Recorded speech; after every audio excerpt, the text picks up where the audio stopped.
But yeah, people see right through it, John. Everybody says this is a budget cut, and it makes for an awkward presentation because it feels like they're trying really hard to give both teams equal time to the point where, like, Todd Jones is making a good point about Tarek Skubal, but hey, we got to make sure Herrera gets credit for his quality at bat in the 6th inning, and it just felt very disjointed for a joint broadcast. Right, doesn't feel like a home broadcast. Well, it's not going to be, and I don't need to be spoon-fed homerisms, but I feel bad that guys like Johnny Kane's not doing this, and we're getting that less of Natalie Kerwin, and there's no more Mickey York, no more Trevor Thompson, and I'm getting 2 Cardinals people that I don't know, don't care about, that are trying really hard to, like, here's a positive Tiger thing, and here's a positive Cardinal thing, like waving both pom-poms at the same time makes for a weird presentation. It's like a mix of 2 home broadcasts, and it's just like they're kissing backside of everyone. Okay, so is this a short-term thing? Or is this the plan going forward? Because with their changes that they've made with their staffing, and they could be looking to fill those roles, or is this just the new, quote, cheaper way? Because basically you're covering 2 markets with one. Yep. Just traveling one guy there. Yeah. I don't like it. I don't know. Can you imagine? I saw it the other night. It was very awkward. Yeah. Looking. It's just, who's this? Also, the middle guy was staring into the camera with these big eyes like he was like deer in the headlights. I'm like, settle down. Look away. Look away. It looks like you're looking into my house. Well, because there's no camaraderie. It's not like they're pals or there's any chemistry. It's just look at camera. Stare at camera. I'm also wondering, why can't the guys just do it from the booth? Wait for AJ to speak and throw it down there. Are we going to pay them just a little bit more and have them do it? I don't know what their answer is going to be, but someone pointed out in the pregame Monday, they tossed it to the Cardinal booth. Like, that was their live toss at the end. All right, coming up next, the game with blah, blah, blah. Well, locally here, we got Benetti. So it's this awkward handoff where they tossed it to the home team on both broadcasts. Only one of them's getting the Cardinal announcers. Like, there's just so many little things that feel cheap and they're cutting corners. And I don't like it. Well, I don't know if it's just, hey, they're going to have to figure out how to create some of that camaraderie. It's not the camaraderie, but maybe it's just how to be a little bit more honest in regards to, Skubal kicked your ass. Like, but how do you build camaraderie when you're just going to go to a different city every 3 or 4 days? 3 days. And you go, hey, nice to meet you. I'm John. There's going to be no way to do it. Camaraderie is the wrong word. It's just it's formula. Yeah, the formula of passing it around, passing the mic around, but it's just being able to. You don't have to always be nice to the other team. It felt like they didn't want to step on anybody's toes. Right. Walking on eggshells. Guys, someone won, someone lost. Someone had a bad day, someone had a good day. Yeah, I mean, to me, all that means is I'm just turning it off. I'm not actually going to click the watch button. Well, that's so I tweeted out, I go, what do we think of this stuff? 8 out of 10 responses. Yeah. We don't like this. I'm turning this off. This is bad. Yeah. These aren't the droids you're looking for. Yes, that's another way to put it. One other storyline from the game, they got Jake Rogers back, and he immediately was dropped into the starting catching spot with Tarek Skubal on the mound. But what about Dingler? Who is the starting catcher? We'll get to that coming up next. We got a busy show today. Detroit's adding a new sports team. Get to that at 6:35. It's 97.1. Hey, I know it didn't feel like it last night. Didn't feel like it this morning when we got in the truck, but summer is almost here. Don't wait. Whatever you need, give the team at Mastercraft Heating, Cooling, Plumbing, and Electrical a call. They're going to take care of your house just like they take care of mine. Upgrade your system now, and you can save up to $1,000. Call for details and schedule a free in-home estimate, and that's the best thing about it is they'll give you an in-home estimate. You can talk to them about it. You can work your way through it. If you want same-day service, if you call before noon, they're going to be there same day. Find more information on the web at mastercraftheating.com. That's mastercraftheating.com.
Clutch, Riley Green, 3 hits, a homer, a double. Drove in 4 runs, including the game-winning run. Dan Dickerson on the call in the 9th. Scoring Zach McKinstry, by the way, fire up chips. Aggressive base running. Yeah. That's one thing that I do love. We talk about the good, the bad, the ugly, all that stuff. Mm-hmm. The good is, another good is that they are so aggressive on the base pass. First to third has been really good for this. Now, they don't steal a lot of bases. Nope. Insert hopefully Parker Meadows. But they are really aggressive on the base pass. We talk about, Cora at third base all the time, he's got to go through a certain warm-up before every game just to make sure that he doesn't tear a rotator cuff. He's got to stay limber. Winding that arm to get those guys going from second to home. Detroit's getting a new sports team. We'll get to it at 6:35. It's also graduation season. I know your head is spinning. We'll get to that at 7 o'clock. Last night, Jake Rogers back. We know Parker Meadows is in AAA. Veerling's in AAA. Jake Rogers is back at the big league level, and he started last night. Is he walking right back into the starting catching job? How do you handle this? Because Dylan Dingler's been great. Dylan Dingler has been good.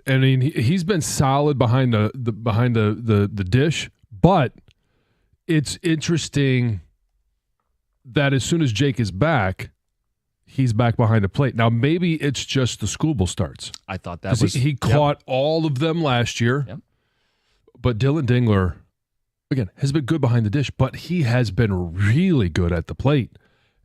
And we have all talked about Jake Rogers. He came up big a couple of times at the end of last season and in the postseason, but for the most part, it's kind of a hole in the lineup. Most teams' catchers struggle. It's a position that leans heavy defense. So if you get a guy who can swing a stick, you find ways to get him in the lineup. Dingler's hitting .292. Doesn't walk a lot, but he's making good contact, and he's a guy that should keep playing, right? That's what needs to happen. Okay, that most teams, they have a hole in the lineup. The Tigers don't have to.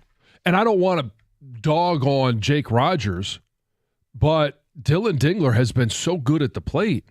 You would almost, what type of catchers are DHs? His bat needs to be in the lineup.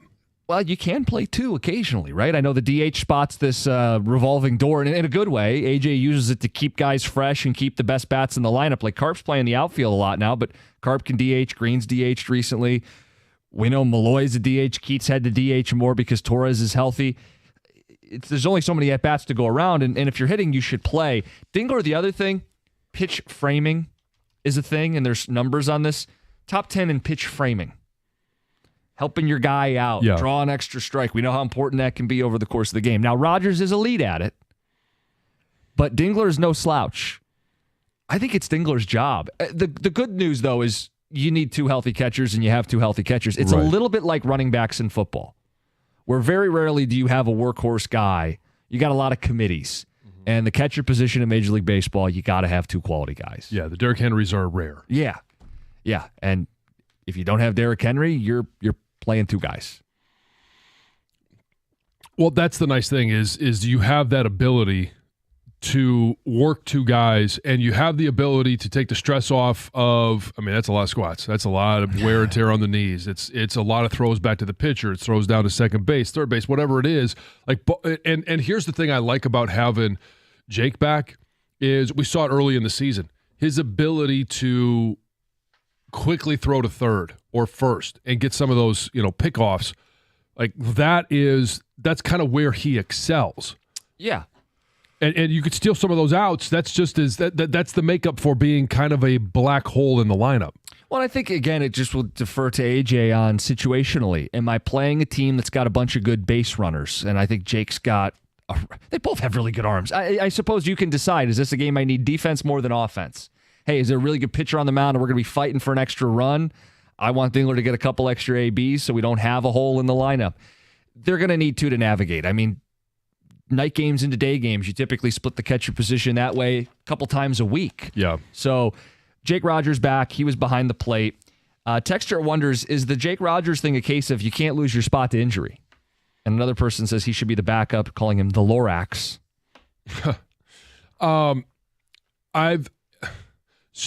There's that thing about you never lose your job to injury until it's all about the wins and the losses. ultimately, and it's about production.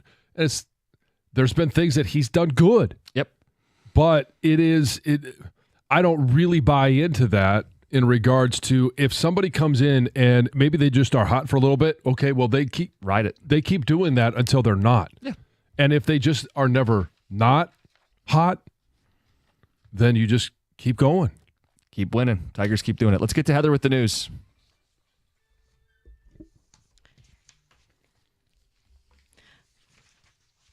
All right, you guys, more than 300 workers at 5 different Sienna nursing home facilities in Southeast Michigan hit the picket line on Tuesday for a one-day strike. So the employees who are represented by SEIU are seeking better pay, better benefits, and better working conditions. Clearly, that's makes sense, right? Which is why most people strike. They want more for what they're doing. The workers, some of them at least have been without contracts for months. Some, they say, since January of last year. And according to the Sienna Healthcare CEO, he did say that the strikes would not impact the care or the service that the facilities are providing to their patients. So hopefully, no word. Well, they're getting what they want. Sounds like a high-stress job, healthcare, right? People are coming in there in pain and at their worst. And you look at how much money we pay for healthcare, you'd hope the people doing that work would get a fair slice of that. Agreed. 3 toddlers are now safe at home after the truck they were in was stolen from a Wayne County gas station. I can only imagine how terrified the mother was. So the children's mom just drove up to the gas station to go grab some milk, right? Had all 3 kids in the back seat in their car seats. And she said within seconds of getting there, a thief hopped into her truck, took off. The keys were still in the ignition. 2 18-month-old twins and a 3-year-old. So these are little kids, right? So they were all in their car seat. The thief sped off towards Inkster, and eventually the toddlers were just dumped in like a random lot. The thief realized, oh my gosh, I don't want these kids in the car, so I'm just going to dump them here. A neighbor nearby heard one of the younger boys crying, called 911. Within minutes, police were there, rescued the kids. Nobody was injured. In fact, they say the 3-year-old slept through the whole thing. That's amazing. Wow. My gosh. The suspect was also caught at a different gas station in Dearborn Heights, will obviously be facing charges. And both That's parents, what the I think, saying should be. It should be sleep like a toddler. Right. Yeah, not a baby. Well, yeah.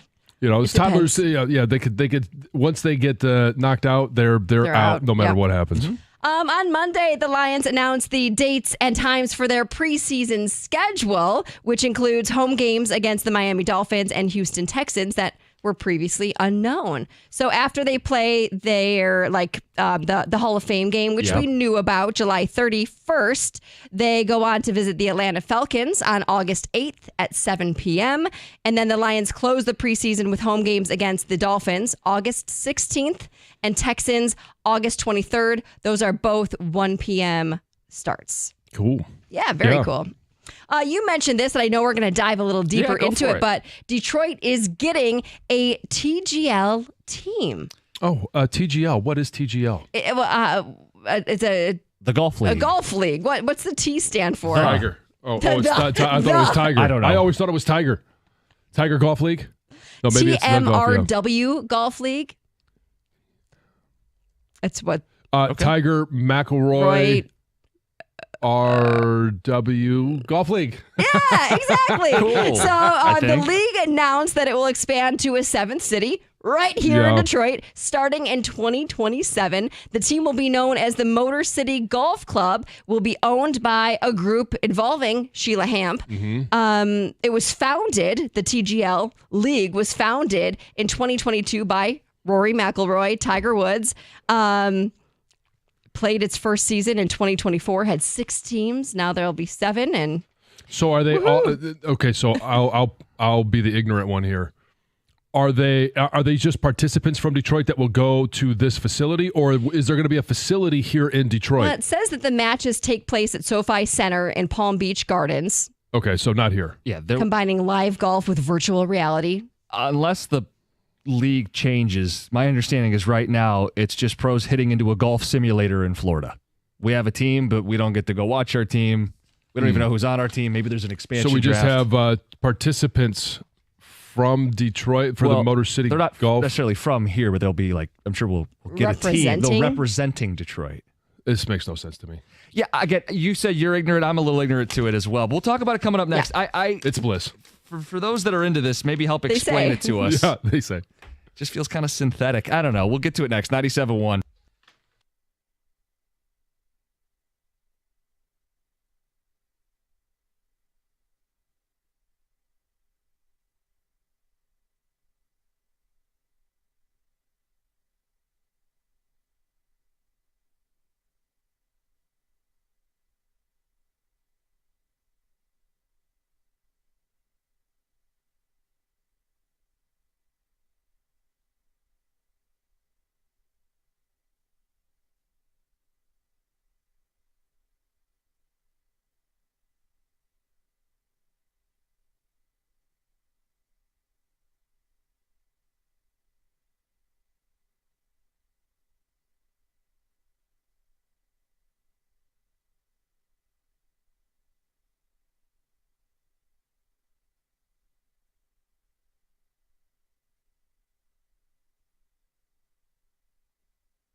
Riley Green, have a night.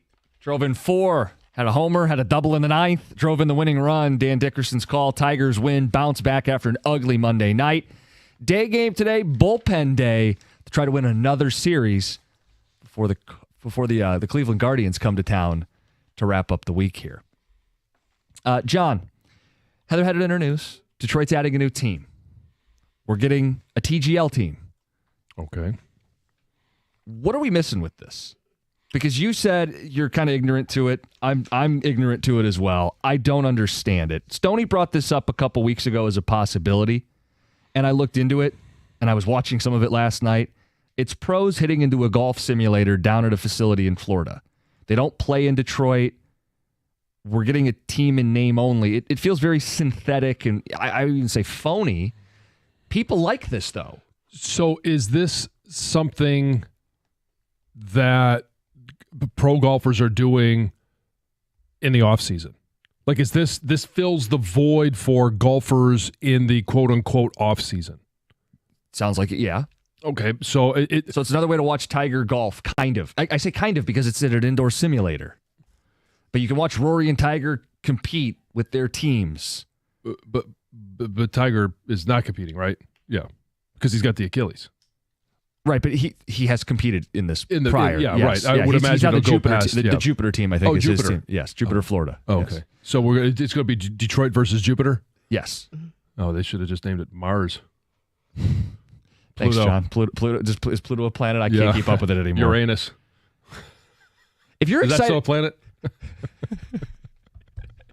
Look, if you're excited about this, we're not trying to dump on you. Maybe you can help explain, like, this is a big deal to us, because it doesn't feel like a big deal to me. It doesn't feel like a big deal to you. No, I mean, it's just, to me, it feels like, okay, if you have one of the pro golfers that lives in the north, this is what they'd be doing in the offseason, hitting into a simulator. Yeah.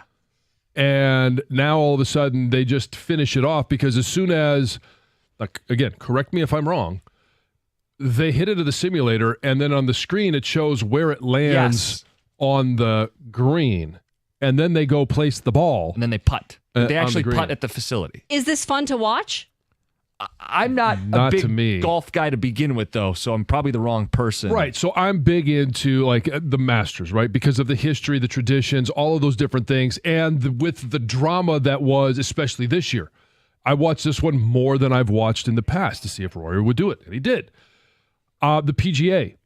I did not get into it because by the time, like Saturday afternoon rolls around, like Scotty Scheffler was running away with it. And Sunday was a mere formality, felt like. Yeah, nowhere near the drama of the Masters. Right. Yeah, you and I are majors guys. Right. Back half of the majors guys, golf casuals. Yeah. I'm watching a video right now of Tiger versus Rory from a TGL matchup that aired on ESPN. ESPN's the site that posted this. It doesn't do it for me. Okay, so I've watched some of this casually to try to see what's the draw, probably 3 or 4 different times, and I lose interest 5 to 10 minutes in. It's good. It's okay background noise because if you're doing something else, you can still kind of hear what they're doing, and the players are looser. The players talk to each other. They show more personality. Oh, can they trash talk? Yes. Okay. Although I don't know of anything that's gotten. They're mic'd up? Is basically what you're saying? Okay. Yeah. So that's one of the things they do. Chip out of the trap as well. Okay. So there's the fake green, or there's the green, I do see it. The real green and the real. Yeah. They will change. You gotta be careful with those. They will change the length of the grass or whatever, depending on if they're in the rough or that goes into the simulator. Then once they get around the green in a trap, they'll actually hit the ball out of the real trap. And they'll putt on the real green, and there's all these things that are technology underneath the green that makes all the slope and all that stuff change for each green. Oh, so they can change the green's different every surface hole. That they're the hitting. surface, so it rises and falls. Yes. And there's multiple platforms if you see it that they'd have to hit from. I don't know how to compare this to another sport. Like if Joe Burrow was throwing into a simulator, like a simulated defense. Is this what this would be? Like he holds a football and then he hands off on goal line? Yeah, I don't know. To me, it's not that far away from just watching somebody play Madden. Yeah, it's not quite that bad, but it does close. feel more video game-ish. I enjoy the Madden more than I did this. To me, it's a contrived thing to get these guys in. there's big money sponsors involved because there's big money sponsors in golf, and they've all attached to this. So it's for the hardcore fans in my mind. But to me, it just comes across as contrived and phony. Yeah, like I know big names are involved on the golf front and like the Detroit front, right? Anytime, Fords are involved, Sheila's involved, the Rocket people are involved. Clearly there's a market for it. I don't see it. And I do wonder, bigger topic here, and we'll take some thoughts on the golf league.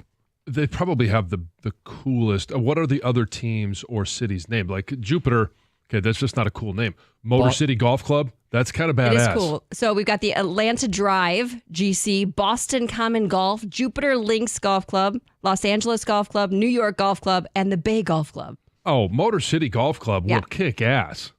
There's no question about it. Okay. That's the best name of all of these teams, clearly. Are you excited about this? Do you watch Jupiter this? City Golf Club. You said that like it was very snooty. Well, it's golf. Mm-hmm. Well, yeah. This is supposed to be more accessible. This is like you and your buddies having a bunch of beers and shooting into the simulator, but it's Tiger and Rory. I think that's supposed to be the appeal. But it's way cooler than just a basic simulator. Yes. Like I was picturing like the simulator that I could go to down the street and hit balls, but it's not at all like that. It's more sophisticated. Yeah, it is. I mean, how often do you go hit balls? I don't, but I could whenever I wanted to, John. Like there's one right down the street from my house. Let's get to Jeff and Troy, and then we'll get to the same here. The bigger conversation. Jeff, what's up? Hey guys, good morning. Thanks for taking my call. I enjoy the TGL golf, and that was actually underway, I believe, before LIV started to form. Okay. I think they have more stars than LIV has, and I just find it a nice change during the beginning of the week. Most of their matches aired on Monday and Tuesday nights before the PGA Tour events. That way, the players could still participate in both. It's not just hitting into a simulator, too. Obviously, you guys have looked it up, and you can see the size of the screen they're hitting into. Oh, yeah, it's massive. The technology on the green itself is just amazing, the way they can change the break from any angle whatsoever. Right, but it's still not the real thing, is my point. Like, you're not hitting in a real wind or hitting in... No, but the point is it's not going to be the real thing. But I'm curious, what's the draw for you? Why is this interesting? I love watching Tiger play. I love watching Rory play. Okay. And I just really enjoy this. Plus, it's Monday and Tuesday nights. Yeah. Okay. I sat and I watched the PGA for 12 hours over the weekend. I love golf. I've been involved with golf my whole life, and I just love seeing it. I can't sit and watch a LIV golf event. There's too much going on the screen. I just can't do it. Okay, so it basically fills a void in your week. It fills a void in my week for golf, and I'm sure it does for a lot of guys. TGL ratings were higher than LIV golf rankings on networks. Sounds like we got a little competition going on here. Hate the LIV golf, don't you? I'm not a big fan, no. I wish a couple of their players were back playing on the PGA Tour that I really like, and both of those guys were competing at the PGA. Yeah. Well, hey, thanks for filling in some gaps for us, because this is all kind of new. We see the news. We're getting a team. Okay, what is this? Just because it's beating them LIV in ratings doesn't mean it's good ratings. Right, because LIV ratings were bad ratings. Bad. Look, if they're going to do this, how about pipe some wind into this place? Well, that's what I was going to say. Can they make it rain? No. Like, can you have like all the elements? That's a different venue. Yes. They go there after their round. Now I'm watching. Hey, there you go. I don't think Evan is into this. He's a golf guy. I haven't heard him really talk about it. He's aware of it. I heard Gator talk about it when it debuted, and he was like, kind of like me, like 5-10 minutes in, it's just sort of. So this is like for hardcore golf fans. I believe so. Okay, we're getting a TGL team. The bigger question, Detroit's a great sports city. What are we missing? MLS, WNBA, we have a golf league team now. Is there something else out there that you want us to add on the sports scene? It's 97.1. At First Merchants Bank, they believe that the real value comes from building strong communities and relationships. With their new branch opening in the Fitzgerald neighborhood of Detroit, First Merchants Bank is excited to offer a banking experience that's welcoming, attentive, and dependable. Their easy-to-use, secure, and highly rated app makes everyday banking a breeze, allowing you to manage your accounts on the go, and it is an app that I use every single day. Their local, attentive bankers are your partners in success. They take the time to get to know you, give sound advice, and provide solutions that work for you. In fact, it's exactly what they've done for me and my entire family over the years, and why they're my personal financial partner. With a passion for fostering community development, their team is committed to helping you and your neighborhood prosper. Experience the difference of banking with an award-winning bank that truly cares about your financial journey. All you have to do is visit firstmerchants.com/Fitzgerald to learn more and get started on how they can help support you as well. That's firstmerchants.com/Fitzgerald. First Merchants Bank, helping you prosper. Member FDIC.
Good news, John.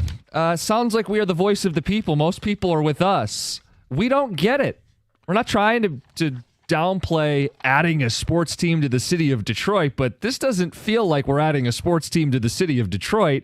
We're getting a TGL team. Right. It's in name only because they will not compete here. You can't go to a home game. Yeah, it's all happening at a state-of-the-art, incredible simulator down in Florida. But two things, Florida and simulator. This is like a synthetic thing. And as much detail as they've put into this, it's still not playing a round of golf. We asked you guys, are we missing something here? Are you excited? What's the draw? And the bigger question is, what does Detroit still need as a sports city? We have a TGL team now. Guy says, don't be silly, Jim. It's like Wii Sports. That's the comparison. Nick, in a car. Oh, in your living room? It's like Wii Sports. Yeah. You got the remote control and you're using the. You're playing tennis or bowling. Yeah, but so I think it's the Wii Sports is a little bit more advanced than that. Like you actually have a golf club handle that you're swinging, right? Yeah. Yes, you're swinging a golf club in this. Yes. No, I know you're swinging a golf club in this. Oh, you're saying for Wii? Yeah, they make like attachments and stuff. Right. Yes. Yeah. No, I know. I'm sorry, John. All right, this one says, I watched it. It's insanely boring, and I love golf. That's from Tony. So the golf crowd is weighing in. Texter says, I struggle to watch a golf tournament besides the Masters. Who cares about an indoor golf team that doesn't even play in Detroit? Someone else called it a money grab. Advertising dollars by ESPN, plain and simple. This is like watching a NASCAR driver drive in a simulator. How electric. Can't wait till we get one of those teams. I mean, I'm not trying to be a jerk here, but there is literally nothing Detroit about this besides the name. Right. Like, if these guys come up here and do like the guys on the team and shoot around and do a public appearance or something, okay, maybe I can start buying in. But it has nothing to do with Detroit. It's all done in Orlando, Florida. It's all in this little arena. They got music on in the back. I mean, it's not. Yeah, you can't go to a game unless you fly down to Florida. Is there a future plan? Like, what is the projection? If this takes off, then, hey, 3 times a year at the LCA, they have this? I mean, I don't know. It would probably be a smaller venue based on the way this looks on TV to me. Yeah, that could be in the cards. It has big money behind it, so they could travel, I guess. Tickets Extra puts it this way, though. It seems like it'd be cool to see live maybe one time and then gimmicky after that. So if it's in the same spot all the time, they're always drawing from the same community to attend the event? Like, who is traveling to go see this? I don't know. Rick says that he watches golf start to finish Thursday through Sunday. He turned this on and was bored out of his mind. In terms of what Detroit's missing, give us professional women's hockey, Tom in Highland Park. We draw well for that whenever they're in town. Motor City needs a top NASCAR event. Detroit needs an MLS soccer team. And Detroit is missing an NHL team. From that list, what stood out to you, all jokes aside? Someone did say that they would rather watch the WNBA than this as well. Oh, ouch. Ooh. If we had a WNBA team, we could have our version of Caitlin Clark and Angel Reese, and we could do race wars. Yeah, it doesn't sound that appealing when you put it that way. And a WNBA team would do pretty good here. Well, it did. It did. That's the argument for it, is it did. So here's what I think we need, and I'm interested to see what you guys think about this. I want to bring the Mud Hens to Southeast Michigan. Thank you. I want a minor league team. I don't want to have to travel to Toledo. I know it's not that far. Say 45 minutes. I don't want down the street from me. It is. Yeah. But heck, you could walk to it. But I want to be able to see the prospects. And I want it to be easier. I want a minor league team in town or in Metro Detroit. So, thinking of potential locations. Like, why would you think that would be controversial? So in Ipsy, because Toledo doesn't want to lose a Mud Hens. Toledo listeners over our dead body. I mean, that's a great experience down there for them. That's a money-making thing. My solution is then you move AA to Toledo. What about Erie? Erie, see you later. We can keep the West Michigan Whitecaps, and all 3 teams are playing in either Michigan or just south of the border in Toledo. Does West Michigan get to be double A then in this world? Because double A ball's good. No, Toledo would get Erie's double A, and West Michigan would say the same, single A. So who's our triple A is the Mud Hens coming here. Okay. The Michigan Mud Hens. That's why I've never understood the minor league system. Why I understand it being in West Michigan with the Whitecaps. Yeah. But why would you have part of your franchise in other states? Oh, it's weird. Like the Dodgers, for example, their high A team is in Midland, Michigan. No, I know. I was watching it the other day, and that's when the light bulb hit off to me. I'm like, wait a second here. The Dodgers are playing in Michigan? Yep. And then I believe they have a team in Oklahoma City as well, which is closer, but not in California. It just doesn't make any sense because for baseball nerds, and at times I could be a baseball nerd, I would like to go or take my kids to go. And what's the one that's over in Utica? Jimmy John's Field, which is awesome. But I would love to have those guys that are right on the precipice. Or somebody goes for a rehab assignment. You could go see Veerling. You could go see Parker Meadows and lay eyes on them without having to just watch it on TV. But they do so many fun things in minor league stadiums. Promotions, promo nights, goofy stuff. There's a lot more personality in minor league baseball. Plus, I don't want to go. I'm not going to go south of the border voluntarily. Now we get to the real reason. The Pistons, by the way, had success doing this, moving their minor league team to their own backyard. Like they wanted to cut down on even traveling across the state. Look, I'm sensitive enough to Toledo that they should not lose a team out of this. I don't care about Erie, Pennsylvania, to be quite honest. I just don't. That brings more money into this area.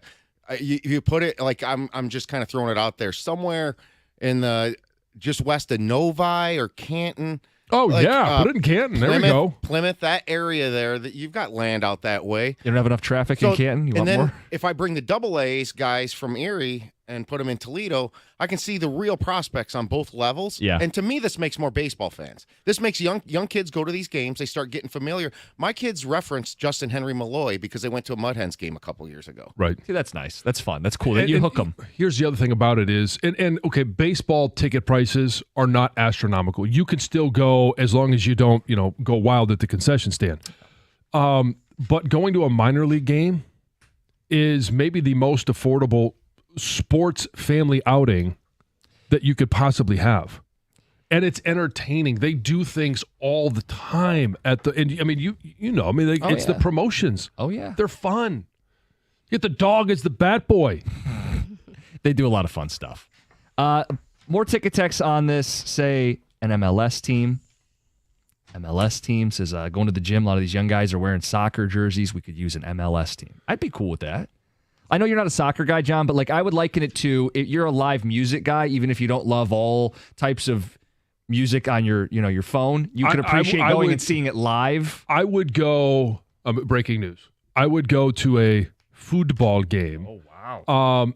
If the environment was like you see in some of these other cities, or like you see, it needs to be absolute chaos. I want to feel that energy. There's nothing like that energy that comes from live sports or live events. John Jansen wearing one of those soccer scarves. No. I'm not wearing the gear. Not wearing the gear. Singing chants in the stands for our MLS team. I can't wait. It does look like a raucous atmosphere. I know we have a soccer team here, but bigger stage. We're a big-time sports city. Mm-hmm. Feels like that's a logical next step for us. 248-539-9797, 7 o'clock hour. We're getting into graduation season, John, and I know you know that all too well. Oh, yeah. It's 97.1.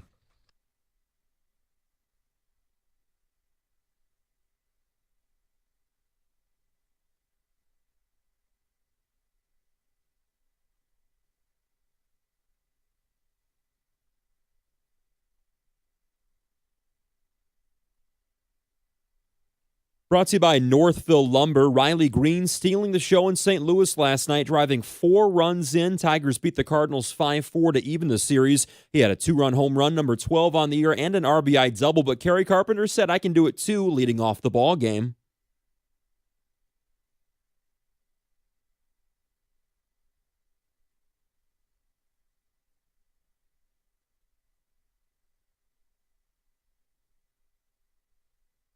Yes, Tarek Skubal got the start, 5 2/3, 3 runs, while striking out 8 Cardinals, 32 17 Tigers. They take the field 1:15 this afternoon for the rubber match at Busch Stadium.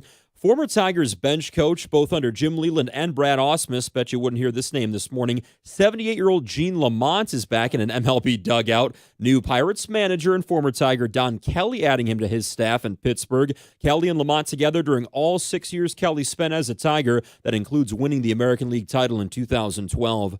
A man has now been charged for allegedly providing alcohol to the 20-year-old man who fell over the outfield wall during a Pirates game at PNC Park last month. That fan suffering serious injuries, but the good news, they have made substantial progress since the fall on April 30th. Reigning Stanley Cup champion Panthers beat the Hurricanes 5-2 last night. That's game 1 of the Eastern Conference Finals in the NHL. And midweek odds for the Indianapolis 500. Pato O'Ward leads the way at plus 500, then Alex Pillow at plus 600, Scott Dixon plus 900. The pole sitter, rookie Robert Schwartzman, he's plus 1,500. At the Corwell Health Sports Desk, I'm Luke Sloan. For more, go to 97.1 The Ticket or Odyssey.com.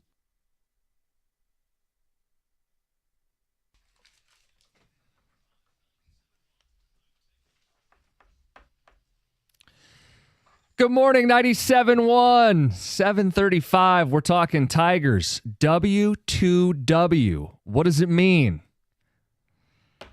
Right now, we're wrapping up our conversation about Detroit getting a TGL team. I feel like I'm not excited about it. Maybe I'm missing something. John, you feel the same way. It's a team that's going to play in Florida with no real connection to Detroit, and they're going to golf into a simulator. And some people really like this, but we've asked the question, what does Detroit actually need to add? When people have submitted MLS teams, WNBA teams, one vote for a real NHL team. Tom's proposal to move the Toledo Mud Hens. Oh, that would be so awesome. As soon as we talked about this topic, that's the first thing I thought of. I'm like, if we just had the minor league team, the Mud Hens here. Tom, you can't take the Mud Hens away from Toledo. That's part of the fabric of the city. He had a solution, people. He'd move Erie.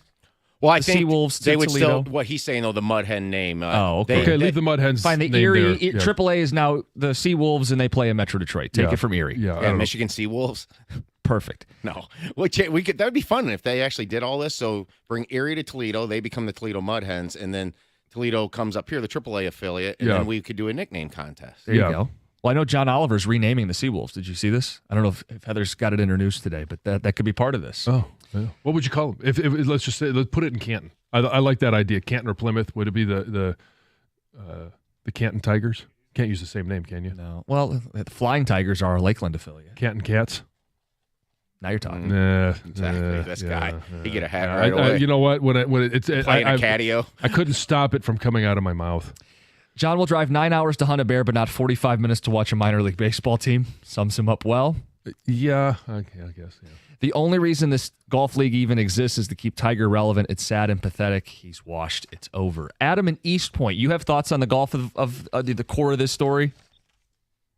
Yeah, so, I mean, first off, the technology for the simulator stuff is incredible. They're, the guys are hitting off real grass, real rough, real fairway. The green technology where they can adjust the slope and everything is pretty incredible. And then it sounds like in the future they want to build these things in the cities that have, the team so that you can actually go and walk. But I think the thing they're missing is this was kind of supposed to be like up and personal with the players. They needed big names so people will watch, but they're kind of missing those golf personalities that people want to see. Like they have Kevin Kisner out there. He's a great personality. People love to hear what he's got to say. They're just missing more guys like that to kind of get the entertainment part. Because right now it's still kind of like uppity, snotty golf instead of the entertainment that everyone's kind of looking for. Right. They got to get rid of the golf course decorum. And make this a little more rowdy and fun and loose and Because so when you see the lights go off, right? Okay, somebody puts in and all of a sudden, hey, there's fireworks, there's lights, there's spotlights. It is different, but I agree. It needs to, and I haven't watched much of this to really know, but there needs to be more banter. It needs to be more. That's what he was saying. This is what I would be doing when Jack and I go to a simulator or we go to the driving range. Yeah, more like your buddies going and having some nice fun. hit, Nancy. Just things like that. So the thing he said, he goes, Jack loves it when I pull that one out. he said the simulators are like technology's great, and I couldn't help get out of my head the idea of someone telling you, man, these Madden graphics are better than they've ever been. Like there is a little, I know they're swinging the clubs, but the Wii Sports comparison or the eSports comparison we got this morning feels kind of spot on. Anyway, it's graduation season, John. It is, and graduation season right now, it includes, we always have the high school graduations, and I'll get to that in a moment because I just had another high school graduate, but graduation season includes graduating from preschool, graduating from kindergarten, graduating from 5th grade, 8th grade, high school, college. I never went to grad school, so maybe it's grad school too. I don't know. But there are so many graduations at this time of the year. It's just way overdone. And now high school graduations. I don't know when this all changed because for my high school graduation, and I'm not a big graduation guy. So when I graduated from Michigan, I didn't go. I didn't walk. I didn't do the cap and gown. No, it was just, hey, thanks. Send me my diploma. I'm moving on. Yeah, but you're like a big, proud Michigan guy. You wouldn't want to walk across stage, have your moment. No, I mean, I graduated. So 4.5 years, I graduated in December. So it was an inside one. And you had the ability to come back in the spring and do the big one and the big house. But yeah, it just, graduations for me aren't the thing. Okay. But for high school graduations, now we had a graduation party. Sure. Yeah. But now it's like, I mean, they're events. They've become events. And it's for graduation, you have the clap out. The clap out? Oh yeah. What's that? It's with the That seniors. sounds like an abstinence only program. Yes. When the seniors, or if you are, again, graduating from elementary school, going to high school, or you're leaving a school and going to the next one, everyone is supposed to gather around while you parade through the school and they all clap out. Is that just students, or are parents invited to that too? Oh, parents are. Oh, it's a parents thing. So Okay, So okay. this is one of those things where, like, if you can't show up, like, there's a lot of these things that I can't show up to. Jack's 8th grade graduation is going to be at 9 a.m. Well, yeah. I mean, I happen to be busy at that time. You want the day off to go to it? No. And so it's like, those are the type of things. I'm like, why? How did we get to this point where not only are we celebrating, to me, very common events, but when did we start to then take it to the next level where you have the clap out, and then there's this one ceremony, and it's at school, but then there's another ceremony. Like at a banquet hall or something? At a banquet hall. Or I mean, there are literally 4 to 5 things for seniors in high school that parents are, quote unquote, expected to go to. And if you don't, you kind of feel like, well, are you supporting your kid? You're not supporting your child. It's so overdone. So the high school graduation is the rite of passage into adulthood, whatever that looks like. You're going to college, you're going to the workforce, you're going to go into the service, but it is like a real shift in your life.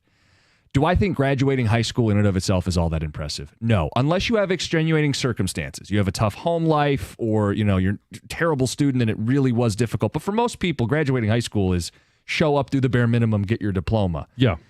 What I don't get is celebrating like 5th grade graduation or 8th grade graduation. We're going to a new building with lockers now. I don't know. And literally the clap out for 5th grade, it's you're standing outside and you're waiting and you're waiting and you're waiting and you're waiting, and then you wait some more, and then all of a sudden they come out and you clap. Hey, great! Now where are we going to lunch? It's so overdone, and the same thing with. But I wonder how the kindergarten students feel about graduation. it, because to them it may be a much bigger deal. I get it's hard to get Why off are work we or even this. making it that big of a deal? All right, you graduated 5th grade. I mean, I remember those moments. To me, when my parents were there, I remember walking over this teeny tiny wooden bridge when I graduated kindergarten. Like, and my mom has the photos. Like, it's something I do remember. So maybe it is a much bigger deal to these children or the young adults than it's coming across. We're propagating something they accomplished. Let's celebrate that. So I don't know. Would you go from first grade to second grade, third grade to fourth grade? I mean, I'm just asking you. I don't have kids. I mean, would you celebrate going from third to fourth grade? Not third to fourth grade, but Why I think not? going to the different school is it's a shift in their life. It's something they're changing. Let's celebrate. I'm all about celebrating anything. So I'm not there yet, John. This is the problem. My kids are not there yet, so I don't know all the ins and outs like you're going through. But to me, I'm like, it feels like, okay, we're setting the kids up that every single thing that they do in life, like there's going to now be somebody should celebrate this for me.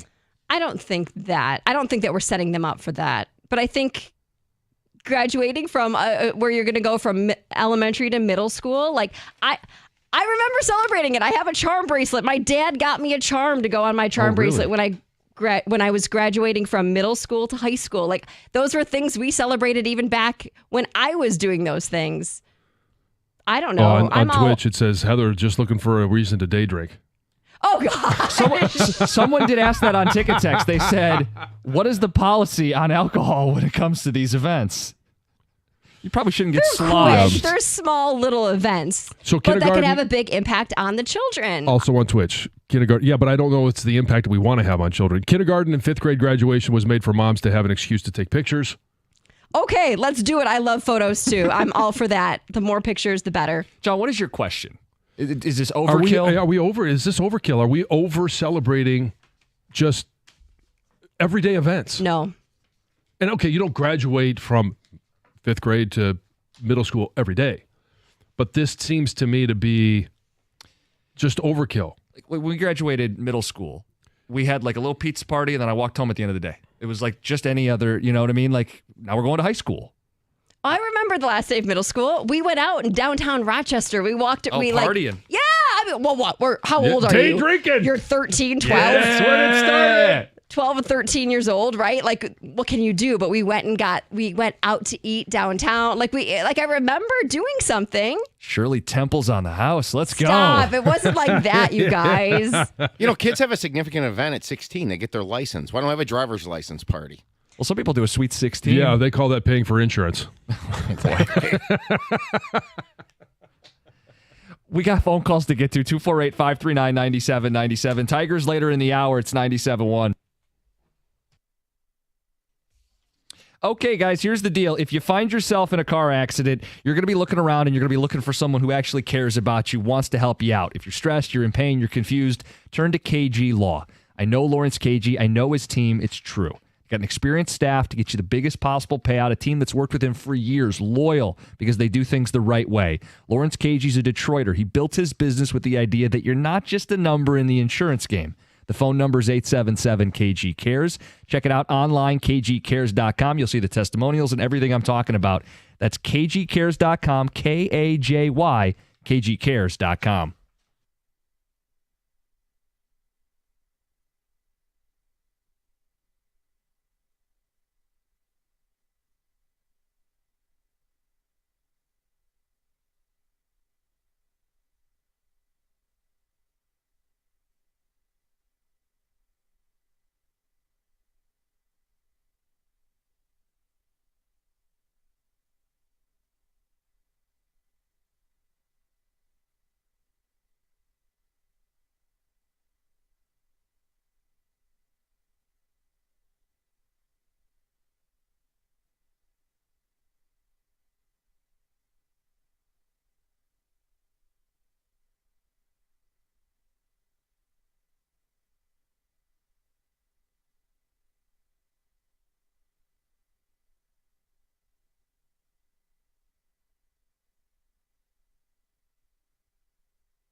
We are going to get to the Tigers later in the hour.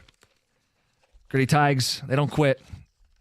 Scoring in the 9th inning, bouncing back. W2W. What does it mean? We'll get to it at 7:50.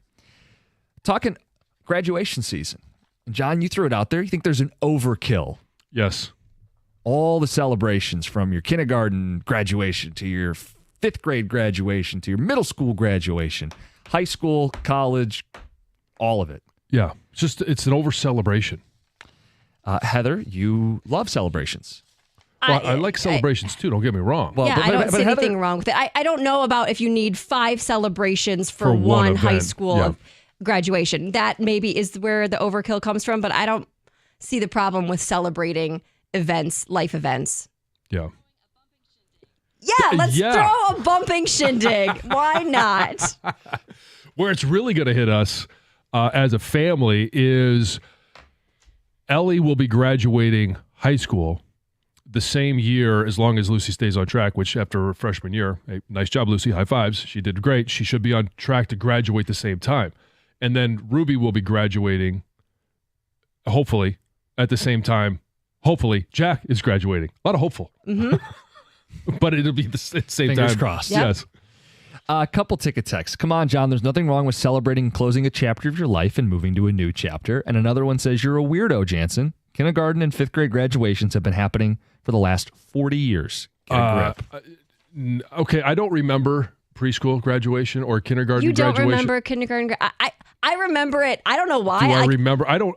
Most of the time I go home and I don't even remember what we talk about on the show, let alone what happened when I was 6 years old. Oh, I remember it. Parts of it. I don't remember all of it. A lot of hits to the head. Glad you said it so we didn't have to. Texter says, congrats, you did what you're supposed to do. Yes. And that's my take. And the first graduation ceremony should be high school. Anything else is overkill and insignificant. Yeah. And I'm okay with high school graduation, but it's the overkill of all the different events that circle around it. It just feels like it's completely everything has to be taken to another level. And then I don't succumb to because everyone else is doing it, we have to do it. But then you're the parents that aren't doing it. You're not the cool parents or the supportive parents. Right. Anyway, there's a lot of comparing. Wayne, you're next up. You're on 97.1. Good morning, everyone. How you doing today? Good. You're laughing already. I am. Well, there's a lot of things going through the mind. It's like celebrating birthdays. Congratulations, you survived another year. Here we go, another one going. Yes. But in the celebrations have kind of 2 points. As a teacher, it's a celebration, yes, of what you accomplished, but it's also an end point saying, okay, this is over, time to move on. 5th grade clap out, for example, that's a lot of kids moving from one building to another and, not going to be seeing these teachers that they've grown up with, that have helped take care of them, raise them, and things like that. And it's just a way for everyone to also say goodbye. So high school, the senior days, sports and stuff. So I think celebrations really do play an important part in these kids moving on in different areas of their life. Okay, it's a good point. Mm-hmm. I agree. Goodbye for the teachers. Yeah, okay, goodbye for the teachers. But then why is everybody expected to be there, the entire family, when they actually exit the building? You're not moving on from our house. Maybe that's why there's a celebration for graduating high school, because you're moving out. Time's up. Kent in Ohio, you're on 97.1. Hey, fellas. As I was sitting here thinking, I know the reason for it.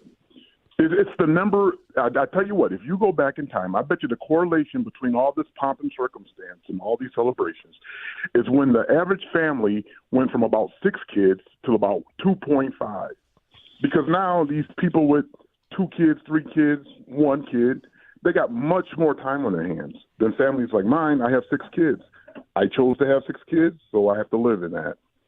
And when you go to all these celebrations, I mean, dude, I could take countless days off of work or mornings off just to go to these things. I mean, it's really unbelievable, and it's exhausting because I could have a kid graduating college and a kid graduating high school in the same year. Oh, yeah. And I'm telling you, and back in the day, in the 80s, most of the people I lived around all had, 5, 6, 7 kids. I don't remember graduating kindergarten, first grade. That stuff actually did not happen in my school. And, everybody had a bunch of kids.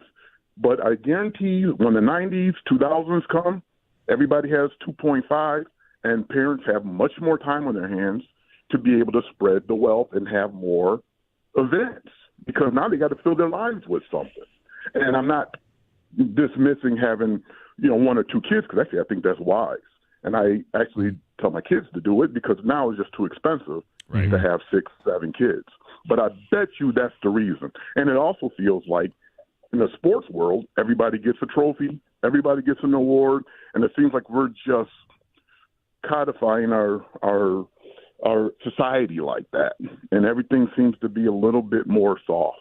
And I actually agree with you on that point, John. And I agree with you on very little.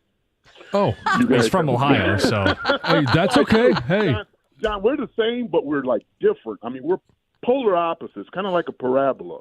We're both going up, in the same arc, the same points, but just in different, negatives, positives. There you go. I'm okay with that. We could have a healthy discussion and some debates. This one's addressed to Heather. The question is, are these celebrations for the kids or are they really for the adults? A little bit of both. Says if we celebrate each and everything, it can trivialize the things that actually are significant, Stephen Livonia. Well, I don't think you need to celebrate everything, you guys. I'm not saying you celebrate you went pee on the potty, you're going to get a party. I'm not, don't celebrate everything. Oh, I'm a big fan of being out of diapers. Okay. Yes, but every time she pees on the potty, am I going to celebrate? Throw a party? There's certain things to celebrate. Invite the grandparents over.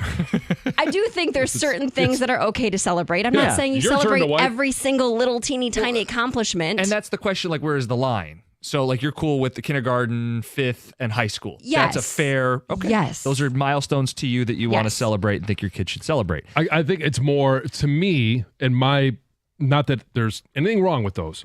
If you want to do it, that's fine. But I think they should be reserved so that they are special for life-changing moments. Graduating high school, I don't agree with 6 different events, but it should be marked because it is a major life event. Whether you're going into the workforce, you are going to college, to me, that's a major event. Okay. But why don't we celebrate college graduations the way that we celebrate high school graduations? Because that's an even bigger event. It's more rare. Not that you have to go to college. I actually completely agree with you on that. I think college graduation should be celebrated differently than they are. I mean, I didn't really celebrate mine at all. I went out and got dinner afterward. We went out and got dinner. Yeah. Now, Greg, it seems like we've touched a nerve with you there. You're doing more than just the normal talking to yourself. You're angry, scowling. Well, regarding that, I just think we've had a lot of complaint radio this morning, quite frankly. And I think there's coming up again at 8:30. Secondly, I'm with Heather. It's okay to celebrate your kids, right? That's where I'm with that. John, if you're upset with the number of events that you have to go to, it's okay to set boundaries. And it's okay to say, can't do it, working. And that's okay. And if you are anticipating negative responses from people about how they will perceive you. Well, I don't care. That's great. That's great. That's their then don't go to all the that events. They have to worry. Sure. Yeah. It's okay to set boundaries about what we go and go not and not to go to. I guess my major concern is setting up our kids to be celebrating moments, too many moments. And then the real big moments, like a high school or a college graduation or a wedding, or things of that nature that really should be celebrated, don't seem as special.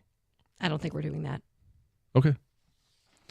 In terms of the accusation we're doing too much complaint radio, I can promise you we won't be complaining about the Tigers at 7:50 this morning. There is a lot to talk about with them. We'll wrap up this conversation next at Heather's News and More. It's 97.1. America's favorite place to watch so many great sporting events. And it depends on the season, depends on the year.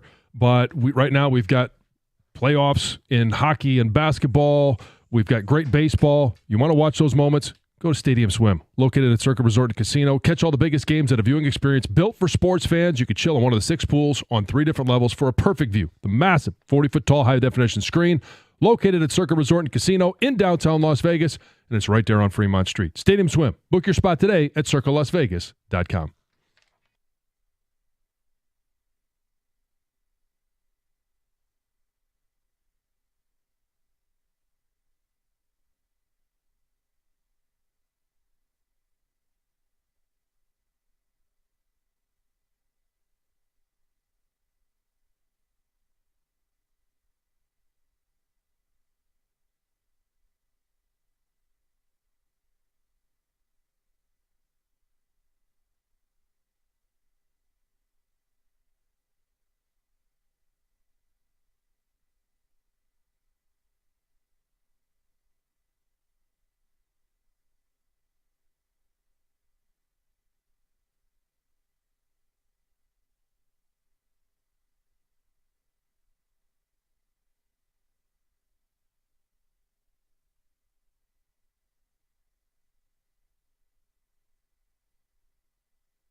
boy, was he good yesterday. He's been on a tear. Last 10 games, Riley Green's hitting over 400 with 4 home runs, 9 extra base hits.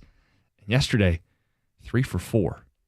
Drove in the winning run in the 9th inning. Lot to like about the Tigers. And as you wake up today, 5 games of separation in the division. W2W. What does it mean? We'll get to it at 7:50. Graduation season. Mm-hmm. Is it overkill? John has explained all the kids, all the parties, multiple parties for the same graduation. Is it overkill? Ticket Texter says, listening to the milestone discussion reassures me of the kind of parent I don't want to be. I couldn't imagine not celebrating or showing up to my daughter's biggest milestones. Heather, you're saying preach. Yes, I will be there if I can. I know what you're saying, John. Like, when you have 5 celebrations for one event, it can be really hard on the parents who have to work and then have to try to get out of work to go to these events. But I will celebrate my children all of the time. If I can be there, I will be there celebrating with them. Okay. Yeah, that's great. And I celebrate them as well. I just think there's ones that warrant a celebration. Others that are, hey, great, you learned your colors. I agree with you. Yes, I agree with you there. So, like, if I'm hearing you correctly, like if your kid won like a big tournament, you would celebrate that because the sense of accomplishment is what you want to reward more than just like advancing in school, like, it just doesn't even have migrating to be, like everybody else does. It doesn't even have to be sports. Like Lucy got a B+ in her chemistry class in college. Right. And that to me was a huge accomplishment because chemistry is something that it doesn't come naturally to her. She was trying to get through her freshman year so she didn't have to repeat any of those classes, and she excelled. So when she got home, I'm like, hey, let's go celebrate that because that's it. I thought that was like her winning a big tournament. So the word I would use, meaningful. Yes. Meaningful, significant, matching meaning. But you also need to understand that certain things are more meaningful to children than they are to us as an adult. Someone said that. You guys are forgetting what it's like to be a kid. Transitioning from one school to another is a big moment for them. For them, it's a big deal. For us, it's like, that's what you just do. It's part of nature, right? You move up, you go to a different school. But to a student, a young kid, and it is a bigger deal. Let's get to Doug in Livonia. Doug, good morning. Good morning. Love your show. Thank you. I've been listening to this, and I'm having a good laugh over it because John is 120% correct. We're making our kids soft here. This is ridiculous what they're doing. Here's what you celebrate, in my opinion. As far as education, you celebrate high school, absolutely. Now, you got bachelor's, master's, doctorate. Bachelor's is 23% of the population of the United States. Master's is 14%. Doctorate is 2%. Everything else, it's just parents wanting to have an excuse for a party, I think.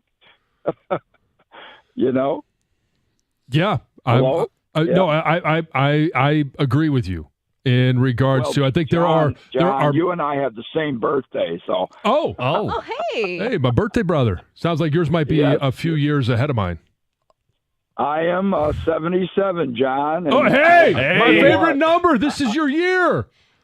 Oh, absolutely, and that was your number, yeah. You guys couldn't be more in sync if you tried right now. This is incredible, we're cut from the. Listen. The stuff John brings up, we're definitely cut from the same cloth. There's no question about that. What you're saying, John, is spot on, and we're making our kids too soft by all these little celebrations and that.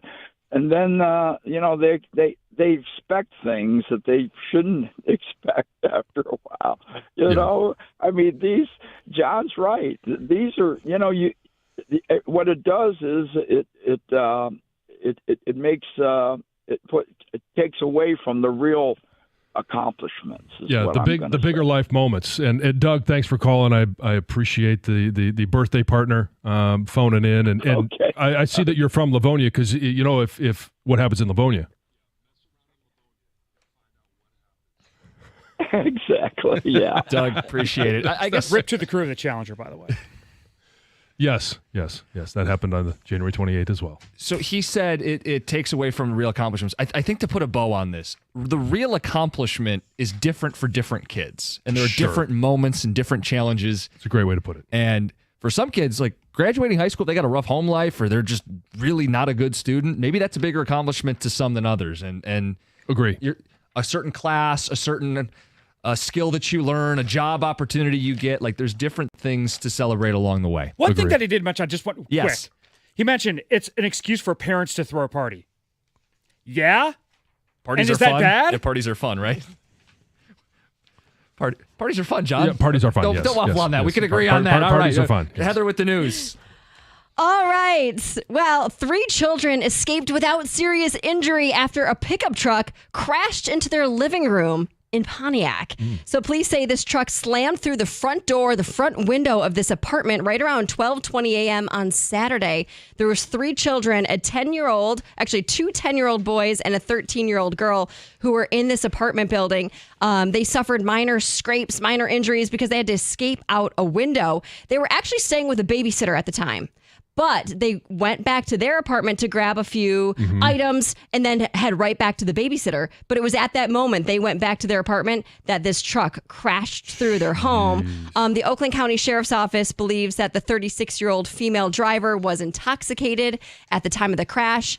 And after the crash, there was more that unfolded because this woman and her dog attempted to run off. But thankfully, neighbors in the area saw everything, basically jumped into action, held this woman until police could arrive. She was taken into custody, and they say the crash remains under investigation. 3 other children are home safe after they were basically kidnapped.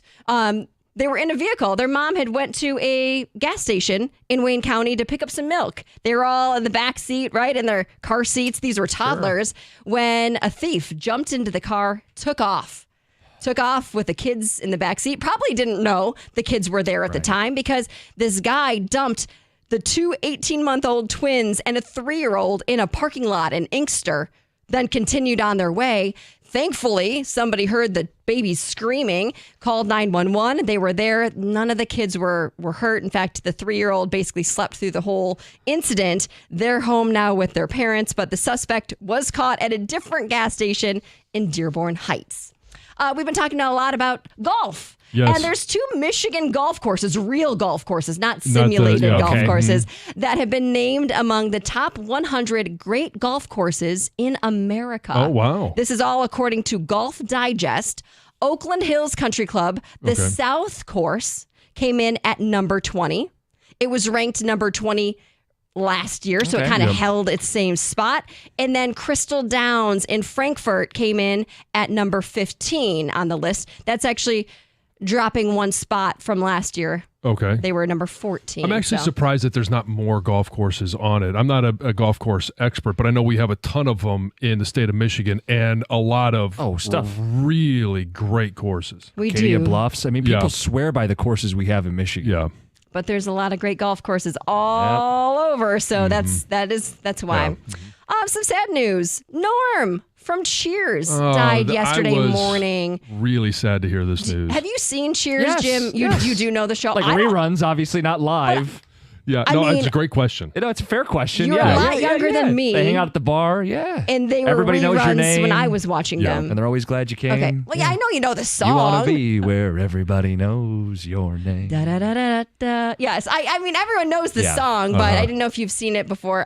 George went, he was 76 years old. No official word on the cause of death. His family says that he died peacefully in his sleep while he was at home. He played Norm all 11 seasons of Cheers from 1982 to 1993, earned 6 consecutive Emmy nominations for his role, and he was working basically up until the very end. In 2023, he competed on The Masked Singer. He reunited with the Cheers cast to present an Emmy Award as well. And a lot of tributes have been pouring in online for him. When you start to hear more about his career, he was a big on-stage guy. Yeah. In a lot of plays. And it's just, I mean, he was that guy at the bar that everybody can relate to, and it was just such a great show. Yep. So it takes place in Boston, right? Yeah. When I've been to Boston, there's a Cheers. I don't think it's the place they filmed it, but like basically a spin-off bar designed with this in mind. People loved it. It was packed. Yeah, I'm sure. And obviously sad news. Heather with the news. Coming up next, the Tigers. Anything going to trip this team up? It's 97-1. Hey, Detroit, it's finally time for baseball and getting back outside, and I've got your drink for the season. Surfside iced tea and vodka made with real brewed tea with summer in mind, and a proud partner of the Detroit Tigers. Now get this, Surfside is only 100 calories, 2 grams of sugar, and no bubbles. Their iced tea and lemonade variety packs are so good, and with no carbonation, they're super easy to drink. Just look for Surfside Sunset Stripes, Surfside iced tea and vodka, sunshine in a can. Must be 21. Please drink responsibly.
Up 4-0 with Skubal on the mound. Should have been easy.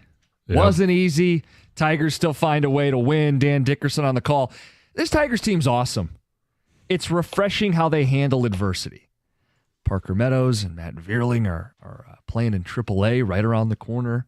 Mize on the mend, tracking for Saturday. Mm-hmm. Jake Rogers already back. Like anybody who thought, boy, this hot start's not sustainable. Reinforcements are on the way, and they handle all of the adversity that baseball throws their way. Still best record in Major League Baseball, and I think we should at this time welcome two other teams finally to the 30-win mark. Oh, okay. Who's the Tigers are at 32 now. Now we will welcome the Philadelphia Phillies and the LA Dodgers. They have finally hit 30 wins as well. They got their invite. We can let them in. Mm-hmm. Okay, through the velvet rope. The Tigers feel like they could hit on 18 and get a 3. Like everything has come up their way, and I'm not trying to take it away and call it lucky. I think they have made a lot of their own luck this season. John, they're up 5 games in the division. Do you see them going wire to wire? And if not, this is for everybody. If not, what's the biggest challenge that they'll face? The thing that could trip them up? Is it a division foe? Is it this Baez thing not being real? This Torkelson thing not being real? Is it the bullpen? I know there's been a lot of chatter about the bullpen lately. So just the first question is, wire to wire, do you see it? I do, and so I'll answer both questions at the same time. I do see them going wire to wire because I don't think Minnesota is going to be consistent enough. They've been very streaky, and same thing with Cleveland. Kansas City, they've been good on the mound, but they've been very ineffective or inconsistent at the plate. And so I don't see any of those teams putting together a run at any point this season to contend for what the Tigers are doing. And I think the Tigers, they can base it on performance, whether it's on the mound, it's at the plate, or it's defensively in the field. They've just been very consistent. They're not doing anything that is record-breaking. They're not doing anything that is like Torque is not at 17 home runs right now. He's just been really consistent in terms of power. Yeah, chugging along. This is a team that just chugging along.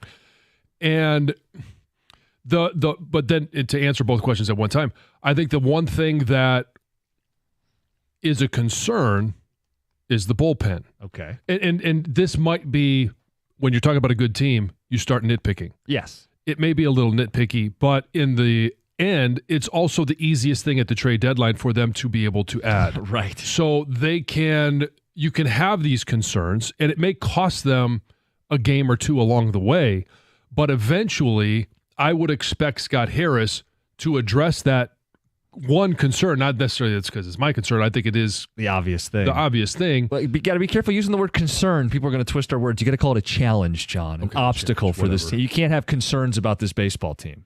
But I get your point. Like Tyler Holton is just one guy to use as an example. Yeah. Tyler Holton last year was their most valuable player not named Skubal or Riley Green, the 2 All-Stars. Mm-hmm. He was number 3 in WAR on their team. And you go, really? A relief pitcher? Well, yeah, he pitched like almost 100 innings, and he was the face of chaos. He'd start games. He'd pitch bulk 2 innings at a time. He'd close games out. Tyler Holton, he doesn't throw 99, 100 miles an hour. He's in the low 90s. And I don't know if we're starting to see the exposure teams are figuring him out. He has struggled. The last 9 outings, his ERA is almost 7. Batters are hitting 340. He gave up a run last night. Gave up the lead last night. He is one of a couple guys in the bullpen that have been shaky lately. And so that's why I say it's I try and qualify it by saying it's nitpicky. I get that. Yeah. Because in large part, the bullpen has been sufficient throughout the course of this season to this point. Yeah, you look up the numbers, they have one of the best bullpen ERAs in all of baseball. But if you look at the month of May, it's over 4. Right. So there are some things to look at. Right. And so you look at the month of May, okay, it's Trey Sweeney, who's had a great month of May. Riley Green had a great month of May. Javi, great month of May. And then you look at the bullpen, not a great month of May. But this is where this team has been consistent. When one facet of the team is not holding up their end of the bargain, as you would hope, another part of the team, another facet steps up and covers them. Great example of that would be, remember when Riley Green was slumping bad? Mm-hmm. It was like 1 of 30 with like 20-some strikeouts. It's just brutal. Torkelson was as hot as he had been all season. They were we joked you couldn't have them going at the same time. Well, Torque will drive in all the runs one night. Green will drive in all the runs almost another night. They pick each other up, and that's deeper than just those two. It's up and down the baseball team. I don't think Javi's going to hit 300. He's dipped below 300 now. Yeah. I mean, the advanced numbers would suggest he's going to take a step back. Well, it's a good thing that Parker Meadows is right around the corner. You know what I mean? Like it seems like they have answers before the problems even arise. Well, and some of it's just I keep calling him a wizard, the wizardry of A.J. Hinch. And somewhat Scott Harris, because, A.J. Hinch is not the one that's pulling up Akil Baddoo at the right moment. And by the way, another great catch. I mean, it's remarkable. And it's on the heels of a dud on Monday. What happens with the leadoff hitter last night? Kerry Carpenter goes yard and sets the tone for this team. And for a Skubal start, before he even takes the mound, they've got a 1-0 lead. Look, last night you got your Skubal start, which a little bit of a mixed bag. He was cruising, right? I mean, he's throwing 100 mile an hour on the black. He's got 8 strikeouts, 1 walk, and then that 6th inning, they tried to give him every chance to finish out that inning. He didn't go 6 and gave up the 3. But this team found a way to even rally when Skubal wasn't peak Skubal. So the question is wire to wire. They're up 5 games in the division. They got the Guardians coming into town later this week. If you don't think they're going wire to wire, it's okay. We're not going to send you out of town, but you got to help us understand what's the thing that you would trip them up. What's the challenge, the biggest challenge this team has to face if they're going to go wire to wire? It's 97-1.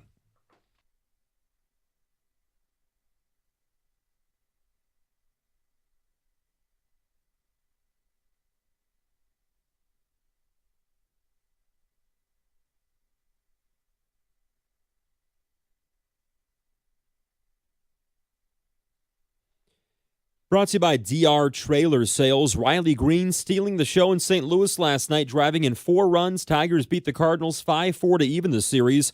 3rd inning, Green made sure that ace Tarek Skubal had the run support he needed.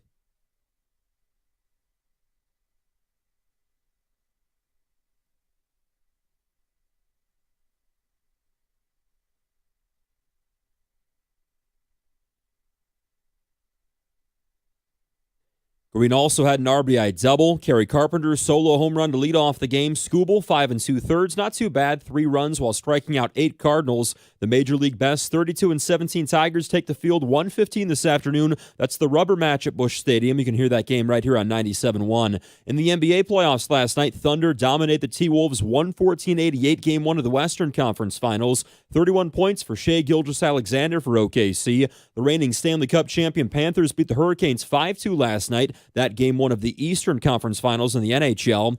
NFL voters, voting 32-0 to allow players to participate in the flag football events during the 2026 Summer Olympics in Los Angeles. A maximum of 1 player per team will be allowed to play. Lions president Rod Wood will serve as the Grand Marshal of this year's Detroit Grand Prix coming up in a couple weeks. He's the latest in a long line of Lions to hold the honor, including Dan Campbell, Penei Sewell, Lee McNeil, and Malcolm Rodriguez. And the NASCAR Hall of Fame has announced its 2026 Hall of Fame inductees, Kurt Busch, Harry Gantz, and Ray Hendrick. At the Corwell Health Sports Desk, I'm Luke Sloan. For more, go to 97.1 The Ticket or Odyssey.com.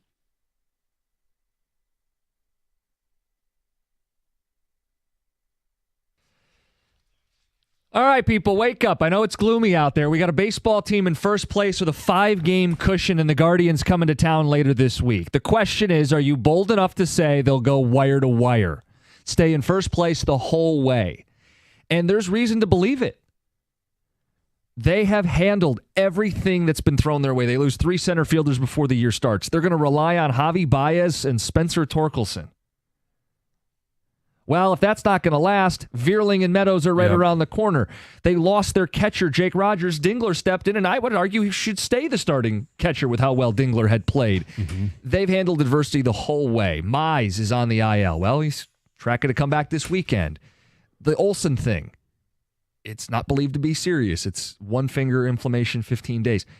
They've done a really nice job handling the ups and downs of a Major League Baseball season so far. We know there will be more challenges, and we've asked you guys what is the biggest challenge they'll face if they're going to go wire to wire. So we want to hear from Tiger fans this morning. Come on, guys, let's go. 248-539-9797. John, you are bold enough to say wire to wire. Yeah, I think they're going wire to wire. And I cannot wait for Thursday to get here. And I don't want to overlook, I love the fact that we've got a afternoon ball game today. We get a chance to see him today early on. But I can't wait for the division matchup with Cleveland. Part of it is the anger I have of being knocked out of the postseason from last year. It's an opportunity to, and I don't necessarily know that Cleveland is their biggest threat this year, but it is a division rival. And it's an opportunity to create some more space between you and another division opponent. So Cleveland's not even the team in second in the division today. Not anymore. No, it's actually Minnesota, who has won 9 of their last 10. Cleveland's 5.5 back, and they have a negative run differential. I know it's been a story all year. How do they have a winning record? Right. What kind of devil magic, I think is a phrase Benetti used. How are they able to stay in this fight? The Tigers are the better baseball team. I can't tell you how this series is going to go coming up. I happen to think the Tigers will take care of business. But they've already built some separation. And I expect as more gets thrown their way, they'll handle it. So the biggest obstacle, you mentioned bullpen. Ticket Texter says the hardest thing is going to be when Meadows comes back and Vierling as well. They're already in a groove. I was mad. The Dingler may get less playing time. He was great. How do they juggle all these guys? Is that really a challenge for this baseball team? It's a good thing that they have too many good players. It's a good thing, and that's where it's going to be on A.J. Hinch to navigate the psychology of this team. And I think part of why this team is successful and part of why it's the sacrifice of Javi Baez saying, I'll play any position. And he's gone in center field, and he's been great. Yep. Now, Parker Meadows comes back. He's a center fielder, right? Mm-hmm. You're not going to play him at third base, right? He doesn't have that flexibility. But if you have a third base issue, all of a sudden you put Javi over there, and maybe things get better at third base. Yeah, so they've band-aided third base, right? I mean, Jay Young for a hot sec wasn't getting it done. McKinstry's played a little more third. Ibanez can play some third. Javi could always go back to third, although I think he's played so well in the outfield, you want to keep him out there. Think about the defensive outfield that has both Javi and Parker Meadows in the outfield. The range that those guys will have and the way that they've been playing. I think it's exciting to think of where they are, but it's a team that is developing some stars, but they don't have the star mentality where, hey, AJ, wherever you need me is where I'll play today. And I'm going to have fun doing it, and we're going to win. No one's saying you can't pinch hit for me because they trust that the supercomputer brain that AJ has already figured it out. They don't have what's going on in Boston where, well, I was supposed to be the third baseman. Now I was the second baseman. You told me you want me to only hit? Okay, I can only hit, but you want me to go to first base now? No, I'm not doing it. Like, we don't have any of those guys like Devers where they told him, okay, you're just going to hit this year. You're just going to be the DH. They ask him to do something else, and he says no. Like, we don't have that on this team. So with those guys coming back, Meadows and Vierling, I don't anticipate there's going to be anybody that says, I don't anticipate Javi going, no, I should still be the center fielder. Why are you moving me? Unselfish group. Texter says they still need a stud or two for the bullpen. That's the biggest thing that could trip them up. Agree. Yeah, I think that's pretty clear here. Guys, Tigers are playing great, but it's early. So much could happen. A 5-game lead is great to have, but it's not that much. Let's enjoy it. Okay, we are enjoying it. I hate when people tell you to enjoy. We are enjoying it. Yeah, we're enjoying every minute of it, and I think we're going to enjoy more of it. And enjoy it more, though, John. Yeah. Are you enjoying it enough yet? I'm over it's still early. Because it's not 10 games. Yeah. It's not 20 games. We've passed the 40-game mark. We've hit all those landmarks, and this team has shown that they can be consistent. Parker Meadows doesn't tear it up, guys. He was a 245 hitter last season. Okay, this is the definition of no context. How about when he came up? Wasn't he like a 290 hitter? With speed and Gold Glove defense, we're really going to downplay Parker Meadows? And I know Tom always talks about the record that the Tigers had when Parker Meadows was available last year. And he did come up. This is where I think you're still going to see Javi in center field. Yes. Because Parker Meadows is a high-test guy. He's probably going to have a tweaked hamstring, which he did last year almost immediately after he came up. So you're going to protect him and allow him to still get his footing. He's doing it at the minor league level right now. That's why they have those trips down there to ramp them up to major league activity. But as soon as they get here, it's not, hey, you're our everyday center fielder for the next 120 games. What is it with people like that? Like, seriously, we get complaints like when we nitpick apart the Tigers after the Rangers series. That's earnest. And exactly. It's like, how do you not know that Meadows was so much better statistically when he came back up the second half? He was hitting under 100 when he went down. Yeah. He was a different player. He's a winning player. If the second half Meadows comes back, that's going to help this team. Yeah. And look, I think to John's point, Javi should probably still be playing some center against lefties. But it's going to be great if you got 2+ center fielders and occasionally they share the outfield. Someone says this lineup still that they don't fully buy in. They think we're going to get a slump at some point, a lengthy slump for the majority of the guys. And if the offense can't get going, the team could go on a prolonged skid. That could cost them their lead in this division. That's their biggest hurdle. So every time we get to 2 losses in a row, rare. I'm curious, like, is this going to be the skid? Because we kind of always have at some point they're going to lose more than 2 in a row. Because what are they pacing for? Like 110 wins? Like that's not going to happen. Exactly. That's guys. They're going to have to lose a little more than they are right now, unless they're going to be one of those teams. So let's put it into context. They're pacing for 107 wins. Now we know what 84 was. 104. They started out 35-5. Do you think that this team is going to have a better record than the 84 team? I don't. No. I don't either. But now we're not enjoying it enough, and we're haters. Like, it's so weird the space you get into. I wouldn't completely write off 100 wins yet. I don't think they'll get it, but I'm open to the possibility of it happening. Sure. I'm not going to write it off until it's done. We have some fun with that. I wanted you guys jumping in the mix. We want to hear your phone calls. Wire to wire, what's the biggest thing that would trip them up? Greg and Shelby, you're on 97.1. Hey, you guys. Good morning. Boom shakalaka. Yes, I believe like John. They will go wire to wire. Everyone's picking each other up.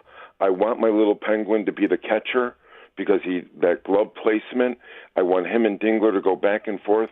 You guys, we're going places. We're going places. I think we both want to know who the penguin is. Did we miss something? Jake Rogers. Okay.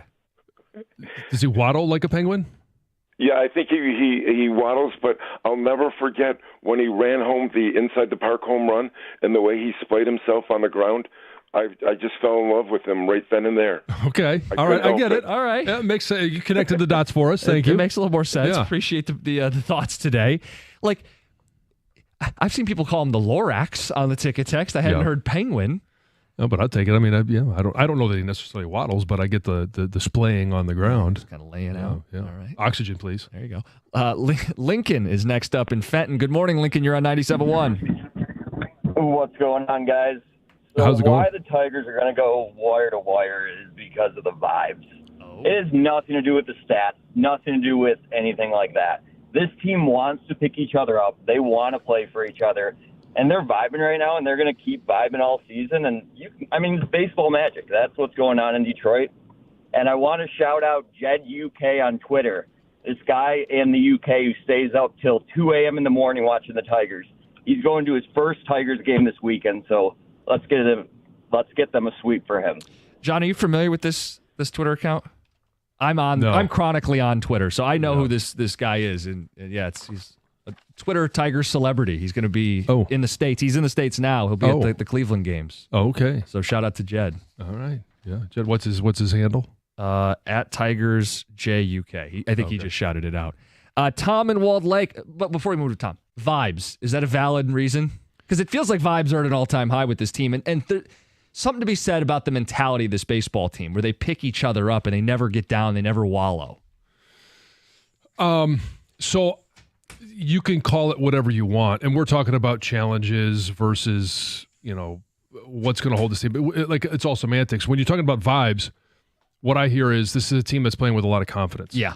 And I would agree that confidence matters. Confidence matters in every single sport. And when you lose that confidence, and I don't know if this team ever has, but there have been moments where they could have starting out 0-3.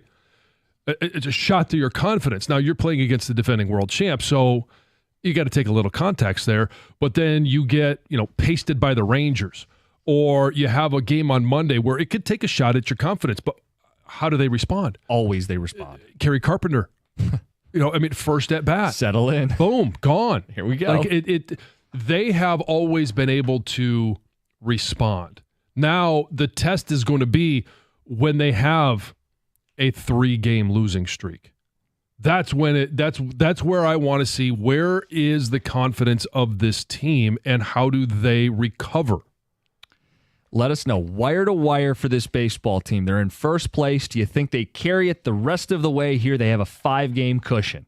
If you don't, let us know the thing that would be their biggest challenge. If you do, there's still some things you're keeping an eye on. The biggest challenge this team will face, is it bats cooling off? Is it a bullpen? Is it a key injury that, can you knock on wood, keep Riley Green healthy for a full year? Kerry Carpenter, keep him healthy a whole season. Is it someone in the division you think that could wake up and challenge them? Let us know. It's 97.1.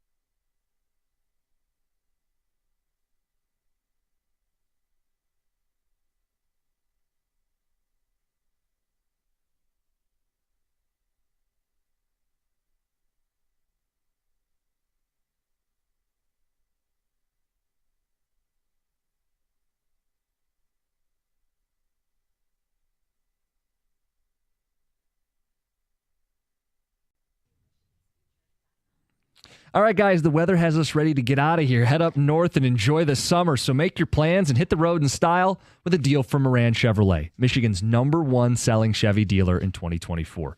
Ready to go electric? Save at the pump. Cruise into the summer with the 2025 Blazer EV LT all-wheel drive, and you can lease it now. Sitting down for this price, $227 a month. That's $999 down. That's Moran Chevrolet, where you always get the best price, period. Find your ride fast, MoranExpress.com. Stop by in person. They got a great staff. They'll take care of you. They're on Gratiot north of 15 Mile in Clinton Township. Chevrolet, together, let's drive.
that was on the heels of Dan Dickerson talking about the pitcher only hitting the edges, never pipes anything down the middle, and you see a lot of contact but not a lot of power, and then Kerry Carpenter comes out and boom, gone. Not since Granderson do I feel like we've had this much power in the leadoff spot. Granderson also on the 06 Tigers. We're getting great vibes from this team. Mm-hmm. Caller said that's the biggest thing, man. The vibes are high. This team doesn't get down. They lose an ugly one Monday. They bounce back. They blew a 4-0 lead last night. Yeah. Don't hang their head. Riley Green, I'll just do it again. Big hit in the 9th inning. With another chance to win another series. Later on today at 1 o'clock. So our question this morning is this idea of they're in first place now. Do you think they're just going to hold serve, go wire to wire, and get this done? And what are the obstacles or the biggest obstacles that stand in their way? Is it Cleveland who's in town this week? They're not even in second place right now. Is it someone else from the division? Is it an internal question about how they juggle all these players? I think it's a good problem to have. Vierling and Meadows on the way back down in AAA now. Is it the bullpen, John? I know that's something that you've... Yeah. And you're not the only one. There's kind of this undercurrent, this chatter about, boy, we need another power arm, Some of that's Holton hasn't been that guy, and they haven't been as locked down as they were in April that they've been in May. So a lot of the other projections are just simply that, projections. Like what happens if Casey Mize misses more time than anticipated? Like the starting pitching. Like what's the depth of the starting pitching? Well, it appears to be there, but we don't know, and it's hard to tell because until recently, Casey Mize, 15-day IL. Sounds like he's going to be back soon. Reese Olson, 15-day IL because of a swollen finger. Yes. But it feels like he's going to be back soon. That's not like a major, shoulder or lower body arm issue. Event. Yeah, nothing like that. And so now the only thing you can really point to is the bullpen. And it does feel a little nitpicky because they've been able to rally in the 8th or the 9th. Yesterday was the 9th inning to get a run to put away the Cardinals yesterday. And now bullpen day. You're starting with Grant Herter today. Yeah, Brant's going to get the ball first, and then they'll go from there. I thought about this at the end of the night last night because it was a rocky outing for both Holton and Vest. Vest had a couple guys on, but they shut the door with Canely. And I don't feel like we've given Harris enough credit for adding Tommy Canely. He's a changeup specialist, but he throws like different types of changeups, and no one can seem to hit it. And it would have been real easy for Harris to say, well, I just got a bunch of dudes in the bullpen. Bullpen was a strength last year. And he said, no, we want... I really think a lot of this is they got guys who throw different stuff. It's not like, righty-lefty. It's type of pitches that these batters haven't seen all game or all series. And it gives AJ even more drilling down with detail. But that's a really important signing, the Tommy Canely signing they made in the offseason. And the pitchers, that they value the strike zone by what you're saying. Different pitches to get it into the strike zone because they don't have Aroldis Chapman stuff. Right. I had this little theory about Holton. I want to know what you guys think. He's kind of been the leader of the pack in terms of when this turnaround happened last year. I would argue that after the trade deadline, there were a lot of teams in the league that kind of had a mail-it-in attitude, and the Tigers didn't. So preparation, okay, that now that the Tigers are good, and Holton's probably pitched as much as any of these guys in the bullpen. He did. He led the bullpen in innings. That the book is starting to get out on him a little bit. Because let's face it, he doesn't have anything dynamic. Right. And so now teams are taking the Tigers seriously and preparing. What are they doing? Like, if people... All sports are copycat leagues. Yeah. And people are watching what the Tigers are doing. And especially an organization like the Cardinals, they've always been good at that. But in general, maybe his struggles are just he's throwing so many pitches that he's becoming predictable. Well, and this is what you're going to end up doing, though, is it's the easiest thing to add to the deadline. You're going to add 1 or 2 power arms, take the pressure off of them, one more game plan arm that teams have to prepare for. Ticket Texter puts it this way. There's too many good players and more young ones up and coming. We will have the makings of a blockbuster trade at some point with this team. You would think it'd be on the table. They have the chips to do it, put it that way, right? Yes. When you have all these prospects in the top 100, when you have these major league ready pieces, relatively cheap players that teams would take on if you were upgraded, like they have the ammunition to make something happen. Right, and I'm telling you what, right now, Baltimore lost their 8th in a row last night. They have not responded to the manager firing. They are imploding this year. I think they're 15 and 30 something. Wow. Like, are they ripe to potentially get one of those struggling high prize prospects out of there? Yeah, maybe we talked about last year pitching for hitting. People are going to try to pick them clean. If that happens when you're a bad baseball team, you end up. We've been there. You're sellers at the deadline, and you have to have those tough conversations. Couple more ticket texts. 248-539-9797 says to the guy who said they only have a 5-game lead on the text. It's the largest lead among all division leaders today, as well as the best record in all of baseball. Let's not downplay a 5-game cushion. And the biggest thing that gives me faith is how often they win series. I do want to see how Cobb performs, though. Yeah, I mean, when you talk about winning series, and AJ was all about that when they weren't a good team. Like, it was just simply how many series can we win? Well, that emphasis doesn't change when you're good. They've won 11 of 15, and today it could be 12 of 16. All right, guys, we got Heather's news here. Let's get to that now. Well, a maintenance worker at the New Orleans jail where 10 inmates escaped has been arrested and accused of helping facilitate the breakout. Sources say 33-year-old Sterling Williams shut off the water to a toilet to help clear the way for these inmates to escape, because the prisoners were able to get out after ripping the toilet off the hinges, the sink off the hinges. And he's now facing 10 counts of principal to simple escape and 1 count of malfeasance in office. His bond was set at $1.1 million. They also say 4 other jail inmates have been suspended. Now, when it comes to the 10 inmates, including 4 who are charged with second-degree murder, they all escaped last Friday. 5 have been captured, all within New Orleans. So they've all been in the area. The 5 who remain at large are considered armed and dangerous. I mean, it really depends on, like, the 5 that were captured in New Orleans, right? Yes. It's about a matter of means in regards to, can you get out of town? If you get out of town, what are your chances? And obviously for catching them, the net has to get even wider and it becomes more difficult. Yeah, it's a crazy story, really. Yeah. It's like out of a movie. It is like a movie. A man is now facing charges after serving alcohol to the guy who fell at PNC Park. Oh, so wow. 21-year-old Ethan Kirkwood has been hit with 2 misdemeanor counts of supplying alcohol to a minor, because the guy who fell was 20 years old, was not old enough to buy alcohol. It sounds like these guys were friends. Yeah. They were at the game together, because there's video that shows this guy Kirkwood going to the bar, buying 2 beers just before the start of the game. There's video showing him and the guy who fell both holding beers in their hand. Additional footage shows him going back to the bar, getting 2 more beers. So it sounds like he was buying the beers, giving one to his buddy. I'm making an assumption. It doesn't say they were friends, but they must have known each other in some capacity.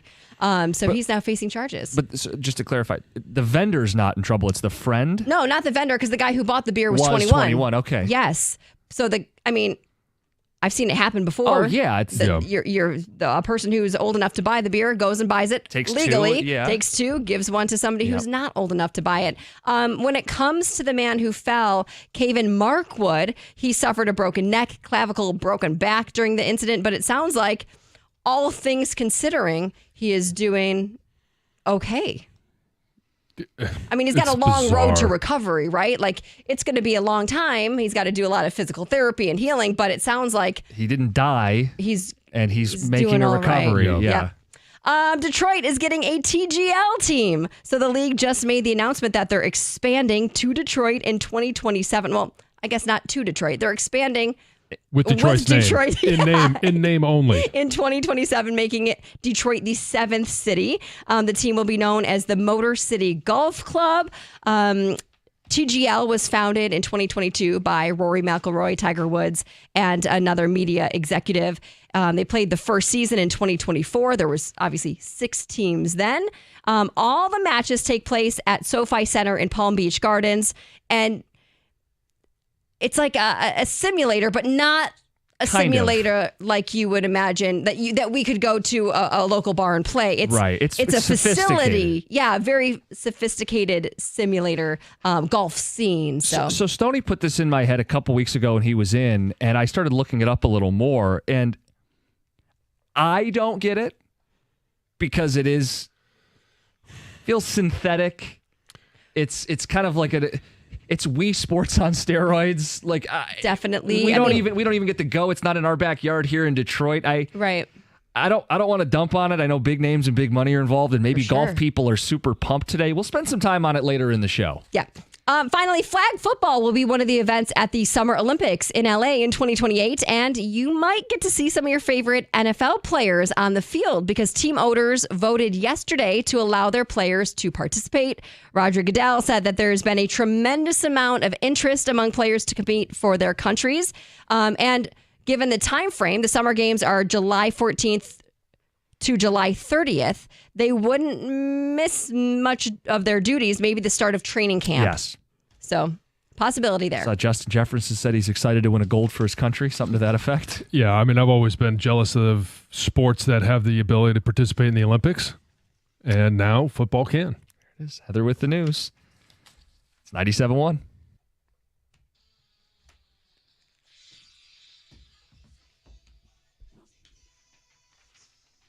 Notre Dame stuff here? Or do we want to do the golf league stuff here? Well, we've got the golf league at 9:35. But I don't know if we can do Tigers at 9. So we need to, you know what I mean? 'Cause we just did Tigers. Yeah. So we need to put Tigers at 9:35, I think. Right? So you want to do golf league here? Into Notre Dame or Notre Dame into golf league? Let's do Notre Dame into golf league. Okay. The only reason I thought golf league Because I is brought just it up. off the heels of That, you know what? We did that last time and it worked well. Why don't we do that? Yeah.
How much of this Angel Reese stuff did you see, John? Like the headlines and stuff?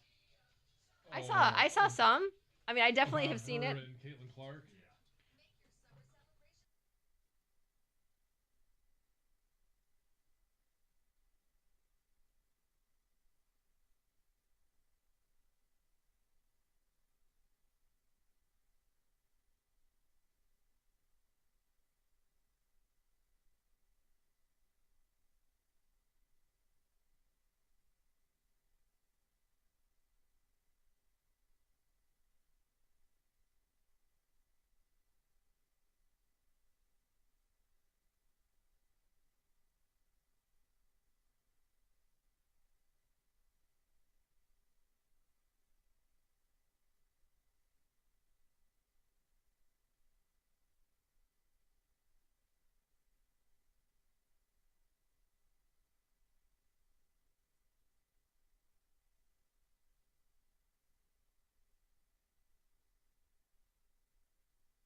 Save it for the air, Jansen. We'll do it at 9 o'clock. It's a college football conversation, and it's a rivalry that it's on life support.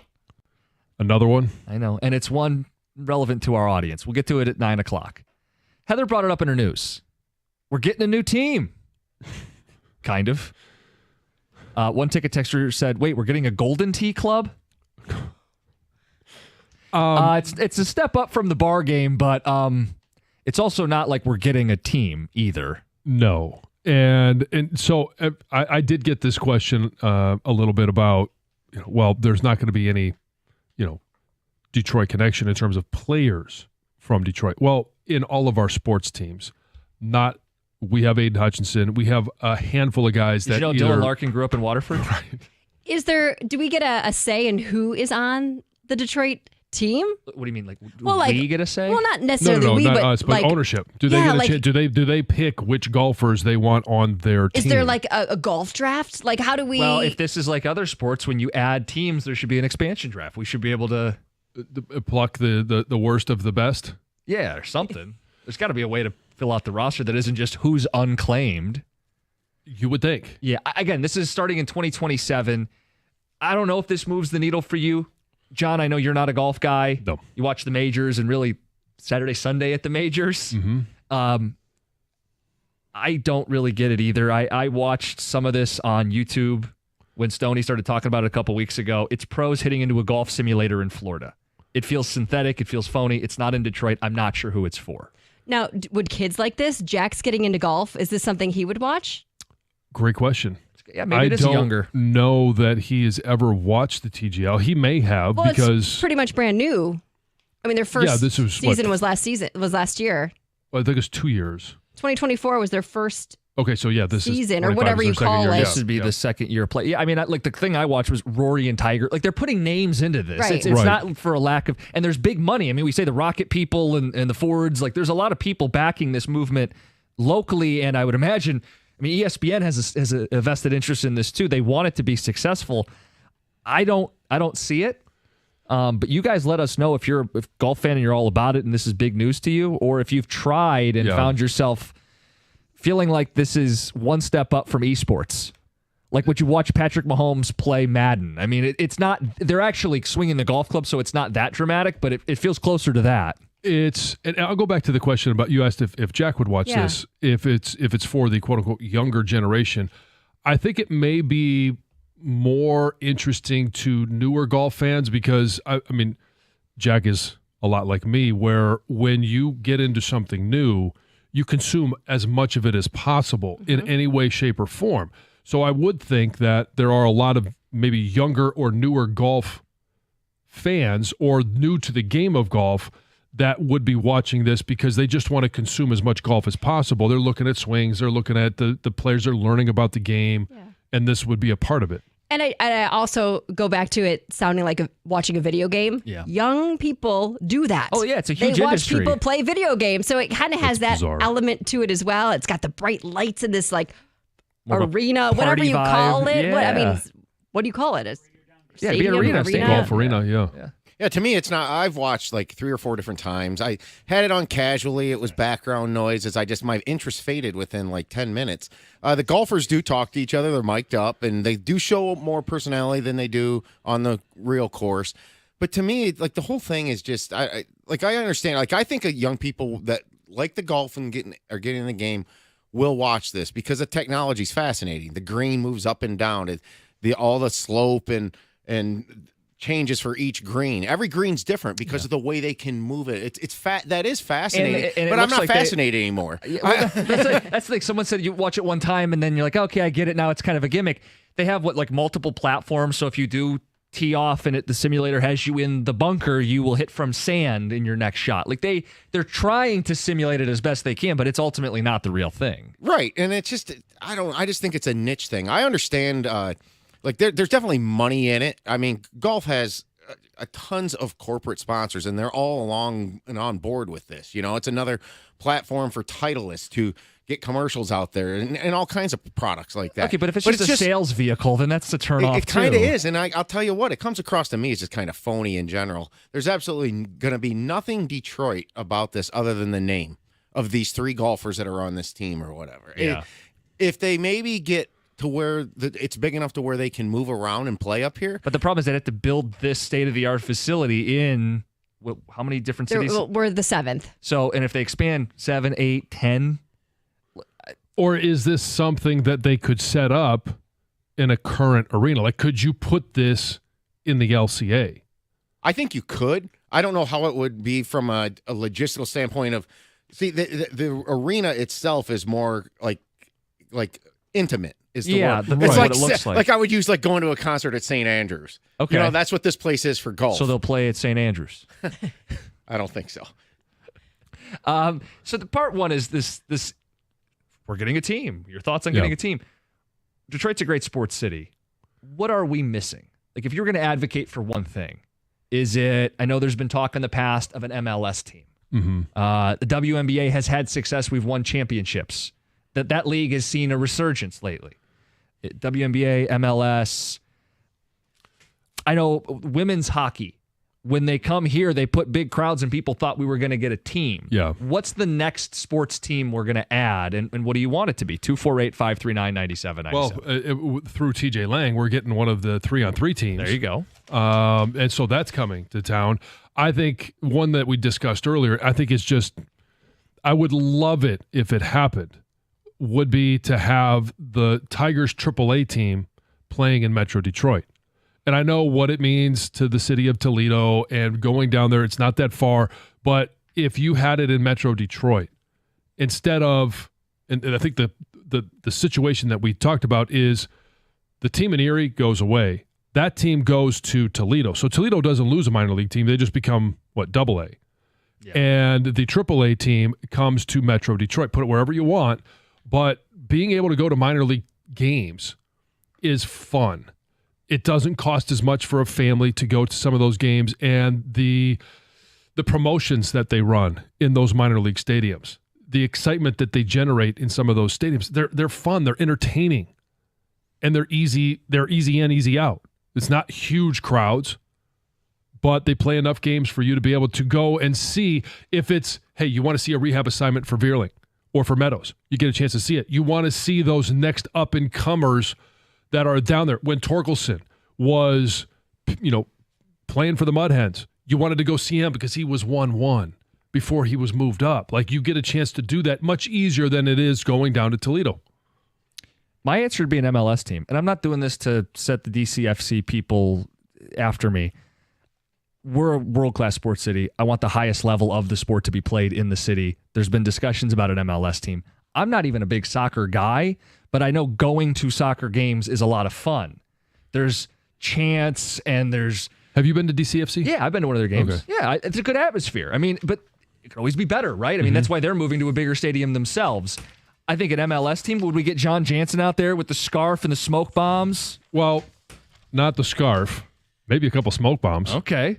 But yeah, I'm not going to say I wouldn't. I love live events. I love live events with a lot of energy.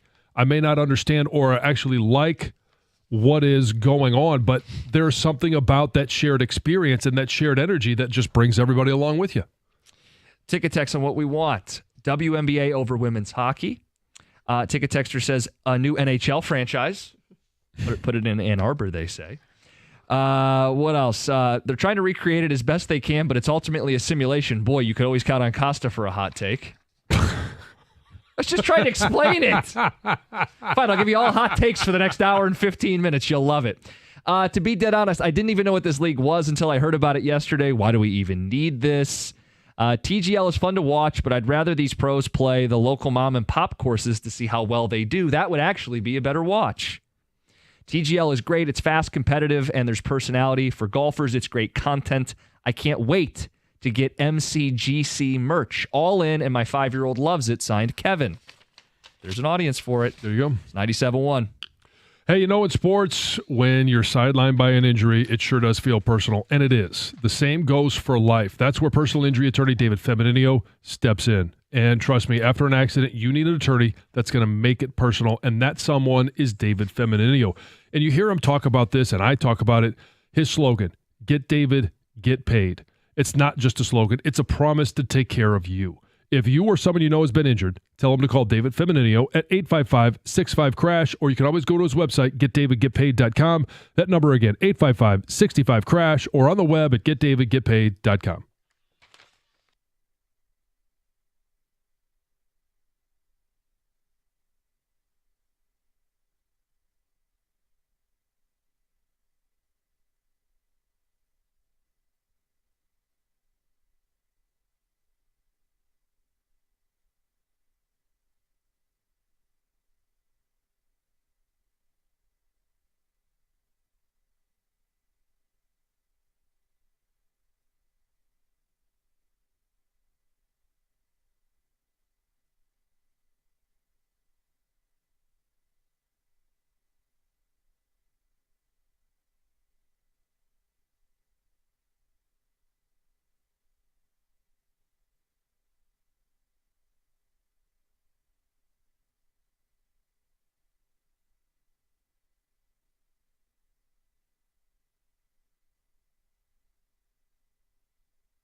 9 o'clock hour, we'll get to the good, the bad, and the ugly from last night's Tigers game, plus a bigger overarching question with the Guardians in town starting tomorrow.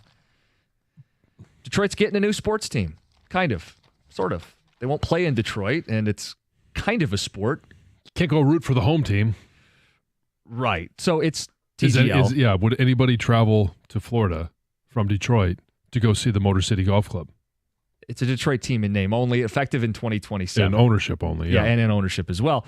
We asked the question, though, what does Detroit need? What are we missing out on? We can't say a TGL team. We have a golf league team. Mm-hmm. But people have submitted what they'd like to see. Says, bring back the Plymouth Whalers, Kendo. Okay. MLS for sure. Once DCFC's new stadium is done, I bet they get the next expansion team for the MLS. Well, my understanding is it's way more complicated than that. But in a perfect world, yes, you could build on the foundation of soccer that's already here.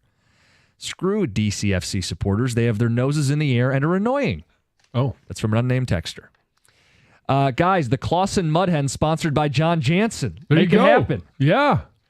It's from Ron in the D. Put it right in the park. I'm lockstep with you on this minor league thing. I would love for the Tigers AAA affiliate to be just in one of our suburbs. I think it would be awesome. So, and then Toledo gets the Erie team and Erie loses. So why don't you just move the Erie team? Because and keep the Mud Hens in Toledo. I want the AAA guys closer to me. Yeah, the guys that are on the verge of coming up. Because, when 2 years ago when Henry Malloy was down hitting the ball around in Toledo, my son had a field trip to a Mud Hens game. So we went, and he was fascinated by, I've heard of this guy. I get to see him. Wow. I think people would be fascinated to see the prospects right in person to see, do you think they could hold their own in the majors? I think it would be so cool. And then the AA team would still be close in Toledo. And by the way, we're not stealing the Mud Hens name, though.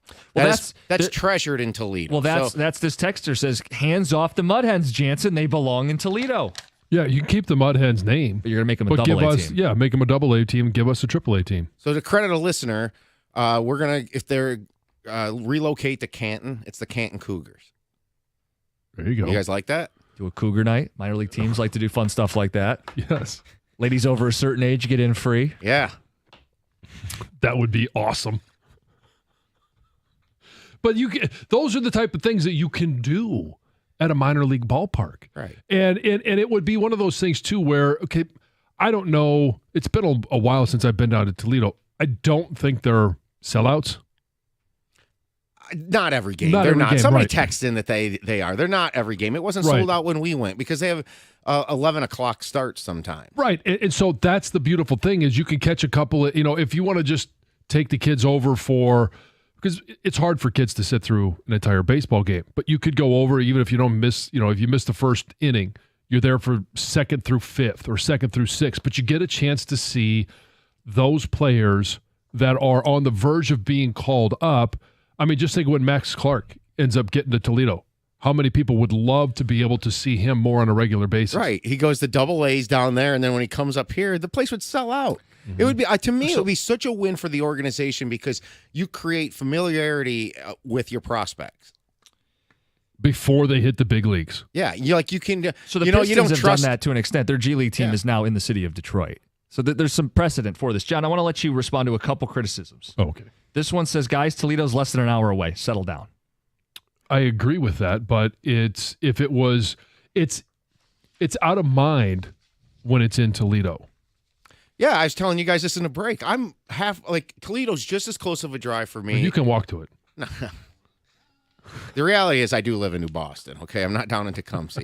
My son played in Tecumseh Don't yesterday. That's not what Rico told us. He did. Connor played in freshman game in Tecumseh. And the reception, there was a parade for you, right? Yes, exactly. I'm a biggest celebrity down there. Mayor. Anyways, all right. So Toledo's just as close as coming to here for me.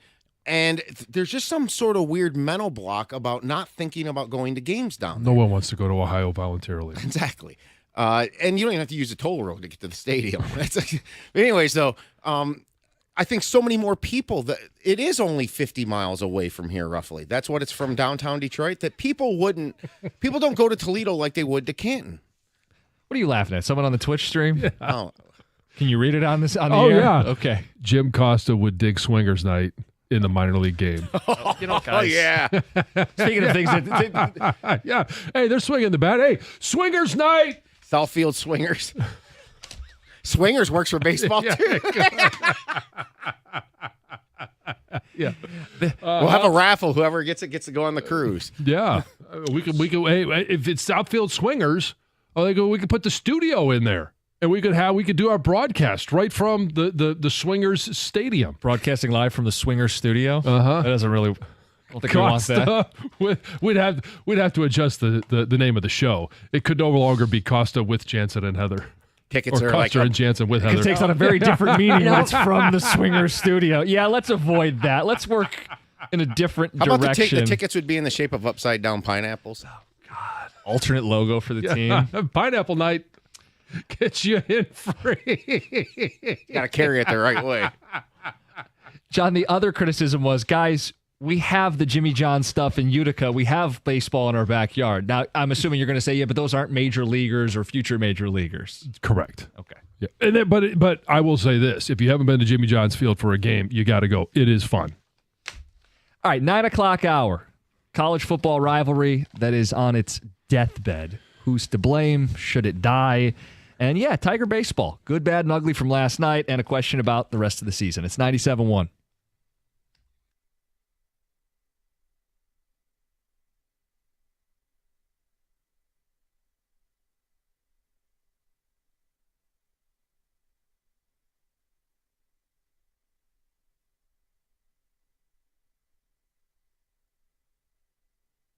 Brought to you by Moran Buick GMC. Riley Green driving in 4 runs. Tarek Skubal striking out 8 Cardinals. Tigers tie their series in St. Louis with a 5-4 win last night. Green, a third-inning, 2-run home run, number 12 on the season, and an RBI double. Skubal, not too bad, 5 2/3, giving up 3 earned runs to the Cardinals. Manager A.J. Hinch says the ace delivered to knot up the series.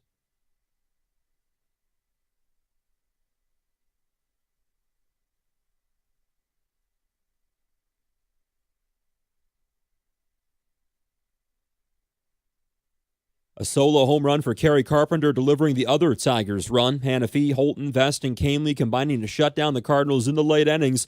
The 32-17 Major League Best Tigers go for the series win this afternoon. 1:15, the first pitch from Busch Stadium right here on 97.1. Lions preseason kickoff times are out. The Hall of Fame game Thursday, July 31st against the Chargers in Canton. That's at 8 o'clock. Detroit's at the Falcons. Friday, August 8th at 7 p.m. Final 2 preseason games, both at home, both at 1 o'clock at Ford Field. Saturday the 16th against the Dolphins and Saturday the 23rd against the Texans. NBA playoffs last night. Thunder dominate the T-Wolves 114-88 the final. That game 1 of the Western Conference Finals. Shai Gilgeous-Alexander 31 for OKC. Pistons owner Tom Gore says he's focused on MVP for Cade Cunningham when it comes to the next steps for the point guard. Gore is calling the Pistons All-Star a superstar in the making. And ESPN's latest mock draft has got Michigan State guard Jace Richardson going number 16 to the Magic. 1 pick later, Michigan center Danny Wolf, number 17 to the T-Wolves. At the Corba Health Sports Desk, I'm Luke Sloan. For more, go to 97.1 The Ticket or Odyssey.com.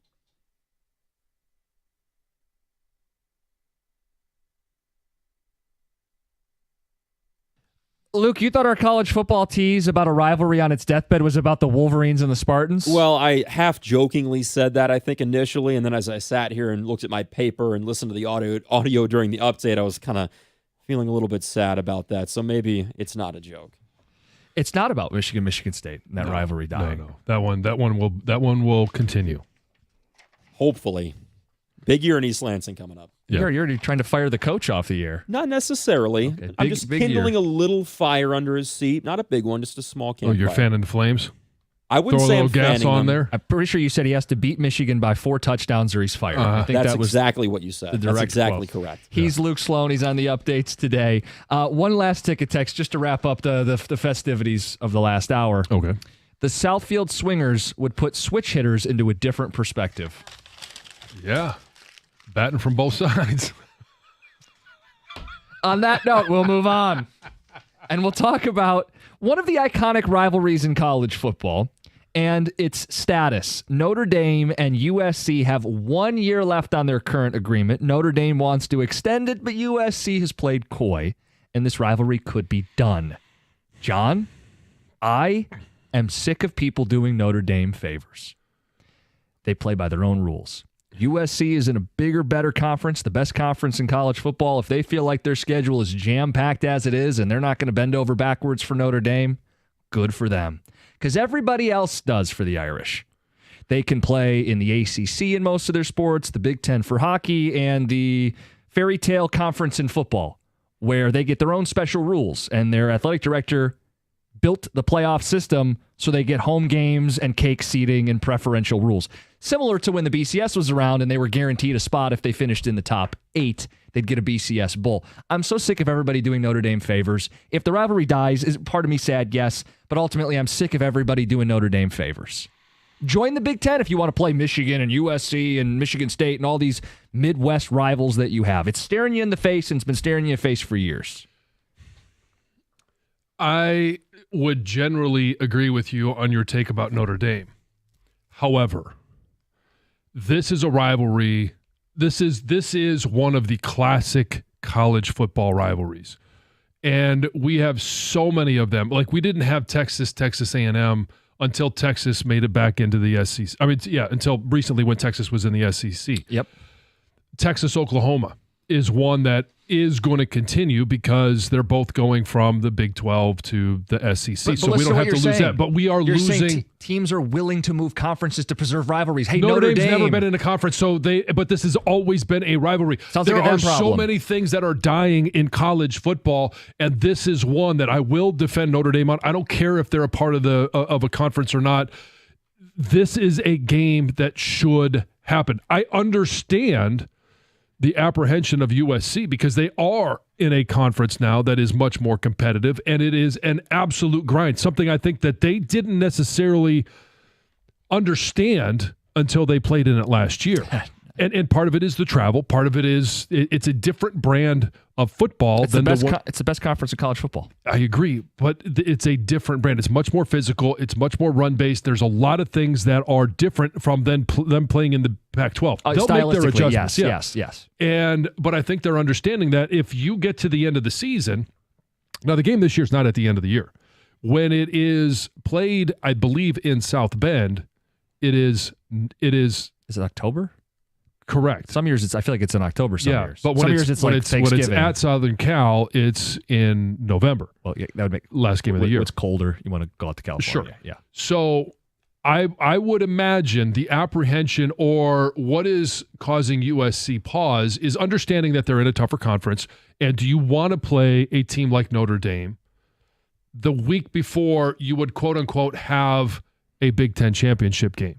Or do you want to, does the Big Ten also, are they putting on pressure on USC? Hey, we don't want you to play this game at the end of the year. We would like you to play it at the beginning of the season when everybody else in the first 3 or 4 weeks of the season is playing their non-conference so that we can pair you with UCLA like they're doing this year. Mm-hmm. That should be the last game of the year. Now, UCLA, I mean, they really haven't held up their end of the bargain in regards to making that much of a game. No, but that would at least be in-state. Also traditional conference game. Like those are typically the games that we prioritize. So I think it's a Big Ten issue. I also think it's a USC issue, understanding that I think we would rather play this game at the beginning of the season when the non-conference games are played instead of in the middle of a grinding, tough Big Ten schedule. But then good for USC for saying we're going to stick up for ourselves, our program. If Notre Dame doesn't fit, we're good. We're going to play a plenty tough schedule with 9 Big Ten games. We'll still schedule a power opponent. We're going to play at least 10 power opponents every single year. It doesn't need to be 11 with Notre Dame. We don't need to punish ourselves so that Notre Dame continues their rich traditions that they have insisted that all the rules be sculpted for them to do so. I don't know. I just have a Notre Dame issue if you can't tell. So I'm fine if they suffer. I think the sport will be fine. The sport will be fine, but it's death by 1,000 cuts.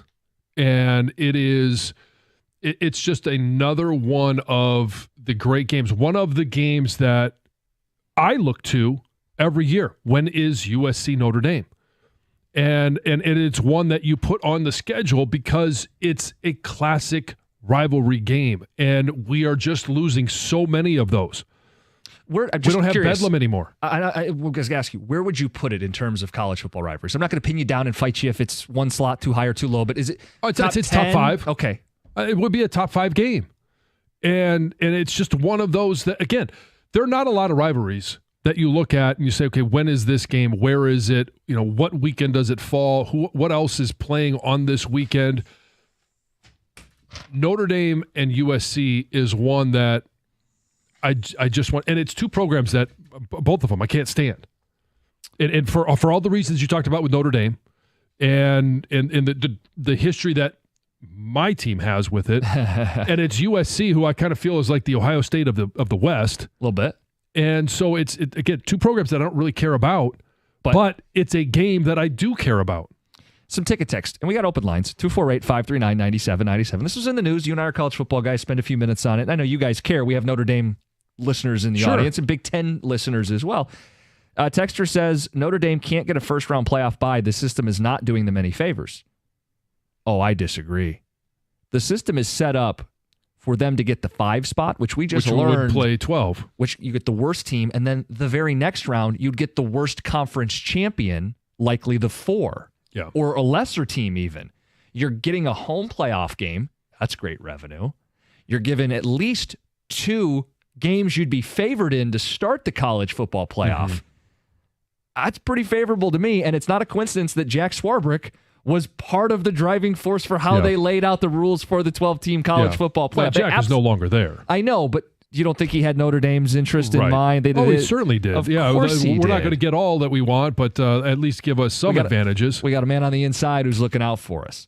Texter says it won't affect my love for college football if the rivalry continues or not.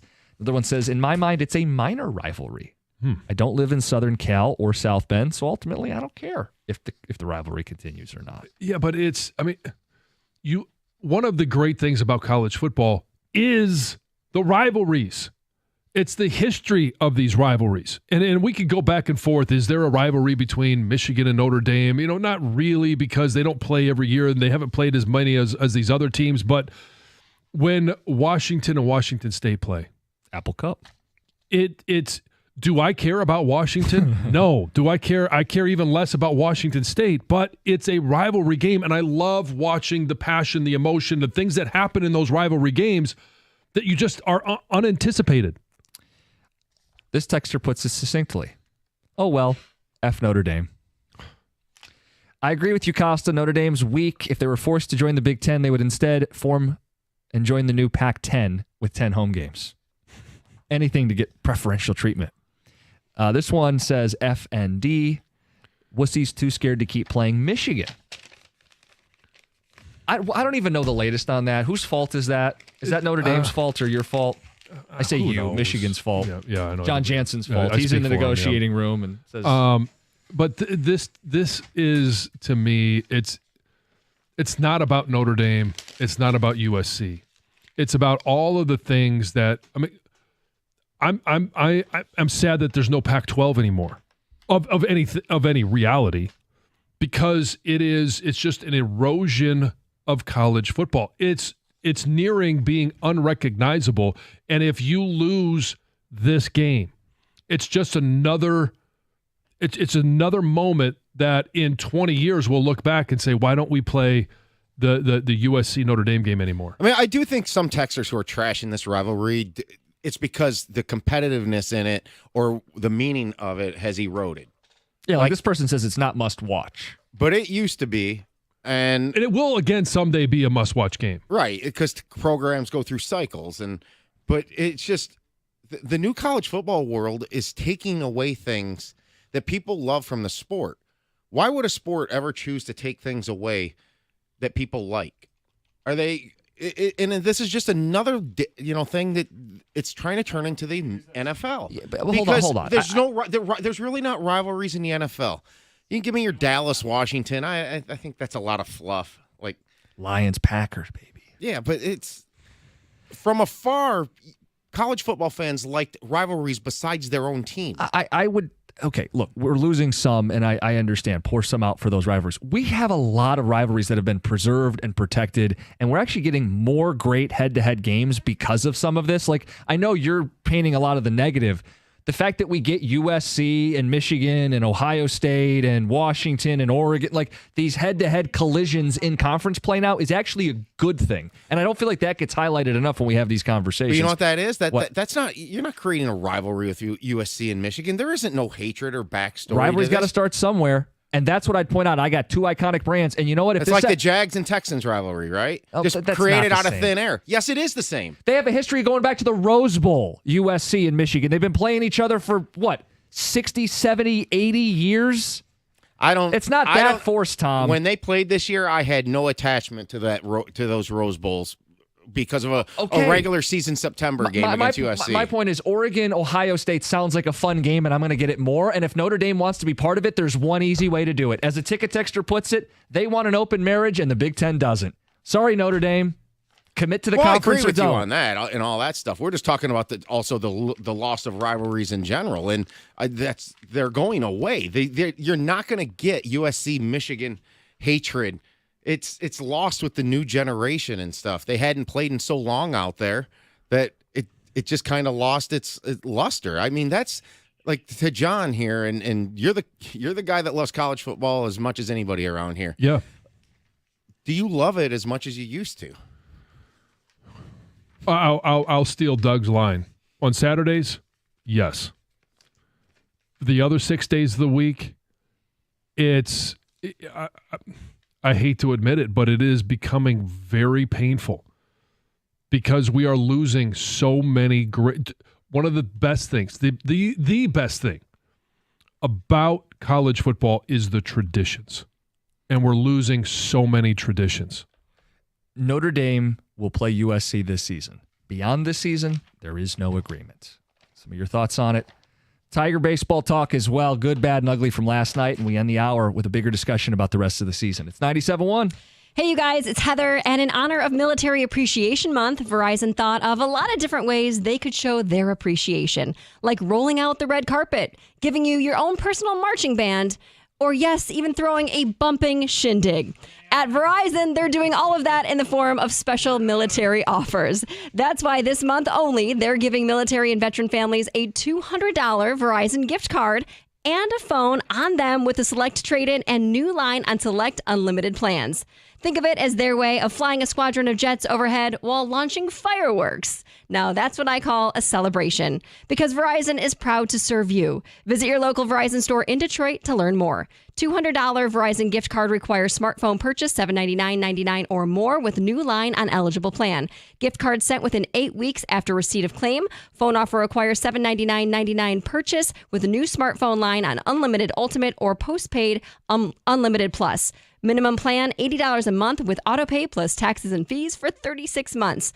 Less $800 trade-in promo credit applied over 36 months, 0% APR. Trade-in must be from Apple, Google, or Samsung. Trade-in and additional terms apply.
Tigers blew a 4-0 lead last night. Still found a way to win the baseball game. The good, the bad, the ugly. We'll get to that, plus a bigger question and topic for the rest of the season.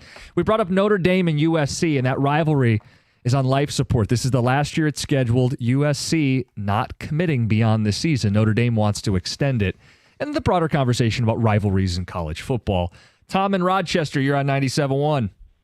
Hey, how you guys doing this morning? Good. Good. I love this topic. I'm a huge Notre Dame fan. And it is a shame that we're seeing this rivalry end. But Notre Dame just signed a 12-year rivalry game with Clemson starting in 2027. So is it a rivalry game? I think it is now. I think it's a more modern rivalry. The last couple years that Notre Dame has gone up against Clemson, they've been huge ratings. Notre Dame's come out on top the last couple times they've played. So what you're suggesting is new rivalries can be forged? I think so, and I think that honestly, Clemson is at a better place right now than USC is, I think. And Notre Dame is on an upward trajectory. Clemson is supposed to have a great year this year. They're talking them up. But USC, the game is past them, Well, I think they've had a hard adjustment to the Big Ten. I think there was a reality check for them. USC will make some adjustments. USC will again be a good football team. I don't know if it's going to be this year, next year, if it's in the next 5 years. Eventually, they're going to be a top program again. I don't know if it's under Lincoln Riley, but the resources they have out there, both the recruiting talent and the facilities and the funding, I don't think they're going to be dormant. Pat in Shelby Township. Pat, good morning. Good morning, guys. Hey, I caught the tail end of the conversation, but I wanted to make a point about this. For example, the rivalries and traditions. I agree with John. The traditions are going away. Jim, these rivalries, you said you like the fact that, Michigan's playing USC and Oregon and all that. I think most Michigan fans would rather see, for example, Notre Dame on the schedule than USC or Oregon. Pat, I'll argue that just a little bit. I'd rather see Michigan, Notre Dame versus Michigan, New Mexico State. Well, I don't think Michigan fans in general will travel to the left coast to see those games. Oh, I don't know. I think those are some iconic venues, and now they have a reason, an excuse to go out. I think the sailgating out in Seattle with Washington. Oh, it was awesome. Autzen, the zoo that place can be for Oregon. I mean, USC and UCLA Coliseum and the Rose Bowl. Like, you've got venues, nice weather. There's reason to travel. Adding those schools meant you're more likely to get them on the schedule, and maybe you don't play Northwestern as often, right? Bigger Big Ten, you can't play everybody. Right. I think that's the trade-off is instead of playing Purdue, Northwestern, and Minnesota back-to-back, Oregon is in there. That's better for college football and better for Michigan and Michigan State fans. It is, but at the expense of – I know that the game's not as big to us, but you will no longer have Oregon versus Oregon State. Yeah. By the way, what's that trophy game? Greg, do you know? Civil War, right? Yeah. I know all these. But what's the trophy that they play for? I don't know if there's a trophy. There is a trophy. Is there? It's the Platypus Trophy. Oh, it is. Yes. Beavers and ducks combine. Platypus. But, so it's little funny things like that you are missing out on in college football. And I know there's one that is playing this year. It's the Iron Skillet. Last one is scheduled for this year. TCU SMU. Hey, real quick, the good, the bad, and the ugly from last night's Tigers game. The good is clearly Riley Green. 3 for 4, drove in 4 runs, had a homer, had a big double in the ninth after they blew a 4-0 lead. He came up big time clutch. His last 10 games, he's hitting over 400. The streaky hitter, he was cold. Now he's hot, and Tigers are riding his bat. The bad, Tyler Holton. Came in, gave up the lead in the 7th. He has struggled in that last 10 outings for him. His ERA has ballooned up. Clearly not the guy they were counting on from a year ago. And the ugly, awkward is more of the word I should use. I checked out what Doug and Gator were talking about. This joint FanDuel. The broadcast, the pregame, postgame. Tigers, Cardinals live. It was incredibly awkward. because it felt like, so it's Todd Jones from Detroit, and like then they were being nice. Like they're brown-nosing each other, basically. It's a forced niceness. This awkward, like, pom-poms for both sides. Hey, Scooble was good, but we got to give Herrera a shout-out. He had a big knock in the 6th. And it just felt like there's no chemistry. And you're never going to have chemistry when you just parachute in for 3 games at a time. And then you can't help but think about people like Mickey York and Trevor Thompson, who we don't get to see. And everybody sees it for what it is. It's cost-cutting, and it hurts the product. I thought it was awkward to watch. I didn't see it. Was it Monday night when it first happened? Wasn't able to be in front of the TV. I was listening to the radio broadcast last night. But yeah, it's who wants to watch something like that? It's awkward to watch on FanDuel to begin with. Even to go from pregame. Oh well, the broadcast doesn't flow into the regular game because then you got to hit watch. And I don't need same thing with game going to the postseason post game. Yeah, and what'll happen for me is I have watched a lot of the pregames, but the post game will eventually I'll kick in or I'll click it in, and there we go, and I'm watching it. And I did want to see because I didn't on Monday. It just felt like I don't need a homer broadcast, but it felt like both sides, like we had a winner and a loser. There's good and bad. It was like everything's good. Let's hear from both managers. Both managers got to be happy with how competitive the game was today, and Tigers fans got to be happy with Scooble. And I just felt like it was super flat. Yeah. Flat was how I would describe. Awkward and flat. And then the guy in the middle, I don't know his name, sorry, just like staring us in the face. He's kind of like, who am I supposed to look to? I don't have any rapport with Todd Jones. Just staring us in the face in our living room. It's like the artwork. The eyes are always following me wherever I go. Anyway, let's get to Heather with the news. Heather, what's up? Okay, so the Detroit Tigers AA affiliate is the Erie Seawolves, correct? Well, at least that's what they're being called for now. And it's all because John Oliver has chosen the Seawolves for a major rebrand. And he made the big announcement on last week tonight.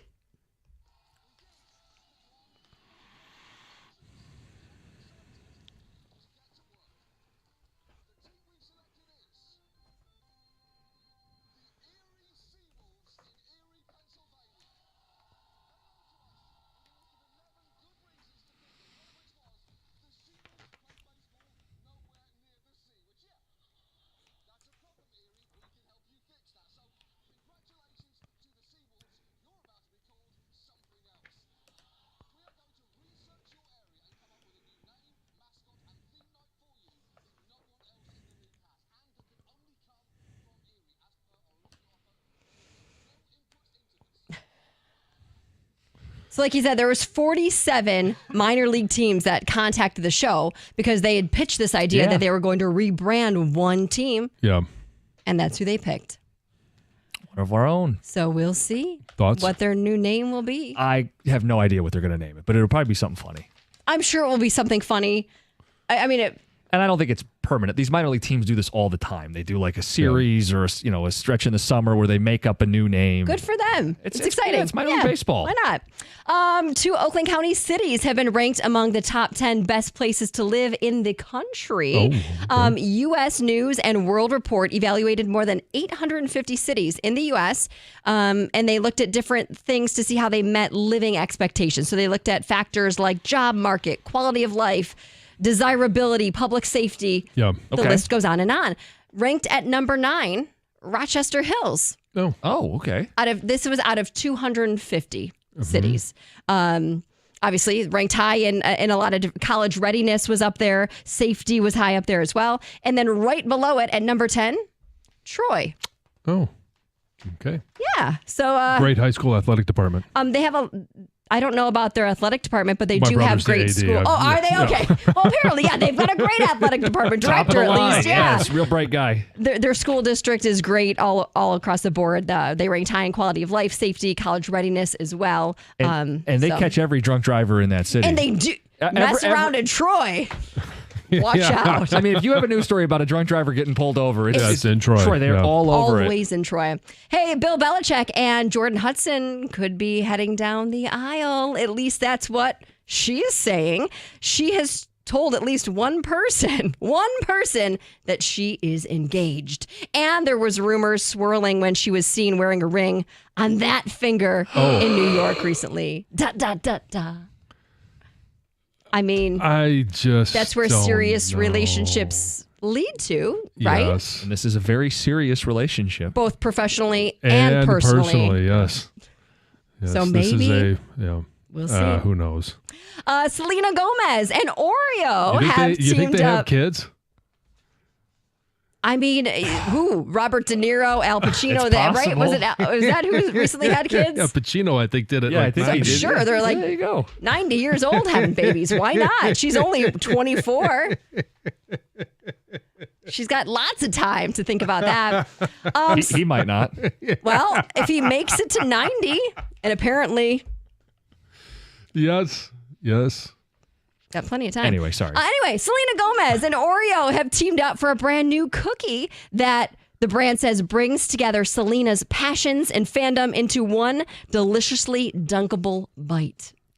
So what's This is what's not unique anything about new. it? They've done this before, so it's a limited edition, And obviously. Post Malone had one of these. Yeah, it's inspired by her love for oh gosh, Oreos? No, yes, horchata. Okay. Huh? Which I've never had, but it's like a drink that she grew up drinking. That's some very special to her. It says it includes a layer of chocolate and cinnamon flavor cream atop 2 layers of sweetened condensed milk flavor cream with cinnamon sugar inclusions. So lots of cinnamon sugar. Yes, it's sandwiched between 2 chocolate cinnamon flavored wafers. Huh. I'd try it.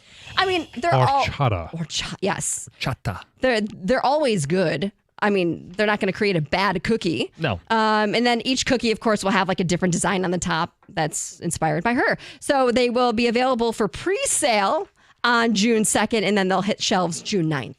I guess I shouldn't be surprised, but the idea of people pre-ordering Oreos. Yeah. When it's connected to a I know star. why. I know. It's just when you say it out loud, people are going to pre-order their Oreos, but limited edition. Yes. Yeah, I pre-order my Girl Scout cookies. There you go. It's Heather with the news. All right, hey, coming up next, are the Tigers really going to do it? It's 97.1.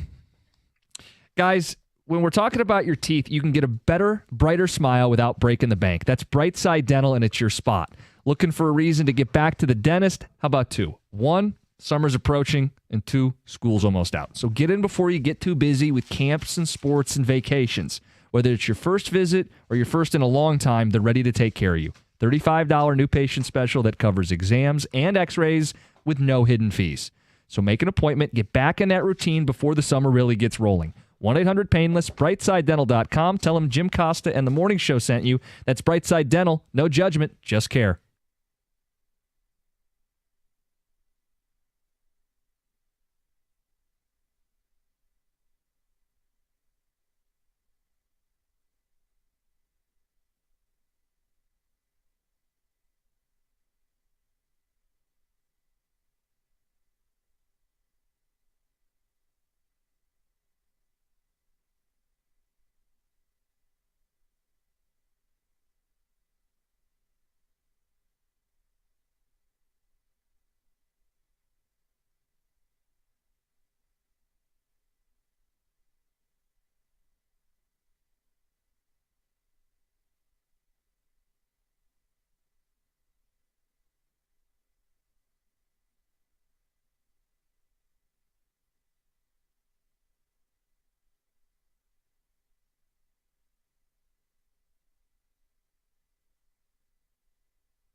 Been playing that all morning. Riley Green, the hero of the night last night. Dan Dickerson on the call. Yeah. Tigers win. And as you wake up today, still the best record in baseball. 5-game lead in the division. And that's what I wanted to talk about. 5-game lead in their division. Cleveland's coming up. But Detroit's done such a good job dealing with every bit of adversity this season. Are they built to go wire to wire? Do you expect them to carry this first place in the division from here to the finish line? Because I would point to all the adversity they've already faced. You lose 3 center fielders before the season starts, and suddenly Javi Baez is a Gold Glove center fielder. And right as he starts to cool off a little bit, we got the news of Parker Meadows. Yeah. He's in Toledo now. He's right around the corner.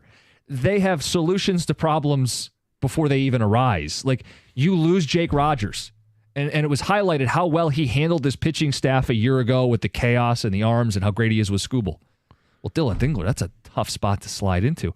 All Dingler did was hit 290, and he's top 10 in pitch framing. Like, he settled in. He's got a big arm. He did a nice job filling in, and I think he should stay the starting catcher.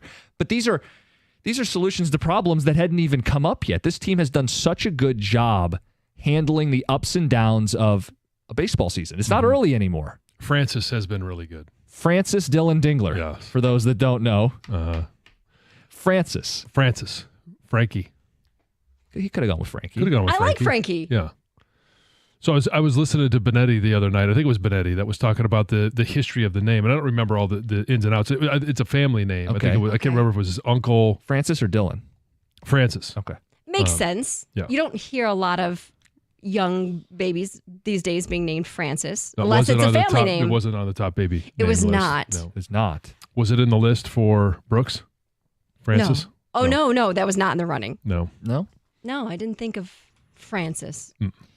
So but anyway, our question for Tiger fans today is, like, wire to wire. I do think they're going wire to wire. And the reason I do is because they have been a very consistent team. There's been some areas or some games where the offense isn't there.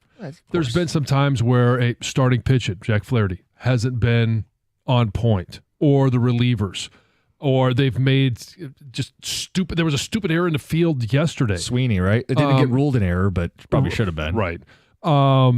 And the only reason we were, kind of bantering about, or I was bantering about that as I was watching Jack play, is that was the first hit. Is the only hit Skubal had given up for like 5 innings. So I just think that they've been very consistent. And you mentioned the answers to problems before they become problems. There is reserves coming. There's reserves on the way. And is Vierling going to come in and be win a batting title, or Parker Meadows? No. But are they better than some of the bats that they have in the lineup? Or does it give AJ, who is great at constructing a lineup and putting guys in position for success, creating matchups? It just gives AJ Hinch more weapons to play with. So you had the math on this. They're pacing for 107 wins, Yes. which feels crazy. Bizarre. It also suggests that this pace won't keep up. But I also don't see them going in the tank, losing 5-6 in a row. They have a 5-game cushion right now, and this is a big series coming up. But, John, whether they win the series or not, and they win more series than they lose, I feel like they keep momentum very well. They don't let losses stack up. They pick themselves right back up. I mean, Monday was a brutal game. And they could have sat in the filth of blowing a 4-0 lead last night, but guess what? This baseball team finds a way. So they got a dud on Monday night, and how do they start the game off? Immediately. With a Kerry Carpenter home run. And it completely sets the tone for the night. And not every bat was a great at bat, but you have a team that responds to losses. And when I say consistent, you don't have to win every series. They've been very good at winning series. They've won 11 of 14. They have a chance to win 12 today. But they don't let one day leak over into the next. And I think a lot of that has to do with AJ's approach and the psychology of it. He talks about it all the time. I think that pays huge dividends with this team, with young players, with guys that at one point in their careers, like a Javi Baez, was a star on certain teams, came here, was terrible, but now is willing to do anything the team asks of him. Yeah. And so when Parker Meadows comes back, I don't anticipate there's any issue with Parker Meadows playing center field. And it's not going to be every game. You're still going to see Javi Baez in center field because he's been damn good. And probably against lefties, right? Because Parker, lefty on lefty, those are spots that you could get Baez in center field. Or there's games they can both play the outfield, which seems super exciting because they've both done a great job in the field. They're getting pieces, reinforcements. They're the best team in baseball, and anybody who thinks they're going to fall off the face of the earth, like it's more likely that they sustain this because reinforcements are coming and because they're such a deep ball club, because the pitching has been so good. So the question is, one, wire to wire, do you see it? Do you expect it? Is that what we're going to have now? And the second part of that is, what would trip them up? What's the biggest challenge standing in their way? It could be a team in the division, could be Cleveland this week. It could be the bullpen. Yeah. It could be a rash of injuries. We know Riley Green and Carpenter have had a hard time staying healthy for full seasons. If you're concerned that Torque or Baez or both aren't real, like what is the biggest challenge that stands in their way from going wire to wire in the AL Central? Well, I think it's bullpen, and I am along with most people who look at, maybe it's the most obvious thing, that the bullpen over in the month of May hasn't been great. Bats have been great. Trey Sweeney, Javi Baez, Riley Green has been great in May, and that's where I think this team, they're not relying on one guy to carry them. Last year it was Skubal, and then let's figure out the other 4 starts. This year, they have a decent pitching staff. I say decent kind of jokingly. There's a really good pitching staff. And they also have Cobb waiting in the wings. We have no idea what he is going to be. I don't know what to make of him. But Mize is right around the corner, too. Right. I mean, McCoskey was reporting this week that Saturday was the date he was tracking to get back out there. So, I mean, I feel like doesn't feel like he's been gone. No, you know, I mean, and it'll be the same thing with starts. Reese Olson. He's going to miss a couple of starts, and that inflammation will, it sounds like it's not a major issue. It'll go down, and he'll be back. And so it's when Riley Green at the beginning of the year was struggling. We talked about him being, 1 for 30 with a record number of strikeouts. Yeah. At that time, Torque was on fire. Torque's cooled off a little bit. Power's still there, but, in terms of the batting average, it's cooled off. Riley Green's picked it up. Well, there was, a couple days ago, Sunday, Torque drove in every run for the team. And last night, Green drove in 4 of the 5 runs for the team. Jake goes down, and all of a sudden, insert Dylan Dingler, and you may actually have something better than what you had in Jake Rogers. Now, I like Jake being out there with, and maybe it's superstitious, maybe, I don't know what it is, but I like him being out there with Tarek Skubal because he caught every game last year with Tarek Skubal. There's a great relationship there. He knows exactly what to call for Tarek Skubal. Those guys have a tremendous working relationship out there. But it's the consistency of a team where when one guy struggles, there's 2 or 3 there to pick up the production. Wire to wire, W2W. Do you think this team runs the table, first place in the division? They have the biggest lead of any division leader today, and they have the best record of any team in baseball today. If you think, hey, boys, we're laying it on a little thick for May, tell us the thing that would trip them up, the biggest challenge that they face if they're going to go wire to wire. Coming up next, we'll get your phone calls and ticket texts on that. Plus, I don't do this often. I want to shout out something that Scott Harris did. Oh. Give him a little extra credit. It's next, 97.1. Hey, FanDuel is the best place to find all your favorite player props, and now you can make the smarter play with new performance trends. Want to see if a guy's hitting that over consistently, or maybe they've been flirting with a potential triple-double? Get the latest stats right inside the app. You don't have to leave it, and see who's heating up. And once the game starts, that's when things really get interesting. You can combine live prop bets into a same-game parlay, and everybody knows you can put down a little and a chance to win big. If you don't already have a FanDuel account, it's not too late. What are you waiting for? Get in on all the action. You can get started with $200 in bonus bets if your first $5 bet wins. All you have to do is visit FanDuel.com/971Detroit to join today. That's FanDuel.com/971Detroit. Make every moment more with FanDuel, official sports betting partner of the NBA. Must be 21 or over and present in Michigan. First online real money wager. Only $5 first deposit required. Bonus issued is now withdrawable bonus bets that expire 7 days after receipt. Restrictions apply. See terms at sportsbook.fanduel.com. If you have a gambling problem, call 1-800-GAMBLER.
from the jump. Good response for the Tigers. Pick up a win, 5-4. Started strong, ended strong. Riley Green knocked in the winning run in the ninth after Kerry Carpenter starts the day off with a home run. We talked about it. This team should only be getting better with the good news that Parker Meadows, nerves alive, awake, ready to go. He's going to be down in AAA Toledo here working with Vierling, and both those guys could be here in the near future. Just imagine if he was playing for the Canton Cougars. You could go see him. I know. Texter says, scared to think this team could get even better. They have the best record in baseball. They have a 5-game lead in the division. It's the largest division lead by anybody in baseball. And the Guardians are in town starting tomorrow, but the Guardians aren't in second place. The Twins are.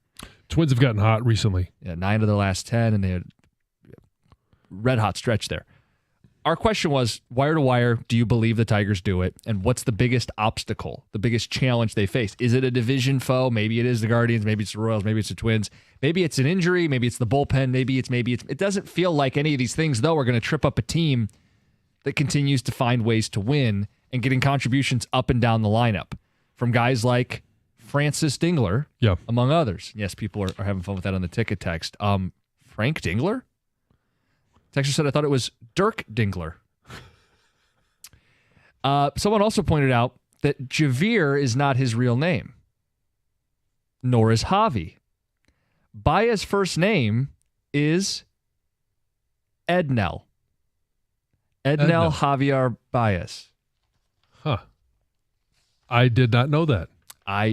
Ticket texters all over it. It's like Stafford's name is actually John Matthew Stafford. So if there's a mix, is there a mix between Javier and Javi that we end up calling him Ed? Ed Baez? Ed Baez doesn't seem to roll off the tongue quite as well. Old Eddie B making plays in center field. By the way, shameless plug, you can buy the Fear Javier shirts, shoptheticket.com. Yeah. Or just Javier Baez if that's more your speed. Yeah.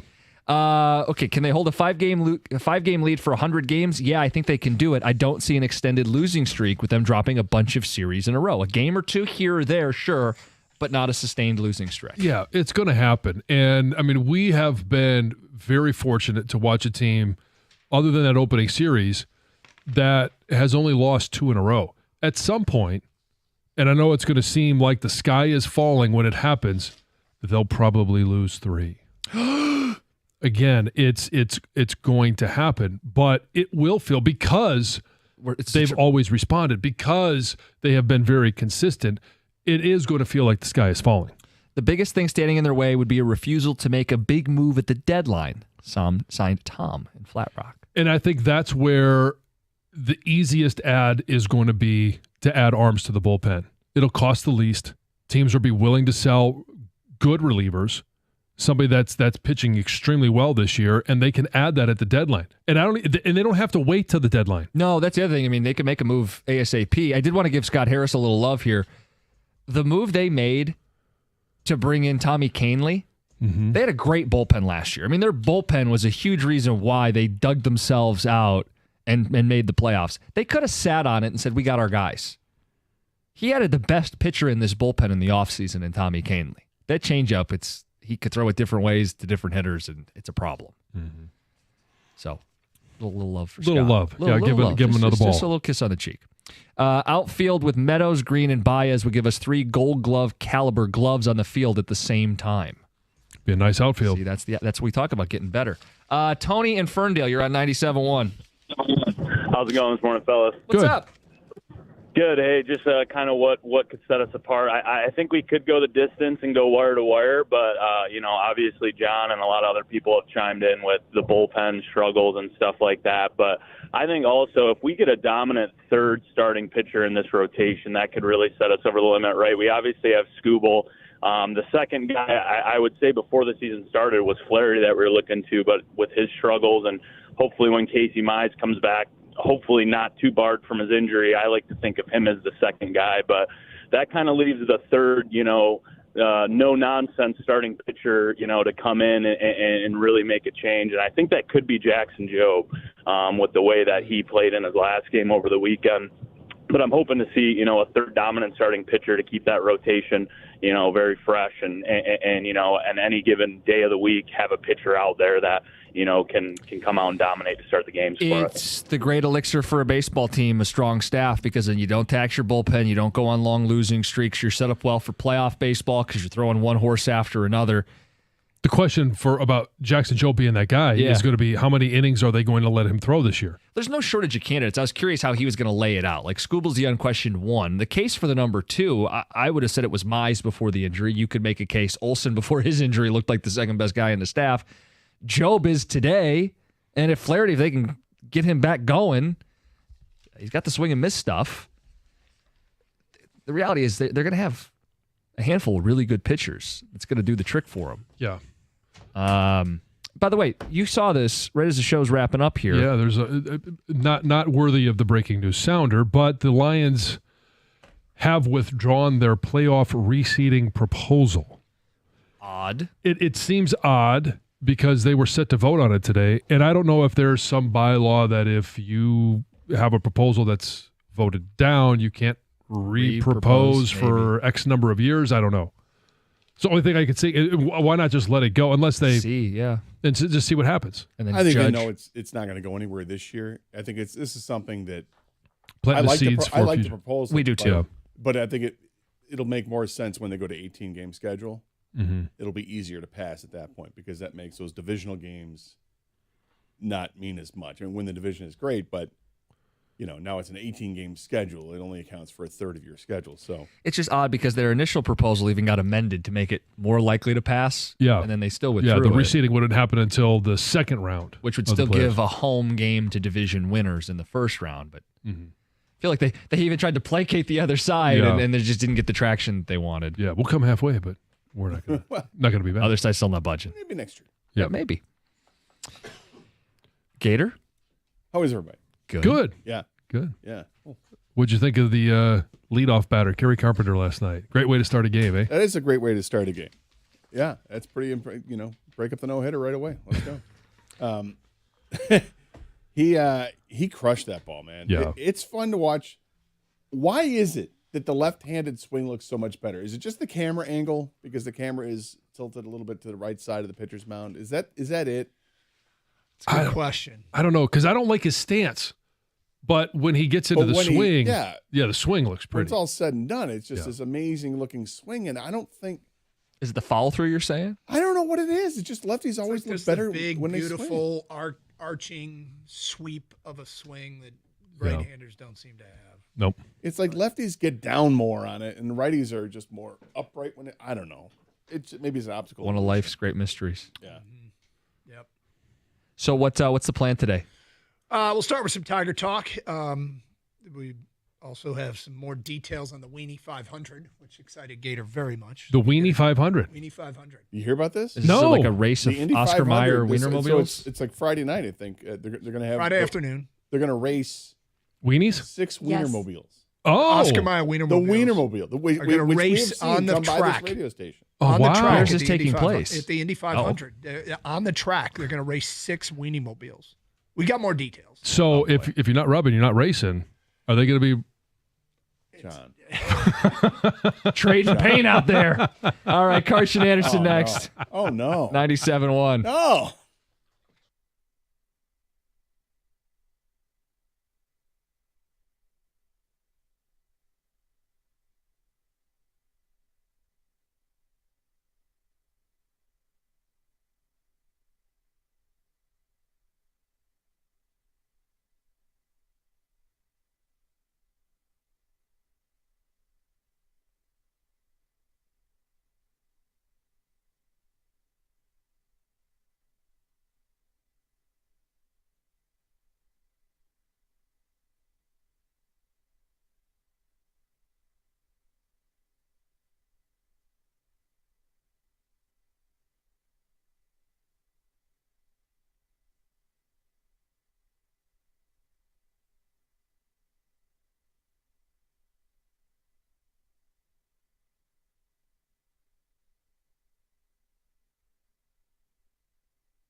What a lovely day we've got here in Metro Detroit.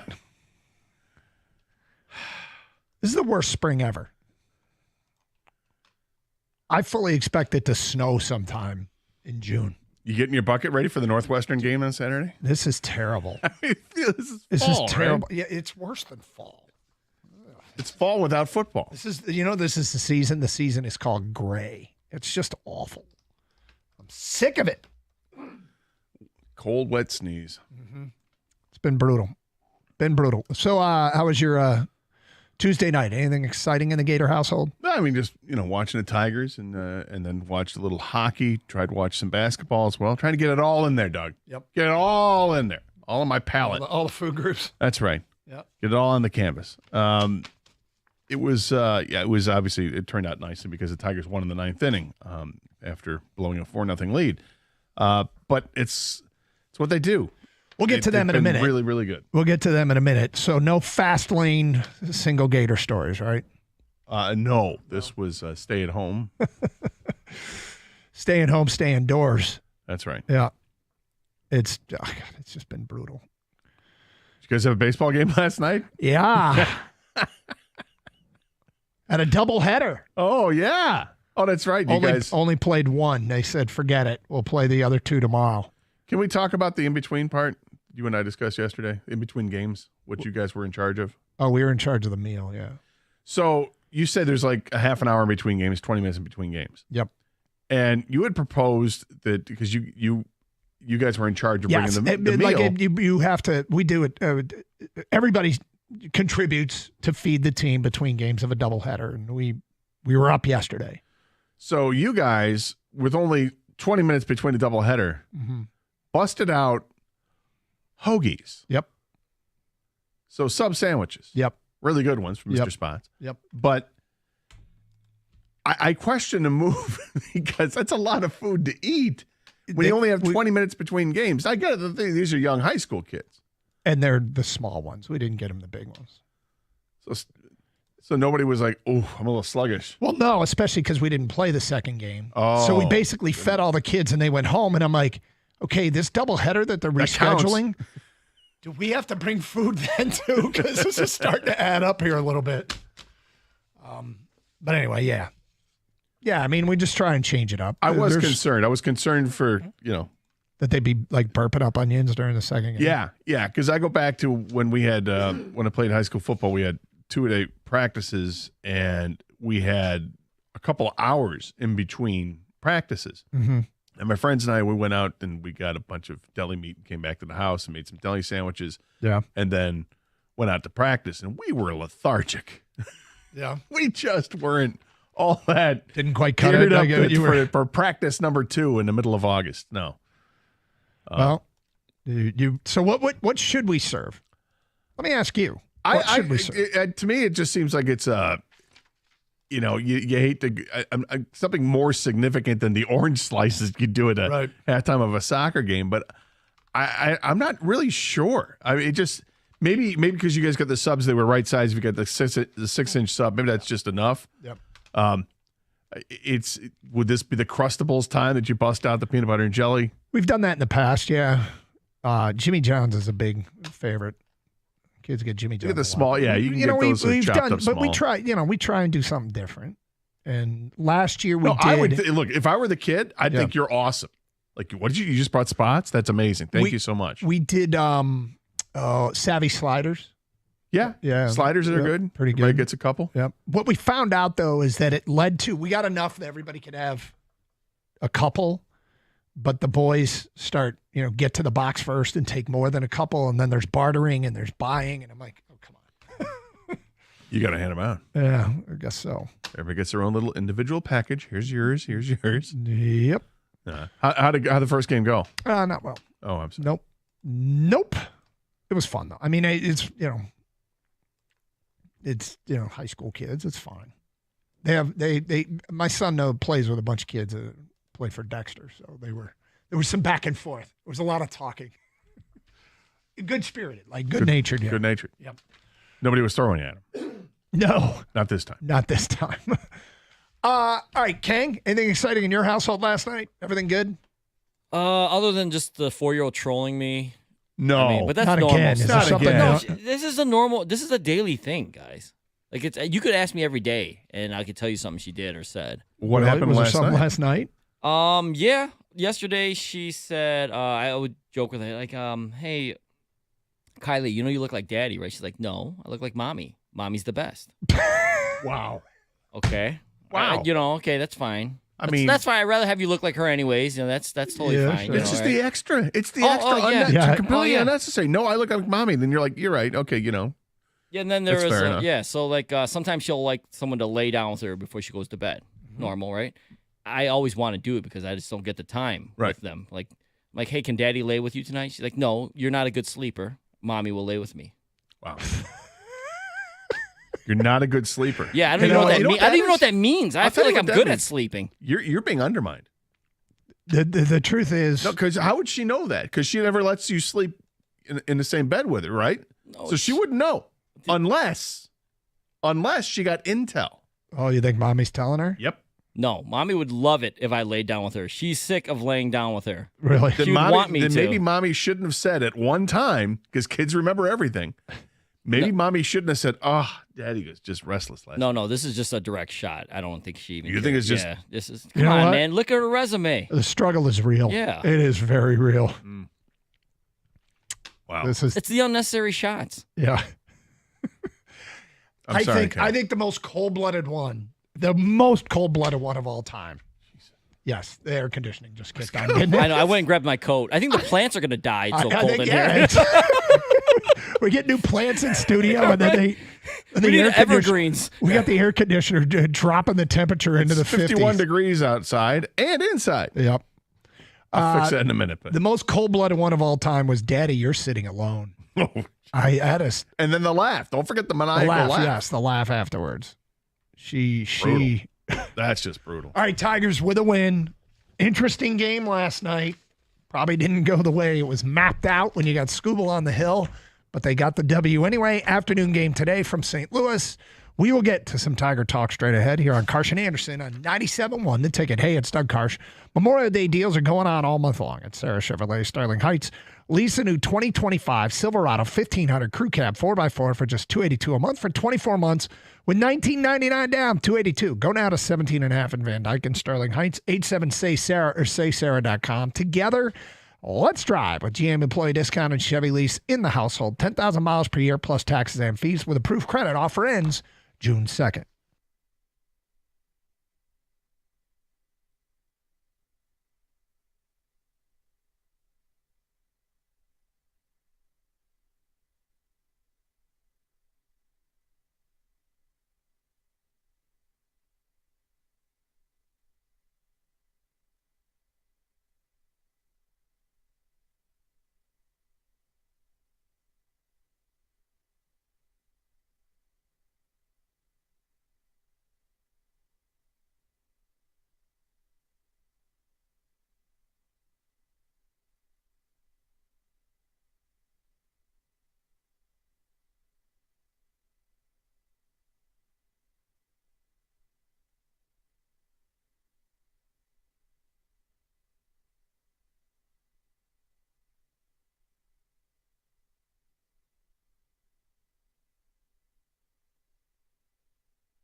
afternoon Tiger game today precedes a big weekend series with the Cleveland Guardians.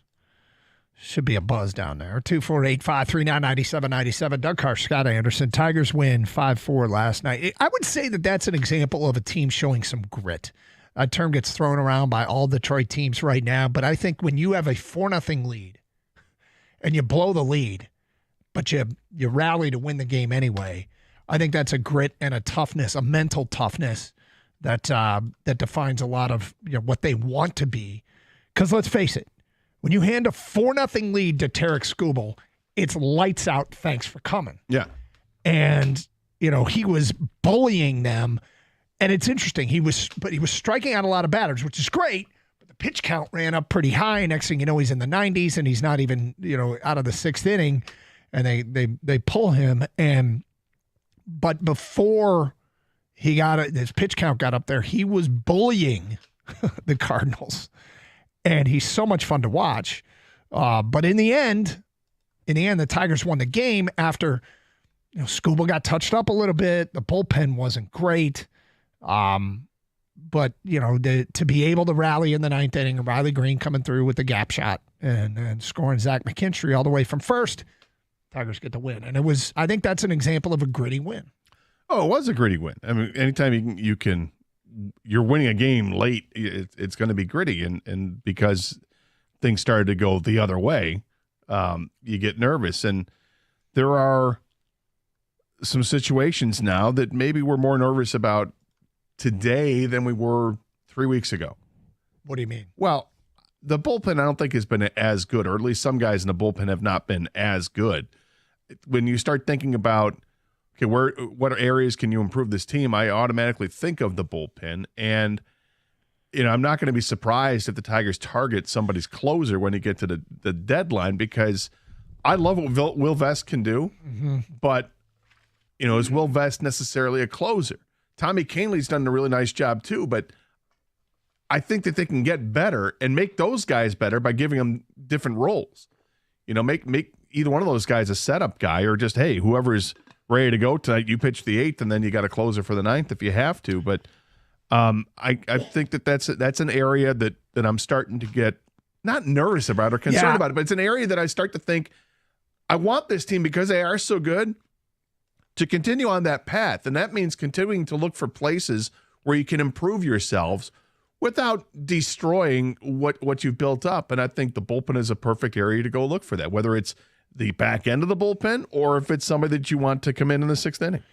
We've been through this so many times. Of course, it's just been a decade since we've talked about high leverage baseball in meaningful games.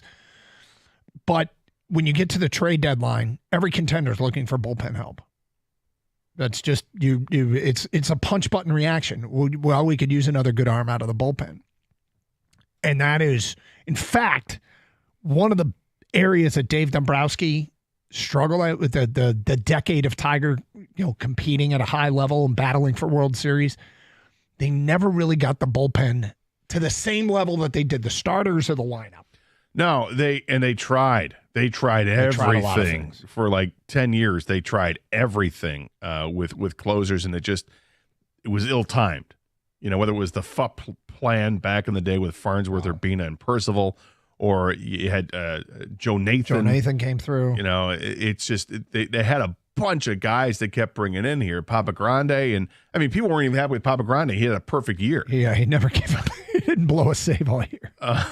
But people weren't happy with it because it just made you nervous. Fernando Rodney in there in the mix, and Joe Jimenez, and they had other guys, Zamaya and others. I mean, it just, no matter what they tried, it just didn't quite work out. K-Rod was one of those guys, and they don't have that guy right now.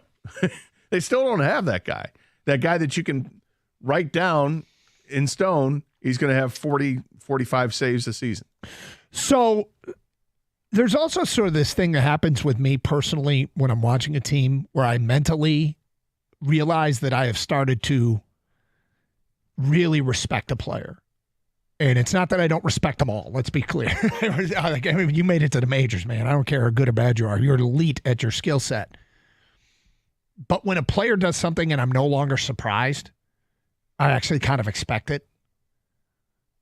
Kerry Carpenter's there now. I think he was there with you way earlier, but I expect Kerry Carpenter to be the kind of player that the team that's at the top of the order that they're building around. Like he's so legit, and like God, it might be late to the party, but I'm not surprised anymore ever when Kerry Carpenter does anything. I expect Kerry Carpenter to do something.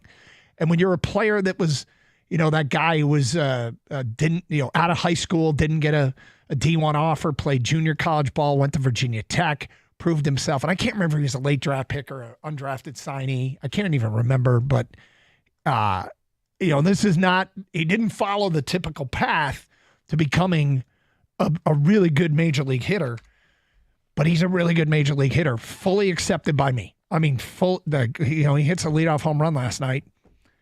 I'm like, yep, that's Kerry Carpenter. And it's just something that you, after you've seen it enough, some people see stuff and they early are on board and fully expect it at all times. And other times takes longer. I mean, Carpenter's just a damn good player. And I feel like he's the kind of player that I would be jealous that other teams found and developed and had for the last decade when the Tigers have not been competitive. I'm amazed you don't remember the Tigers picking him in the 19th round back in 2019 out of Virginia Polytechnic Institute and State University in Blacksburg, Virginia. You don't remember that? AKA Virginia Tech. Yeah, I don't. No, I don't. No, I don't. I'm surprised. Yep. I'm just surprised. I would like to go back and see if he's one of those guys, that you said, you see this Carpenter kid is doing down at high A ball? I think I started noticing him when he was a double A. He was just hitting really, really well. But he is one of those guys that you're like, look at this guy. Is he our version of whatever? Is he our Kyle Tucker or whoever it's going to be, And he has problems against lefties, which is fine, but he's getting more at bats and getting more of an opportunity to prove that maybe he can learn to hit against lefties. But he crushes righties, and he's a great teammate. The guys love him in the locker room. He's a positive influence. He plays a decent outfield. He's great. And right now, leading off, I love that he's leading off. Mm-hmm. Now, a couple weeks from now, when Parker Meadows comes back, who knows? What they decide to do is Parker Meadows going to start the season hitting in the bottom third of the lineup, or is he going to go right to the leadoff position? I don't know, but they've got options, and these are both left-handed hitting outfielders that there's versatility with who you get to play, but not switching off because they're righty-lefty. I mean, this is, when you think about it, having Javi Baez playing so well in center field, for the time being, when you start things off, maybe that's a little bit of a platoon between he and Parker Meadows when Meadows comes back, because Carpenter goes anywhere from being right fielder to DH, right? Yeah, I mean, there's a saying, of course, that you will cross that bridge when we get to it, and it makes sense here. Like, there's all kinds of stuff, and whenever AJ Hinch is on the morning show, the guys ask him about this stuff, and he's like, we'll see. Yeah, I mean, one thing's for sure, Kerry Carpenter is not going to fall to the bottom of the lineup. If he stays at one, great. If he drops down a little bit, I'm okay with whatever AJ decides. But there's a part of me that says, don't rock the boat. It's working. And when Meadows comes back, just throw him in the bottom part of the lineup. Fully accept that this guy's good. Like, I just fully accept that this guy is the kind of player that is a staple that's going to be here for a while, and they're going to win baseball games because of him. It's been 4 years, and his batting average has gone from it's almost improved every year. 252 to 278, 284, 283. The OPS went from 795 to 811 to 932 last year. It's at 822 this year. Very solid 822. But he's on pace to have his highest home run total. He's got 10 already, and his career high was 20. He did that in 118 games. He's got 10 and 46. He's a very integral part of this offensive unit. Thank you. I'm just going to play one, even though you read off about 18. There you go. Yeah, he's really, really good. He's really, really good. And this team, still the best team in baseball, best record in baseball, 32-17. 32-17.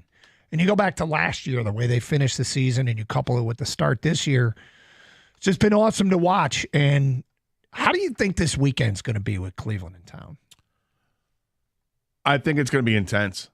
You know, the weather starts to get a little bit better. We might get a little bit of rain on Thursday or Friday. You don't say. Well, but like sprinkles like stuff, I don't think we're going to get any heavy stuff. So, but it's going to be colder, and then it starts to warm up a little bit, getting towards 70, but it's not huge. But I do expect it to be intense because it is Cleveland. We haven't seen the Guardians yet. Now, the Guardians have slipped a little bit.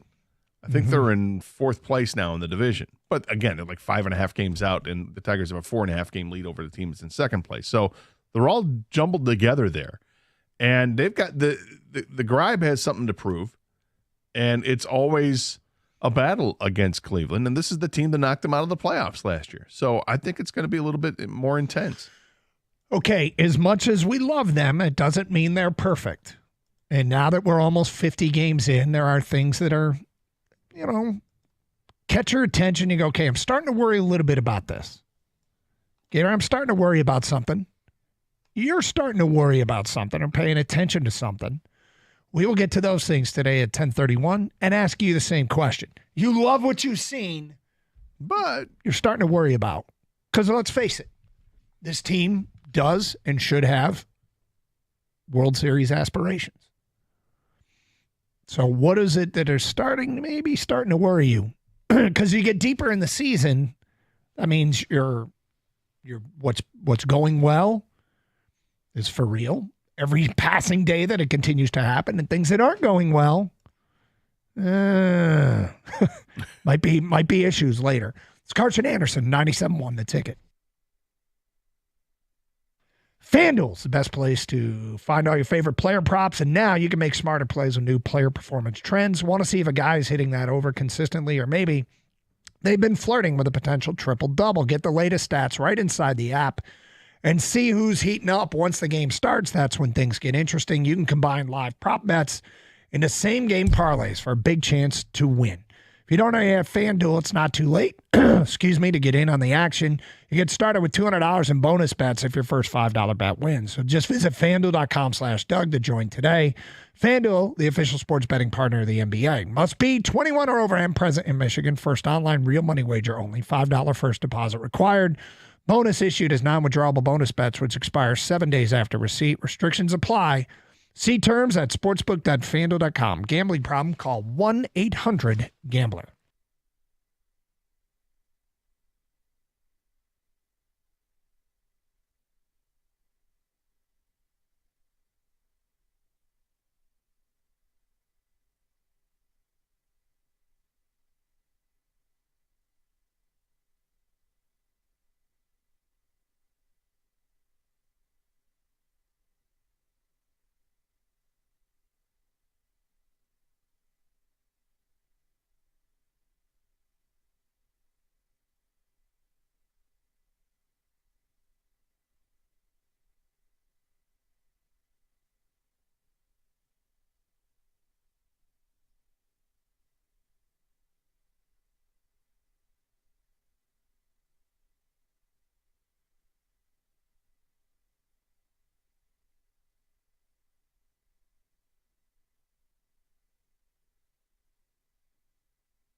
Welcome back to the Carson Anderson Show here on 97.1 The Ticket. Taking your calls and your texts at the same number, 248-539-98 97-97. Talking about the Tigers win last night, 5-4 over the St. Louis Cardinals after the Tigers dropped that first game. 11-4 was kind of ugly there on Monday night, but they win last night.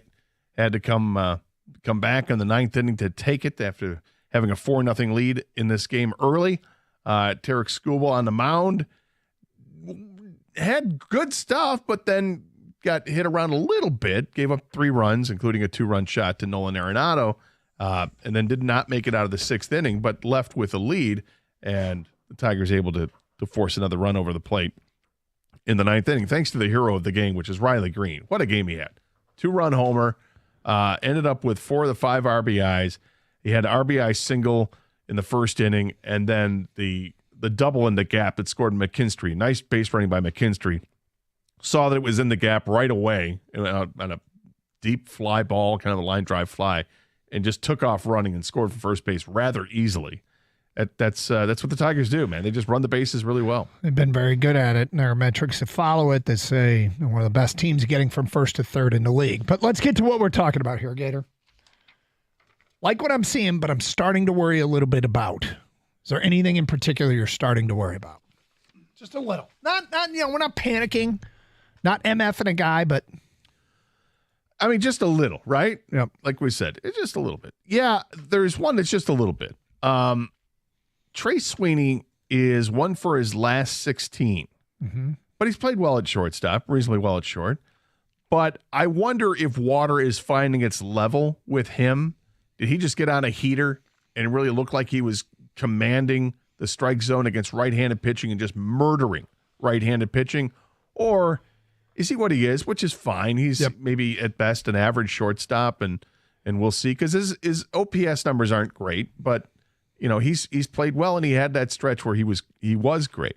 I'm a little concerned there. And the other one I had was Javi Baez, as great as he has been in center field, and he has been great in center field. And if you put his numbers up against other center fielders when he's only playing as a center fielder, he's still hitting well above 300.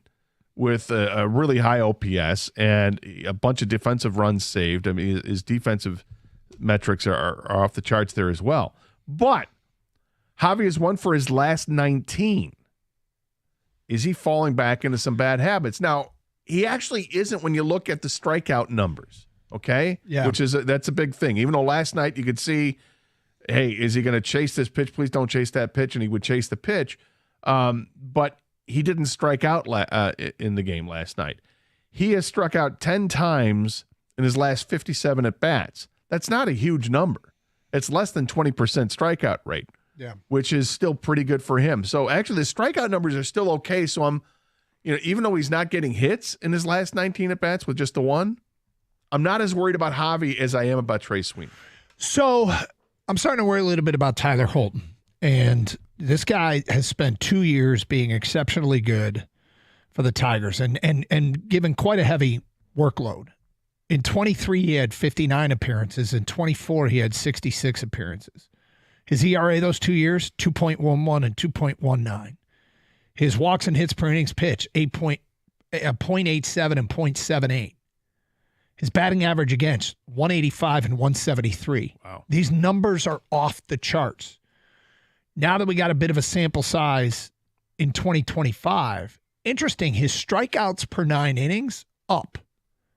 But his walk rate is up. Opposing hitters are hitting 256 against him. And, talk about a dude that was incredibly useful in high leverage situations, opener or late in games. Whatever it took. He was a Swiss Army knife out of the bullpen. And I think we've seen enough this year to go, okay, paging Dr. Fetter. Paging Dr. Fetter. Time to get fettered up again? Time to get fettered up because something hasn't been right with Tyler Holton. And, I don't think he was overachieving. He did it for 2 full seasons in plenty of appearances. I don't think people have caught up to him, right? I mean, he's been large sample sizes, very, very good. So what's going on? It's walks, isn't it? I mean, the walks are up, but so's the batting average. I mean, it's not just the walks. Like I said, the walk rate is up and the batting average against is up like 80 points. I think they can go hand in hand because if you're not finding the plate enough and you start walking guys, then guys can just sit on a certain pitch in a certain location because they know that if you're struggling to find a plate, you're going to have to throw a cookie now and then. I think everything starts with your walk rate. You got to get that under control. Unless you have a crazy high 90s or 3-digit fastball, you can be a little wild with that. But if you don't have that, then that can be troublesome. And I imagine this is something that can be worked out. But yeah, I hear you. I mean, this isn't a crisis. No, it's not a panic moment. No, and it's 7 walks in 21 innings. So it's do the math on that. It's 1 per 3 innings he'll walk somebody. But as a leverage, bullpen arm, you don't want to walk anybody. No, and there's a lot of baseball to be played, and I think some of the overachieving that we've talked about that feels like it might be overachieving, that we're concerned might be overachieving, worried about water finding its level here a little bit. There are other guys that can give more, and there's no question that if Vierling comes back and he's Matt Vierling, and maybe to a lesser extent, there's not quite the longer track record for Parker Meadows, but 2023 second half Parker Meadows, when he shows up, he can make up for some of these offensive guys. Those are all-star numbers. But I'm not sure that is there bullpen help on the way if necessary?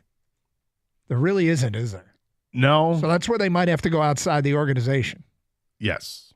And you said it earlier about going to find bullpen arms, which, standard operating procedure if you are a contending team. From Sam in Keego Harbor, I'm very nervous about the bullpen right now. Definitely seems an area we can improve. We have lots of depth in the system to use for trades.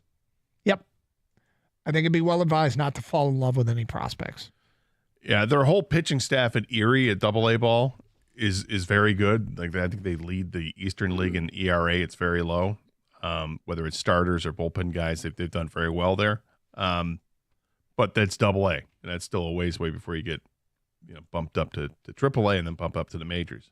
But I do think that they should pay it, and I'm sure that Scott Harris is doing this, paying attention to who's available, who's doing what, and at some point you're going to make some moves. Price could be high, though, all right, because there's more teams that think they're going to be in this thing. And it's, since the Tigers were last a contending team, the playoff format has changed. And the way the playoff format has changed, it's led to more contending teams, more teams battling for playoff spots, so more buyers, less sellers. Do you think it helps that all the teams in the Central, with the exception of the White Sox, are good? So that takes away maybe some of that thought that other teams have a real shot because, well, wait a minute, these teams in the Central are killing it. If they create a wide enough gap when we get to the trade deadline, I mean, I don't care what division they're in, but if there's 7 teams competing for 6 spots and the rest in the American League are just pretenders, that would help, yes. It probably would help more if it were National League teams. But anyway, so something to consider. Feedback coming in. The Tigers need to go all out for Mason Miller or Ben Joyce. So Ben Joyce, the Angels relief arm, and Mason Miller, the A's relief arm. Tigers need to go out for Mason Miller or Ben Joyce. Get that legit nasty closer, and both those guys have years and years of control. Guys like, I think he says guys like that is what he meant, but guys like that would make them a legit World Series contender. For a guy like Rogers, sure, he's a great receiver, but he's not that good at the plate. That's from Phil. I don't think they don't want Rogers. They want your prospects. Correct. And Mason Miller he's a strikeout machine. He has 173 career strikeouts in 114 innings, 31 this year in just 16 innings pitched. But he's given up 9 walks in the 16 innings this year, and his ERA has been elevated to 4.5. Now, look, bullpen arms, your ERA can go way out of whack with one bad outing. There's no question this guy strikes guys out, but he's not that, at this point, he's not the lights-out guy that you envision your ultimate closer to be. But because he's got those wipeout pitches, you're enticed by that. And would I want to trade for a guy like this that has this kind of upside? Absolutely. Feather him up and see if you can corral what he's got. You got to, I mean, those numbers are just eye-popping. And you're not going to get him for a 30-year-old catcher who's hitting below the Mendoza line. No.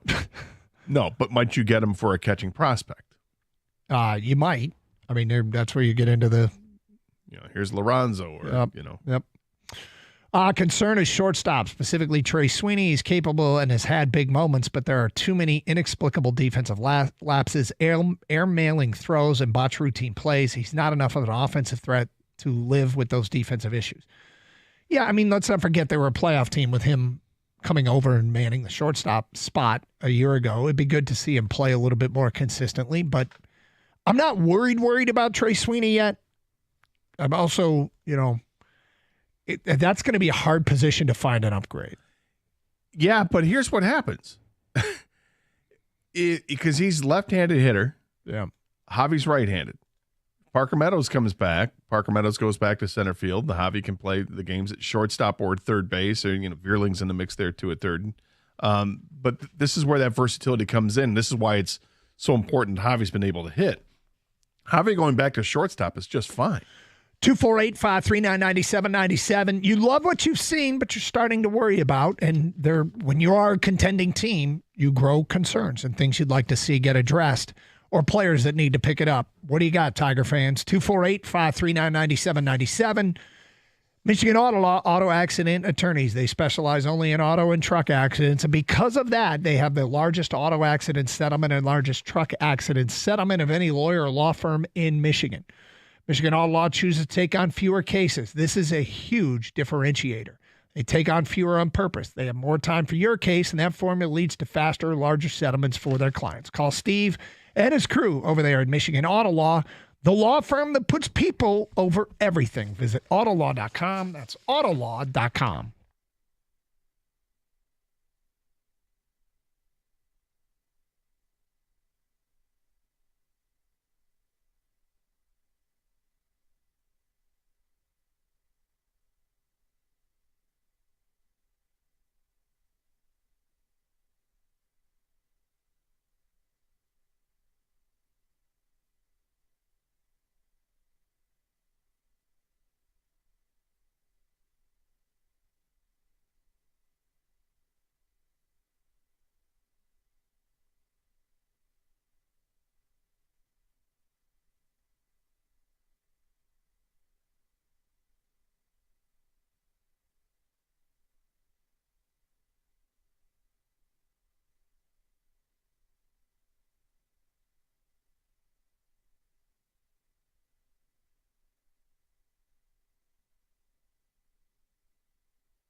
A lot of rule change stuff going on in the NFL, and actually something from Major League Baseball.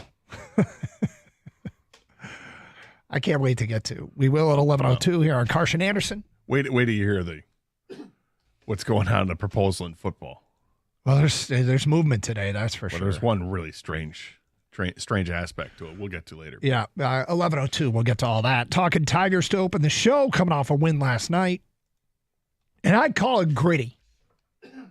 I mean, when you have a 4-0 lead and you blow it, you don't blow it, but the other team's good, and they run up the pitch count on Skubal, credit them, and they tack on a couple runs on him, then they get to the bullpen a little bit. You got a 4-4 game. You had a 4-0 lead with Skubal on the hill. That feels like a punch-button W from that point out. St. Louis came back, made it 4-4, and the Tigers got a run in the ninth. Thanks to Riley Green, extra base hit. And Tommy Kahnle came in and threw 12 pitches, got 3 outs, got out of there with the win. Afternoon game against St. Louis today. But we're saying, hey, look, got it. This team's off to a great start, but that means everything is heightened, including concerns. What are you starting to get concerns about? Unnamed texter writes, Tyler Holton, big time. Here's one I wondered if we'd get, and here it is. Starting pitching depth. With injuries to Mize and Olsen, it seems like it's getting a little dicey. How long before Cobb and Long are healthy? Manning's lack of development is concerning. He went from a guy who had a good chance to win a spot prior to the season to a total afterthought. Well, Sawyer Gibson-Long is pitching right now, so that's good news. And the other good news is that Casey Mize is scheduled to pitch this weekend, whether it's Saturday or Sunday. I think Chris McCoskey said he's going to pitch Saturday. So there's that. And the other news regarding Reese Olson is it's a little inflammation. They expect it to be not much of an issue at all, and that he'll be back as soon as his 15-day stint is done, which is probably closer to 10 days now. Have we confirmed that Sawyer Gibson-Long actually exists? Yeah, he does. Okay. He does. I look for him in the box scores. He's been here forever, and he actually did pitch for this team, but it just feels like he's always hurt. Did you guys mention Alex Cobb at all? Yeah, just barely, and he has yet to. He's getting ready to start a rehab start. So that's good. Rehab stint. That raised a lot of eyebrows when the Tigers signed him, and because he talked openly about retiring, and he was hurt when they signed him. He's still hurt, obviously. So I wonder if that's gonna help them or be one of those should have never signed him guys. So there was an update yesterday, and it was Evan Petzold who tweeted this out, beat writer for the Free Press. Tigers medical update, Alex Cobb is receiving a series of injections for right hip inflammation, which he's been dealing with since the first week in February. Is that a setback? I don't know if that's a setback or if that's just part of the rehab, what he's going through. It says, and here he links the actual Tigers medical update.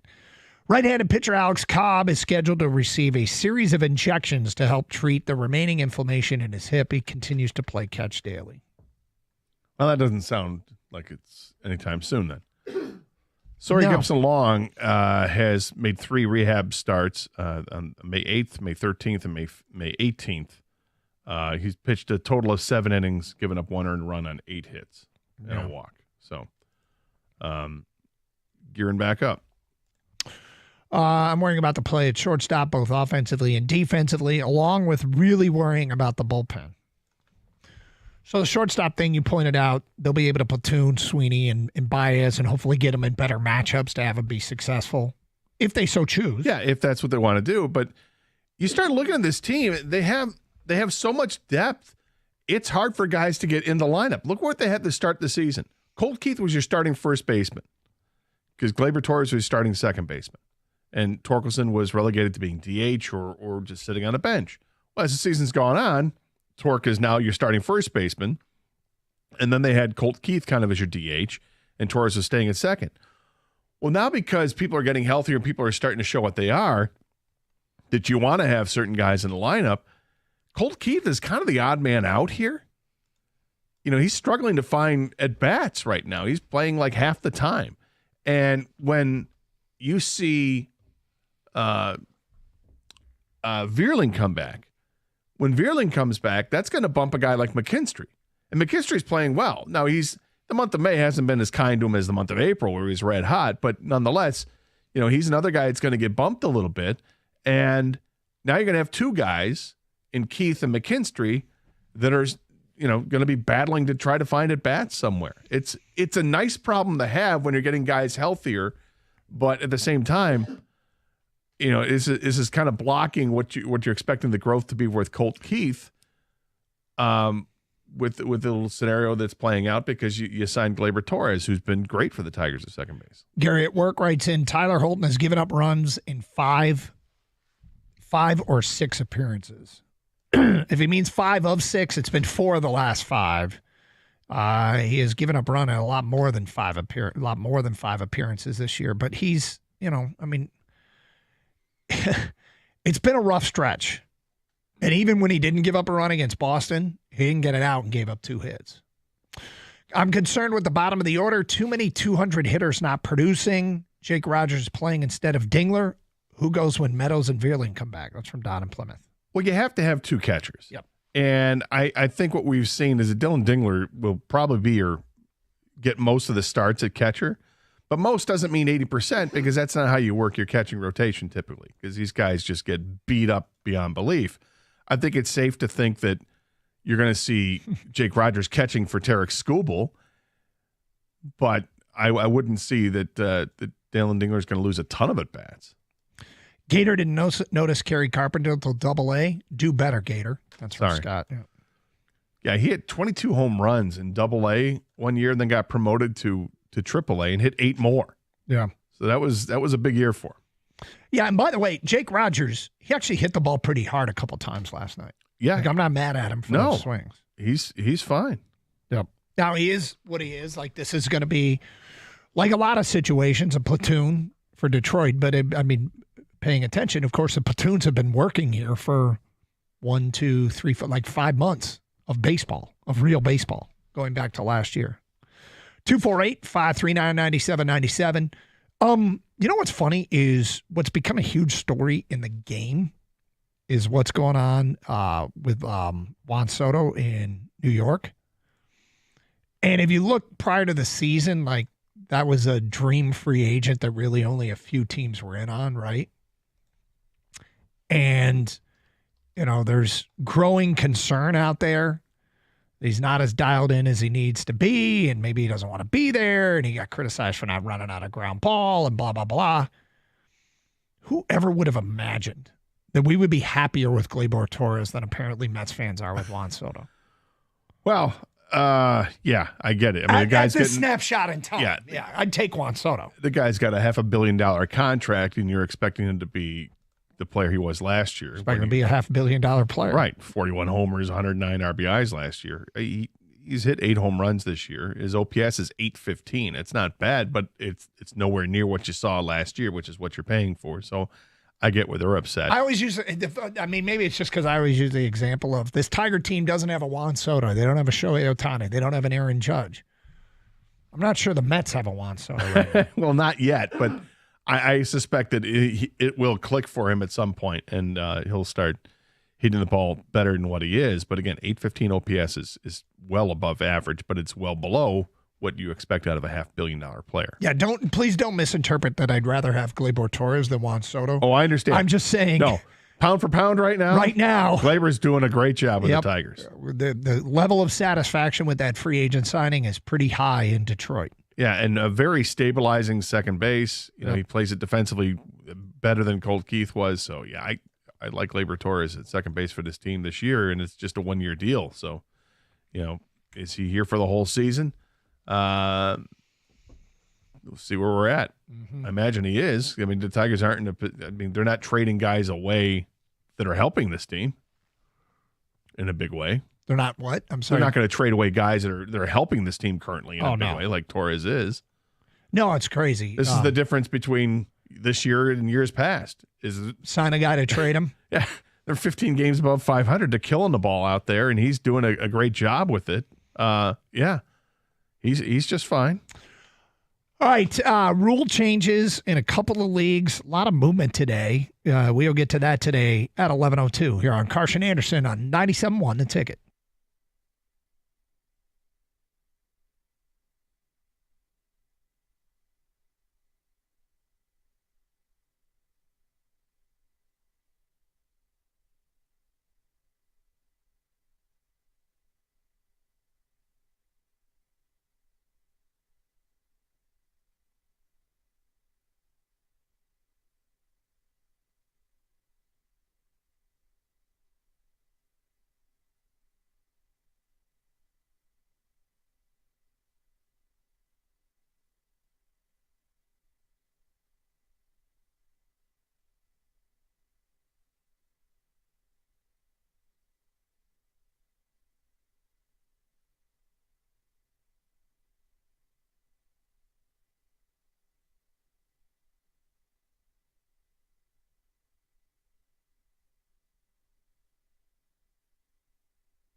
Brought to you by Applied Innovation. The 32-17 Tigers, the best team in Major League Baseball, aim for a series win against the Cardinals in St. Louis this afternoon. It's a bullpen day. Brant Herter gets the start for Detroit. Last night, Riley Green and Kerry Carpenter provided all the power. Tarek Skubal struck out 8 Cardinals, and the Tigers tied up the series with a 5-4 win. It was Carp who got things started, leading off the ballgame.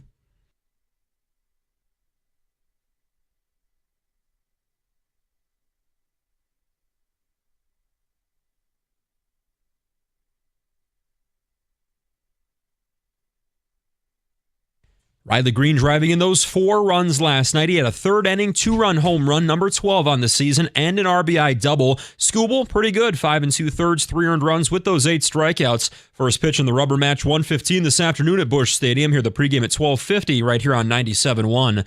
The Lions withdrawing their proposal to change the NFL's playoff format. That proposal would have seeded all 7 NFC and AFC playoff teams by record, which would strip the automatic home game for division champions. ESPN's latest mock draft has got Michigan State guard Jace Richardson going number 16 overall to the Magic. One pick later, Michigan center Danny Wolf to the T-Wolves at 17. NBA playoffs last night, Thunder dominating the T-Wolves 114-88 the final. That in Game 1 of the Western Conference Finals. Shai Gilgeous-Alexander, 31 points for OKC. And the reigning Stanley Cup champion Panthers beat the Hurricanes 5-2 last night. That was Game 1 of the Eastern Conference Finals. At the Corbo Health Sports Desk, I'm Luke Sloan. For more, go to 97.1 The Ticket or Odyssey.com.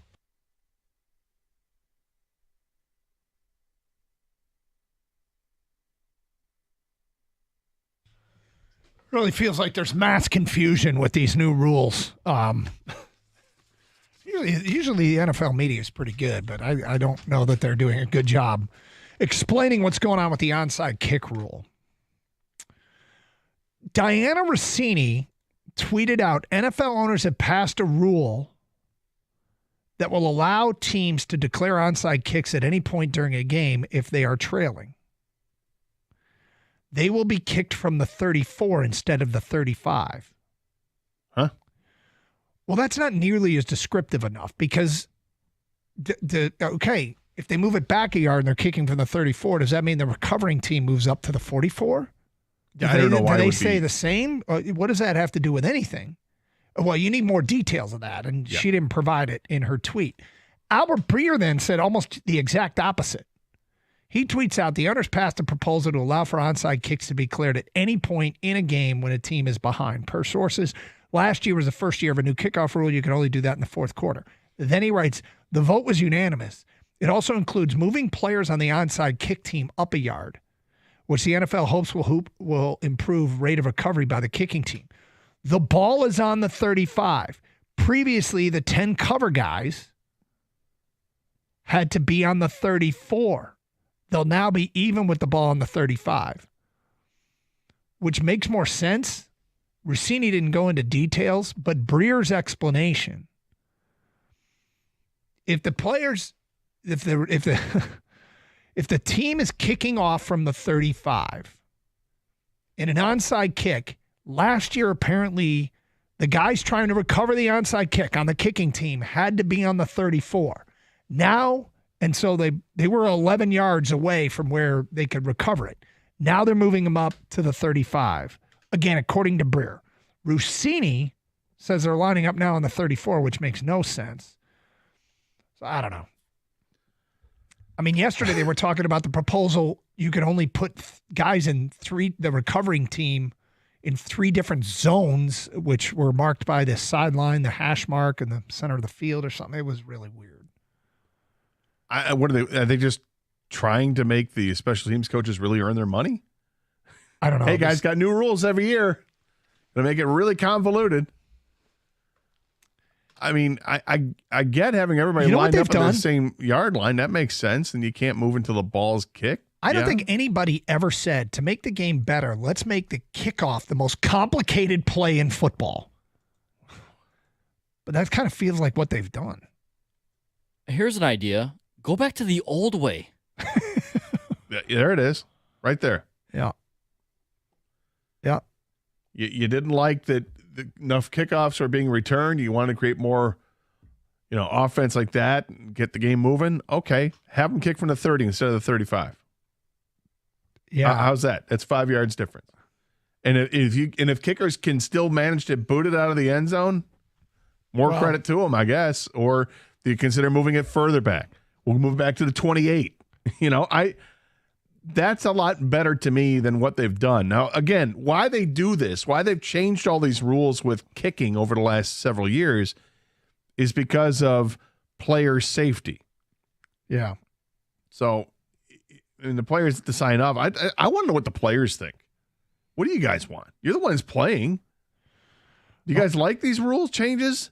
Do you not? Would you rather just, hey, we'll take kicking out of it? We're gonna play from the 20-yard line? This whole thing's really weird. It's really, really weird. They are putting a lot of rules on the kickoff, a lot of weird rules on the kickoff. And I'm not even sure the media knows because we're getting conflicting reports. But they're trying to make onside kicks more exciting. That's one. Two is the Lions dropped their proposal to reseed during the playoffs. That thing had evolved. It started with, doesn't matter, we're taking the 4 division winners and the 3 next best teams based on win percentage, and we're gonna seed them solely on win percentage. You don't have to win a division to host a game. That got some pushback, so they changed it to we're gonna reseed after the first round. So you're not guaranteed home field. If a wild card team that you're lined up against has a better record than you, right? That wild card team will host. Right. So like an NFC South team that went 9-8 for let's say Tampa Bay goes 9-8 one year. They win the division. They host the first round of the playoffs, but they get to and then they win that game. They get to the second round. They're ready to take on a team, but the team they're taking on went 12-5. So the team they were taking on was Minnesota. Yes. Minnesota would have gone on the road to L.A. last year, which was actually Phoenix because of the Fires, who don't want to confuse it. But they would have gone on the road to L.A. last year, and if Minnesota won, there was a good chance they could have hosted because they had such a good regular season record. So the Lions have decided to pull that from the table. They've pulled it off the table. And I guess that some of the logic behind that would be that wait until you get to an 18-game schedule, and it makes more sense. You can convince more people. Because you get to an 18-game schedule, the division games mean less. So it's easier to argue that, hey, just because you won the division, big whoop, right? It counts for 1/3 of your schedule. Yeah. But right now it counts for more because it's 17 games. You get to 18 games, it's easier to say. All right, where are we with the tush push? I'm sorry. They haven't voted yet, have they? We got great news on the tush push. Great news. Which is? Jason Kelce is offering up his services to the owners to help clean up this whole mess because he's got the experience of playing in Philadelphia. He's going to help them with any questions they have about the tush push. He's there for you. What are you talking about? Jason Kelce is volunteering his services to make sure that everybody understands how this tush push works. Do we need Jason Kelce? Of course not. Okay. This guy thinks he's so special. Hey, hold on, everybody. I got it. Let me help you out. You don't know, I happen to play in Philadelphia for a number of years. I'm very well known. I was an accomplished offensive lineman there. I know about the tush push. Go ahead, ask me anything you want. Let me help you. Let me help you guys. Because I know I've been retired, but I still have to fight for that spotlight because my brother's getting all the attention with Taylor. Let me help you out. I'm still in commercials. You guys see my latest commercials? I'm there. My wife's very famous now, too, because of the commercials. Let me make sure that I continue to build my brand, and let me get out in front and help you owners out there. You got any questions about the tush push? You need a tush push expert. That's me. Does he think that we don't understand what the tush push is? What? I don't know. Why do we need Jason Kelce? We've all seen what it is. Need Jason Kelce. Okay. This is just put me in the spotlight. Let me get more people looking at me. Hey, remember me? I'm the other Kelce. Oh, we know. It seems really weird that I don't just, lie on the ground eating cereal in commercials. I can do other stuff. So apparently Jeffrey Lurie has gotten up in front of all of the assembled owners to try and lobby for the tush push.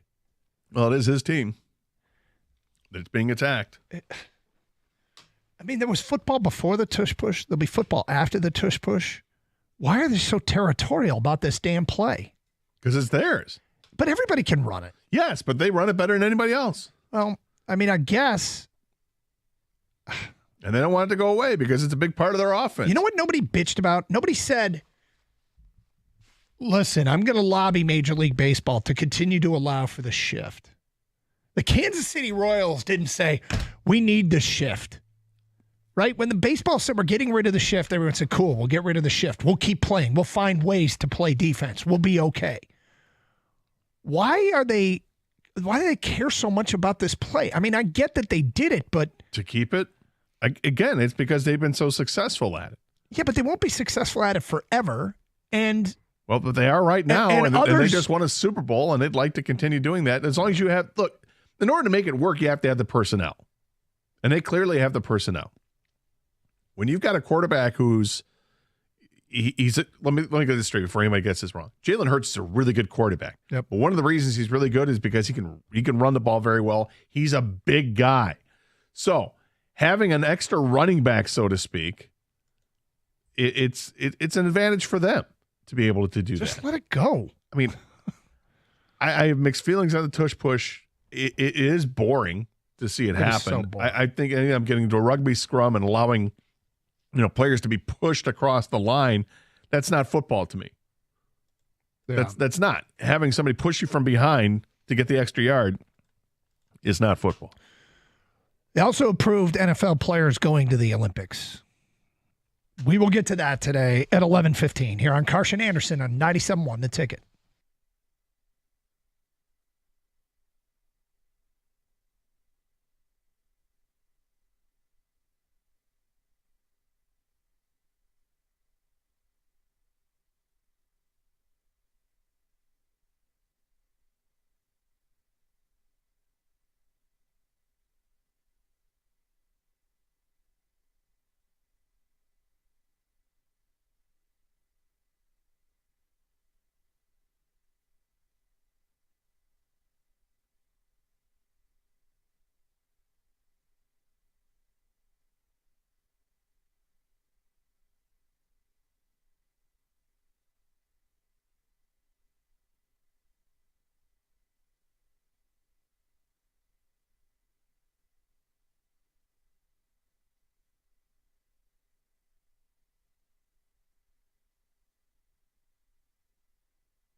All right, I'm starting to hate the blanking Eagles. F these guys. Jeffrey Lurie just went on for over 30 minutes trying to convince everybody that the tush push, like why it's a good play. Diana Rossini now says that that Jason Kelsey's taken to the podium. Thank God. About time. Yeah, to talk. You know what they're talking about? The safety of the play, how it's not an injury risk. You know, and I get it because that's what they've been attacked. That's the whole thing that the NFL is trying to get rid of it because, well, it might be a safety concern. Wrong tact. How about this? It's boring as hell. Yep. And it's not football, it's rugby. Can we just agree with that and move on? Yep. Don't worry about it. Yeah, you're right. It's safe. It's fine. It's safe. It's That's safe. fine. We're You bored. got it. It's boring. It's not good for the game. Sit down, Jason. I got it. It's Yeah, safe. yeah. Thanks. You have a bowl of cereal. You're good. Have some soup. I don't care what it is. We're good. I know you met your wife on Tinder. It's all good. Doesn't matter. None of that stuff matters. What matters is that it's a boring ass play that is rugby, not football, and needs to go.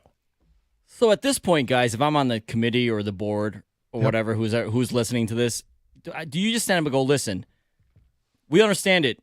The Eagles want to keep the play. Is anyone here not affiliated with the Eagles that does want to keep the play? Because Pat's Cheesesteak House owner, dude, you can sit back down. We don't need you.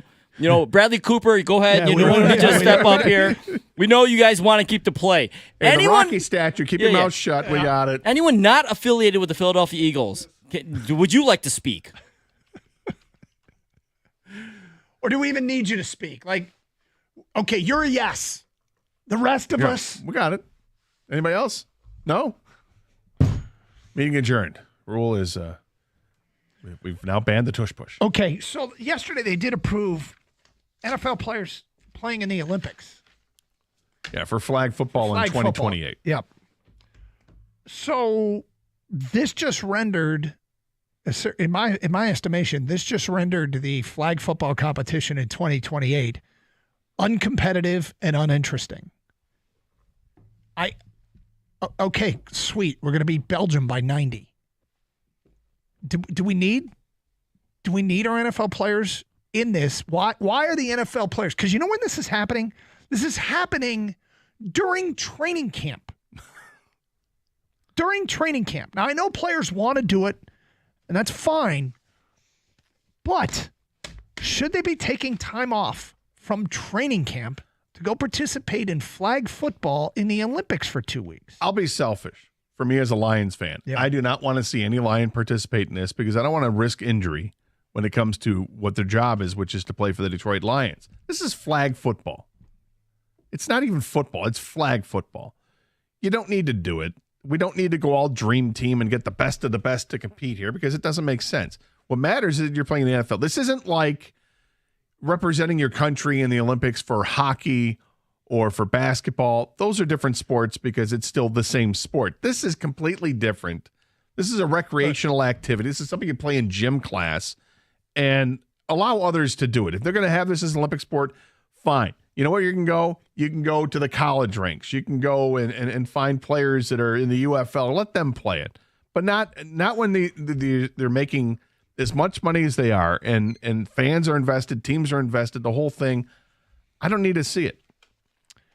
Hey, well, let me just say this, too. If you want to see it, and I'm talking to anybody out there, if you want to see it, I have no issue with what you want to see, okay? I'm just saying I have less interest in this because we're going to be up 5 touchdowns against Ireland at the end of the first quarter.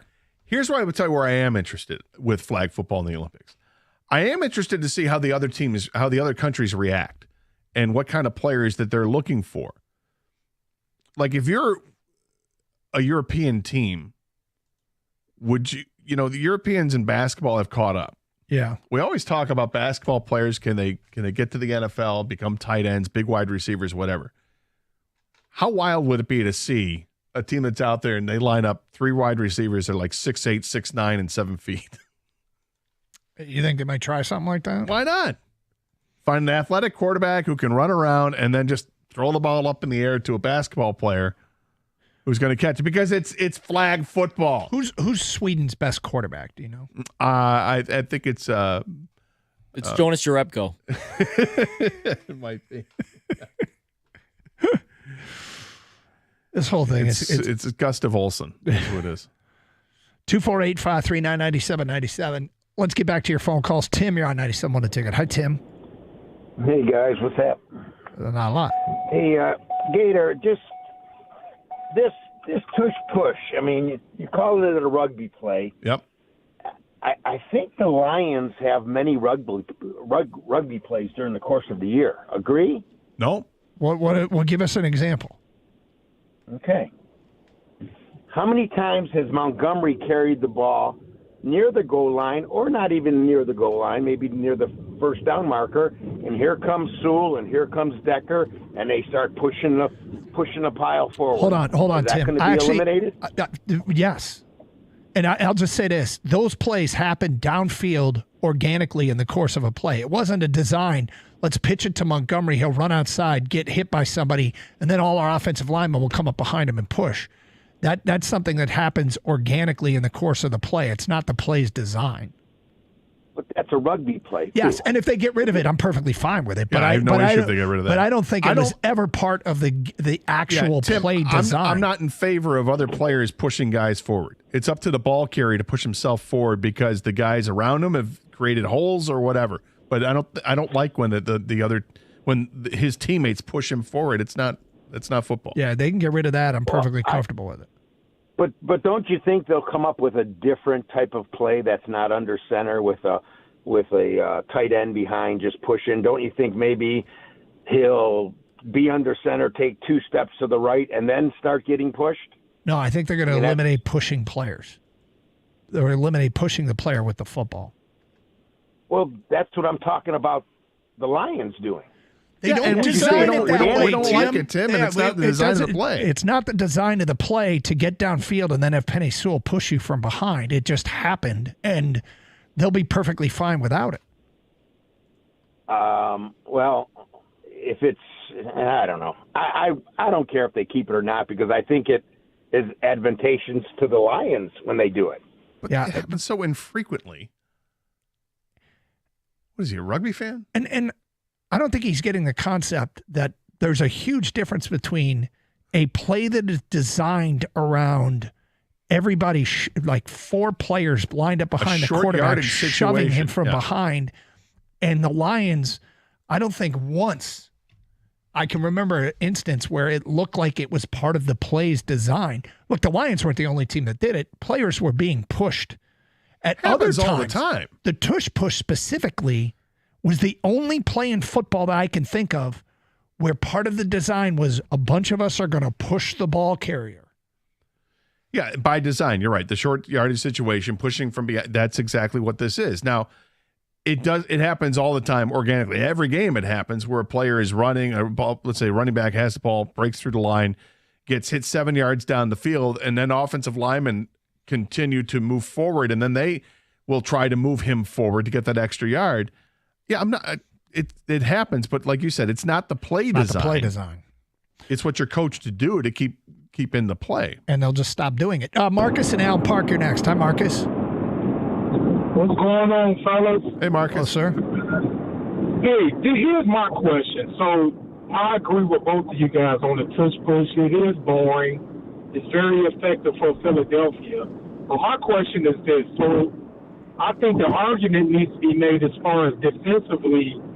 Can a linebacker push the defensive tackle in the A or the B gap to stop that play? I don't think they can. So that's why I feel it should be, taken away, just from that standpoint. But I could be wrong. What do you guys think?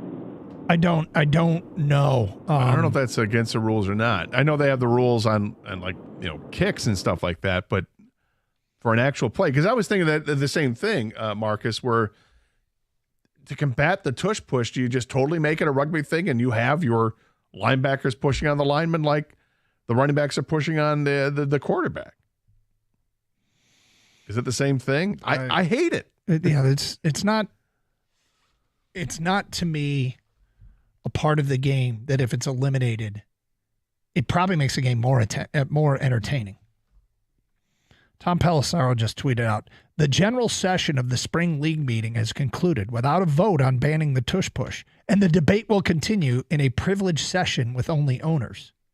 No Jason Kelsey?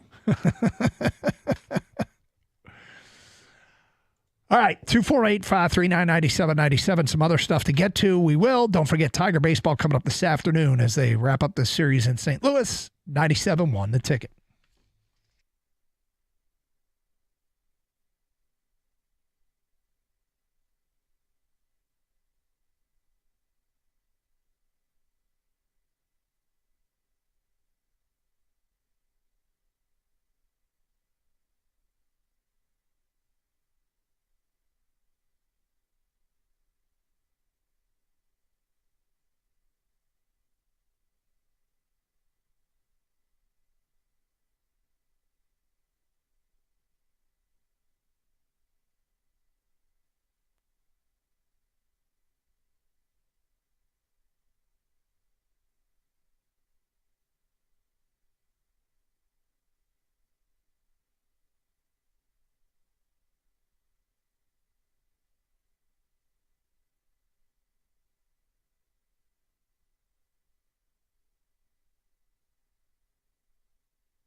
All right.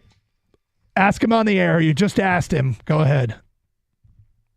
Well, we're talking about, the NFL rule changes going on right now and the voting and all that stuff. And then the latest Diana Rossini tweet saying the owners are heading into a privileged session. And I asked Gator during the break, right before we just came back. Yep. Gator, how do you feel about the term privileged session? Aren't we special? Aren't we so special? Be part of the privilege session. I don't know what that means. Used in anybody's, like, if you are told that there's a privileged session, I mean, if it happened here at the station, obviously Valeni would be involved. But, but the rest of us, why would a privileged session? I hope that's not an official term. I would hope that it just means owners only. No Kelsey. A privileged session. This must be a thing because she wouldn't just say that. She wouldn't just write that privileged session, would she? Like that was like they told them that, right? The media, somebody, Goodell. Well, the owners are headed to a privileged session right now to debate, right? Yeah. A privileged session. It's like a skulls meeting. I don't know what that means. It's like a very high, I just highfalutin members only type I Googled thing. it. I said, what does privileged session mean? AI overview says a privileged session refers to a user's login and subsequent activity on a system where they have elevated permissions, allowing them to perform actions that regular users cannot.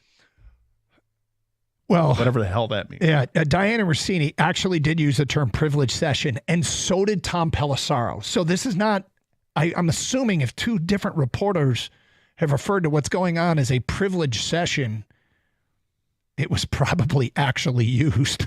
We're going to have a privileged session. Albert Breer, the spring meeting is moved to a privileged session. He puts it in quotes. They use this term. This is a real term. A privileged session. Does anybody have privileged sessions at work? Gotta imagine so. I want this tush push to be blown up. Is it more secure than a Signal app? I don't know. Privileged session. So great. Victor, you're next on 97 with a ticket. Hi, Victor. Dog Gator, happy hump day. Happy hump day to you. So, and by the way, if I got invited to anything privileged as a meeting of any sort, I'd be in and I'd be excited. But as far as the push rule, like, you know, what's his name's going for like a safety issue, or, you know, I'm more in Gators camp where it didn't really bother me and now it's starting to bother me. So I thought, like, what about, you know, when someone's kicking a field goal and you're not allowed to jump off someone else's back to, you know, make a play? I mean, can it go along those lines of, you know, utilizing, you know, other teammates to complete a play? Yeah. Wouldn't that be a good line of thinking to get rid of this thing? Yeah. I mean, you could basically say the play's boring. We don't like that. Right. It's become such a big part of the league. So we can get rid of it. Baseball got rid of the shift, by the way, and everybody just complied. Everyone said, okay. Philly's making a huge stink about this. They're addressing the whole league. They're bringing in a specialist in Kelsey to address the league. I mean, baseball had to do something because the game had gotten so stale and so boring. And now the two big changes they made with the pitch clock and eliminating the shift have been remarkably well received. Yep. We're eliminating the tush push. It'll only upset Philadelphia fans. Feels like exactly. Hey, thanks, guys. Appreciate it. Privilege session. It's a privilege session, Scott. Okay, is anybody or anything... Well, hold on. I got ahead of myself. Did you see what's going on in Major League Baseball? That they are experimenting now using technology for another rules application. I did. They're experimenting with using bat tracking technology to call check swings starting tonight in the Single-A Florida State League. Here's my question. Watch out, Bryce Rayner. How often, when an umpire is asked to appeal to the first base umpire, how often do you think that first base umpire is guessing? 62% of the time. Okay. How often were they actually really paying attention? I know. It's a great question to ask. It's probably way higher than that.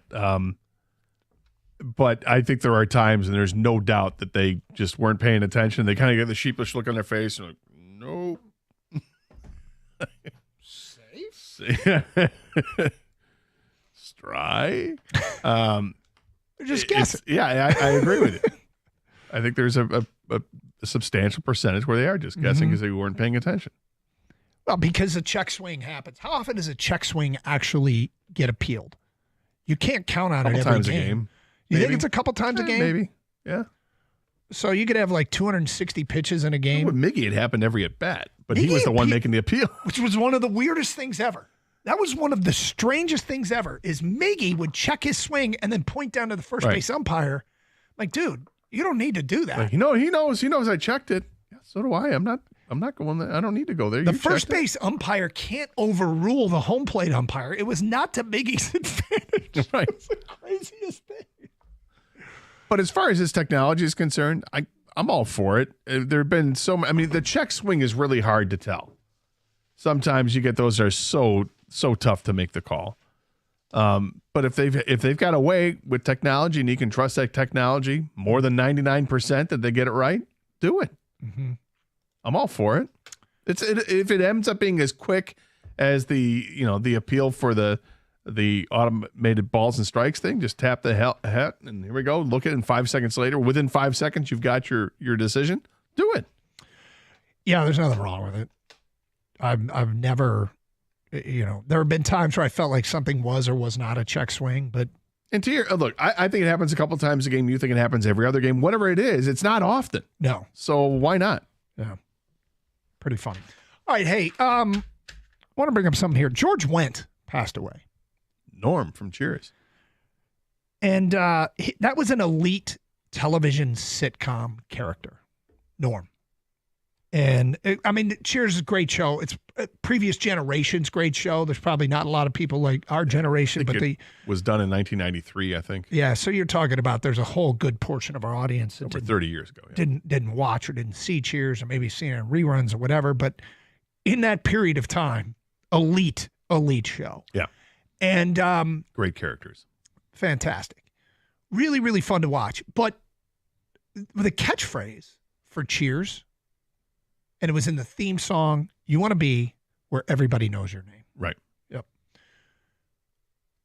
248-539-9797. Do you have a Cheers? Do you have a place? Well, maybe not everybody knows your name, but you go there so much. You know the bartenders. People know you. You've got a seat. There was a famous scene in one of the Cheers episodes where Norm always sat in the same seat at the corner of the bar, and a couple was sitting there, and he was confused, and he was like, "Why? That's my seat." And the guy said, "Nobody was sitting here," and he goes, "I was yesterday," and eventually he kind of faked a heart attack, and everybody gathered around, and he slipped out and got back in his seat, because the people who were in the seat vacated it to see if he was okay, and when everybody gathered around, he kind of wiggled out of the bottom of the scrum and sat in the seat. But anyway, do you have a place in your life where everybody knows your name? Figuratively, not literally. Do you have a Cheers? Your bar that you go to so often. That's the same people, same crowd. It's like your comfort zone. Now, I'm going to guess for you, I know what it is. Well, yeah, I've had two in my life. Have you? Yeah. Before I got on the air as a radio host, in my early 20s, I was at the Lodge at Orchard Lake all the time. Really? In that Kego Harbor, Sylvan Lake area. I was there all the time. They moved locations since then, but the old location where it was at, we would go. Me and my friends were there 4 or 5 nights a week. Is that right? Yeah, 4 or 5 nights a week, and we got to know the owner, got to know all the bartenders, the wait staff, everybody, and we were never really a problem. And if ever there was a problem, one of the bartenders would give us a signal or something. Like, all right, kind of calm things down or whatever. So it was awesome to be able to walk into that place and just, hey, we got a table. Hey, there's a table over there. Okay, they knew everything that we wanted. They would, as soon as we'd sat down, they'd bring pitchers over to the table, sit it down. You didn't even have to order. No, we were awesome, or we would just, when we'd come back up, the bartender's already nodding his head. Gotcha. I got your next round coming. It was great. And when I moved, then I discovered 24 Seconds Bar in Berkeley, and that's been my go-to. And the owner there, Bob, and yep. and most of the wait staff has changed over the years, and the bartenders have changed over the years. And I don't get out there as much as I'd like to. Really, it's a post-COVID thing. Yep. But I still go. And it's very similar. What is your cheers? Your spot where you feel about as that's your home bar. What's your home bar? What's your cheers? 248-539-9797. Hey, Wednesdays are looking different at Twin Peaks as they are going out with bourbons and brews and bringing in tequilas and cervezas. A sexy twist on the hottest night of the week as the girls are swapping out their black lingerie for red and serving up the best tequila cocktails around. Hump Day just hits harder at Twin Peaks, especially with the baseball and hockey playoff action. And, man, Detroit baseball, fun to watch. Pair all that awesome action, with the best restaurant food around. Gator and I can attest to that. Ate there during March Madness. It is outstanding. I love the Chipotle chicken, the cinnamon toast crunch cheesecake. You can't categorize their menu as bar food because they're a scratch kitchen and they can compete with anyone. Hand-cut New York strips, house-smoked briskets and ribs, a hand-smashed burger, and the best wings in town. And their extensive bar features high-end tequilas and bourbons and craft cocktails, the coldest draft beer in the country, poured at a bone-chilling 29 degrees into a mug that's been freezing for 6 hours. And, of course, there's the beautiful and hospitable Twin Peaks girls serving it all up. Don't miss a game. Twin Peaks, eats, drinks, scenic views.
What's your cheers?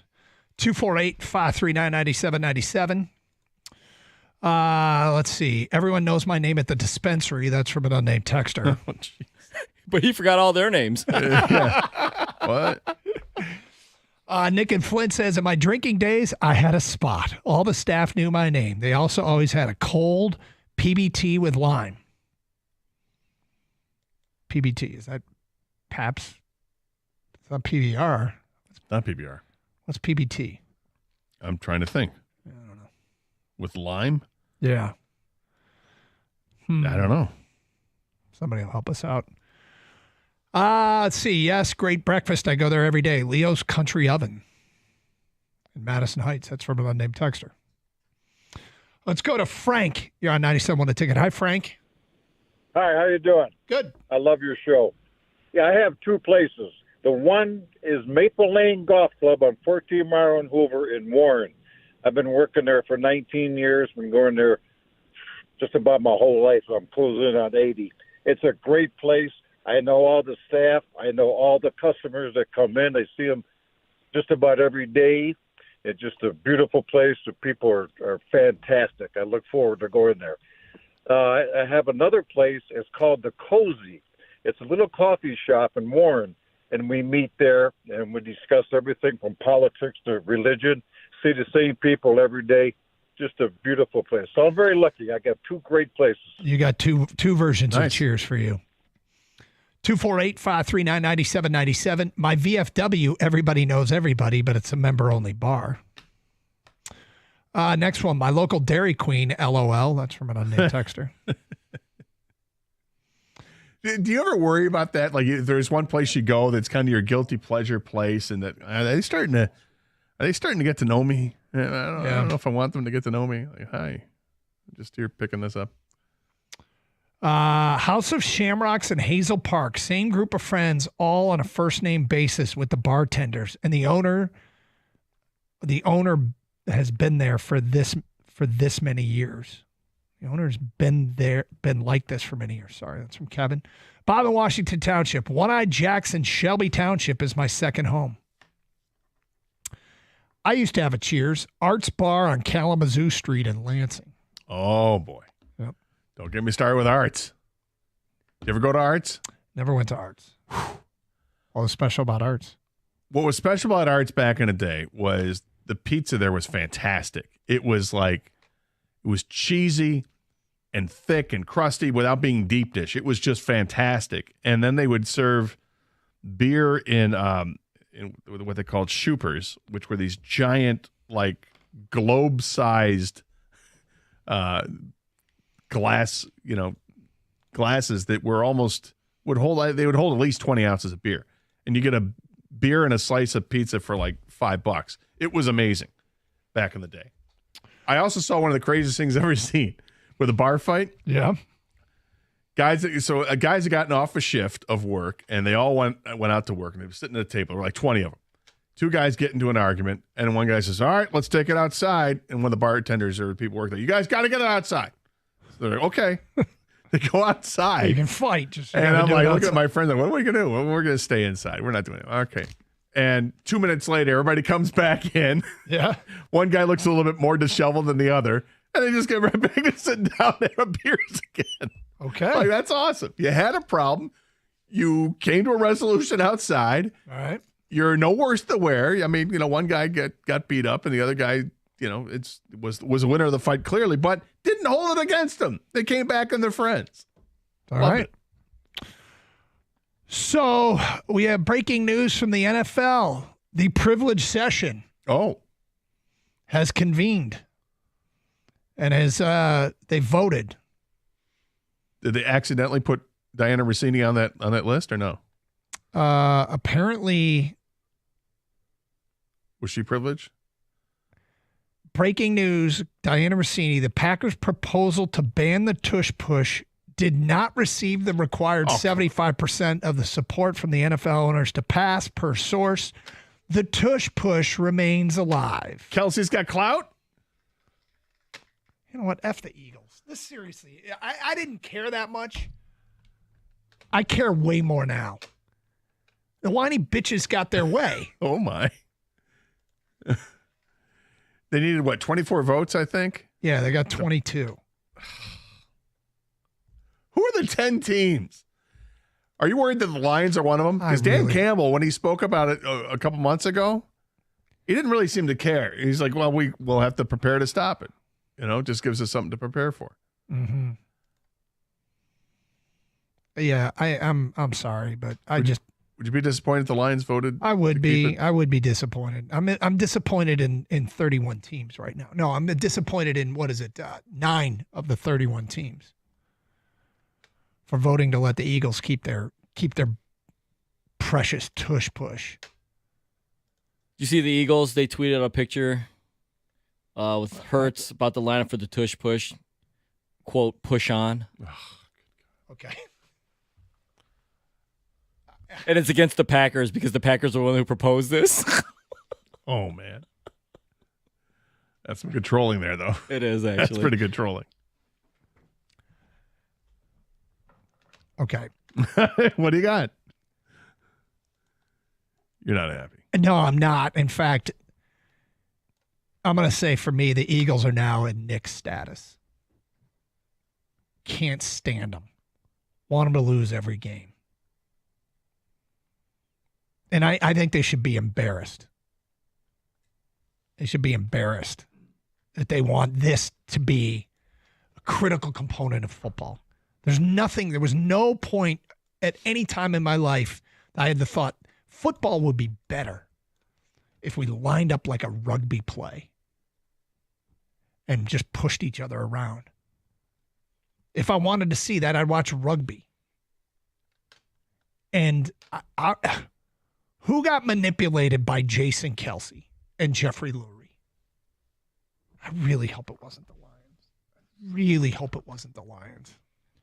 I don't know if they got manipulated by it. Here's what look, we don't know how the Lions voted, right? But based on what Dan Campbell said about it in the past, I worry that that's the coach speak can take over for it. Hey, it's up to us to defend it, that kind of thing. Like take the high road rather than look like you're complaining because the play works too well for one specific team. It's up to us to stop them, that kind of mentality, which I can appreciate being, macho up front with all that. I love it up front. But when you have a chance to vote this stupid play out, do it. Now all the Ian Rappaport, Adam Schefter are all tweeting out the same thing. The Packers were the one that suggested the proposal.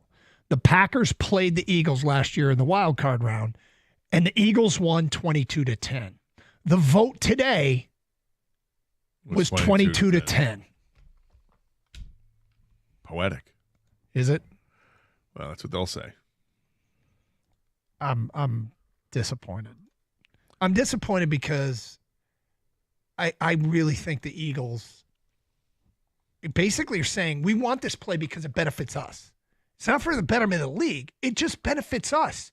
And everybody else, 22 teams said okay. No, I take that to mean 22 teams voted against it. Voted against? They voted against the tush push. They needed 24 votes. No, you're right. They needed 24, 22. 9 other teams said okay. Yeah. 9 other teams said it was okay. I hope the Eagles go 1-17. Yeah, I don't think that's going to happen. I hope. How about just hope they don't make the playoffs? Now, I hope everybody else perfects the thing and shoves it down the Eagles' throat. I hope the Eagles get tush pushed out of the postseason. I was going to say, here's what's best. It's not that the Eagles go 0-17 or if they don't make the playoffs. The best thing is the Eagles have the number 1 seed in the playoffs and they lose. Because of the tush push? They just lose. And if you're going to say because of the tush push, that makes it even better. Yeah. Let's make this thing come full circle. They lose because some team on the game-deciding play Baker runs Mayfield the tush and push. company gets the tush push and they win. Let's go. 248-539-9797. We got open lines. Get back to some Tiger stuff, including who's for real and who's a fraud in Major League Baseball. Frog? Fraud with a D. Yeah. Fraud. We will get to that today at 12:05 here on 97.1 The Ticket.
Brought to you by National Benefit Plans. The Major League Best 32-17 Tigers go for a series win against the Cardinals in St. Louis this afternoon. Brant Herter starts for Detroit with a bullpen day planned. Last night it was Riley Green who stole the show, driving in 4 runs as the Tigers beat the Cardinals 5-4 to even the series. Third inning, Green made sure that starter Tarek Skubal had all the run support he needed.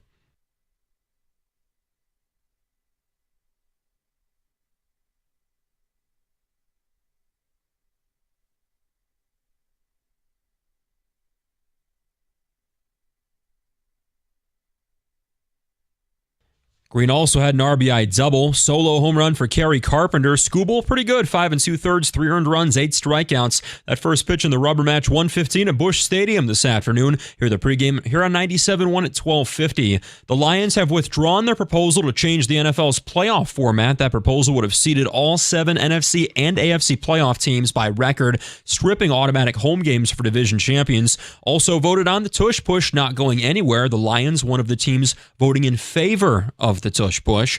Midweek odds for the Indianapolis 500. Pato Award leads the way at plus 500. Then Alex Pillow at plus 600. Scott Dixon at plus 900. The pole sitter, rookie Robert Schwartzman, is plus 1,500. And Lions president Rod Wood will serve as the Grand Marshal of this year's Detroit Grand Prix. At the Corbell Health Sports Desk, I'm Luke Sloan. For more, go to 97.1 The Ticket or Odyssey.com.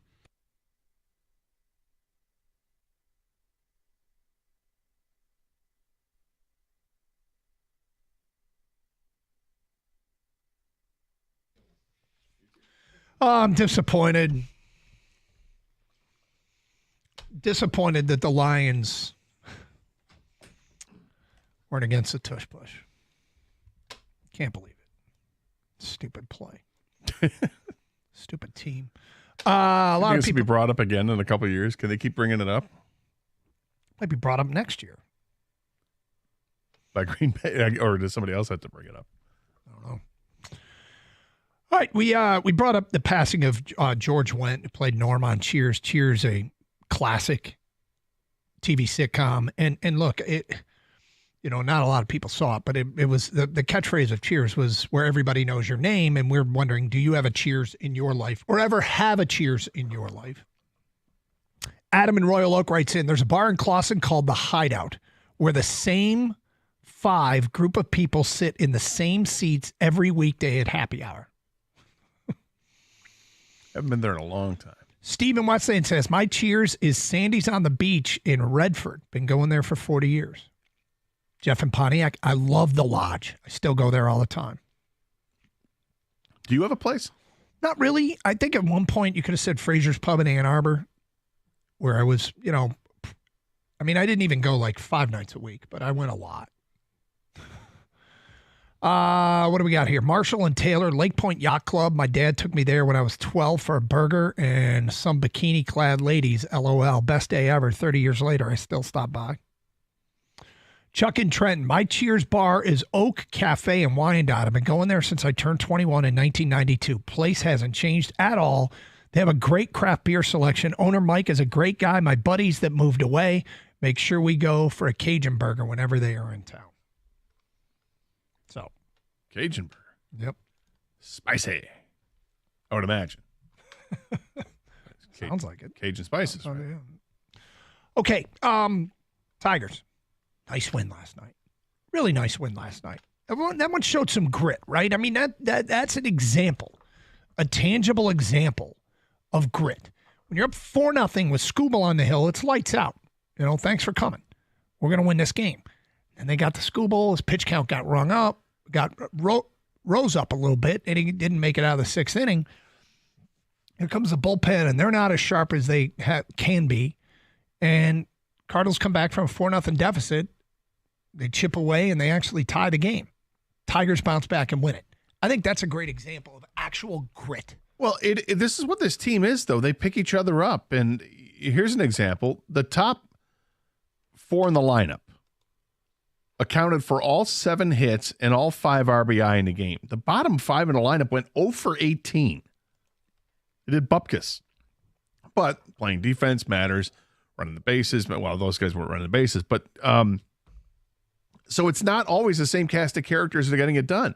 The bottom part of the lineup has been very, very helpful to this team. They've contributed quite a bit during the season.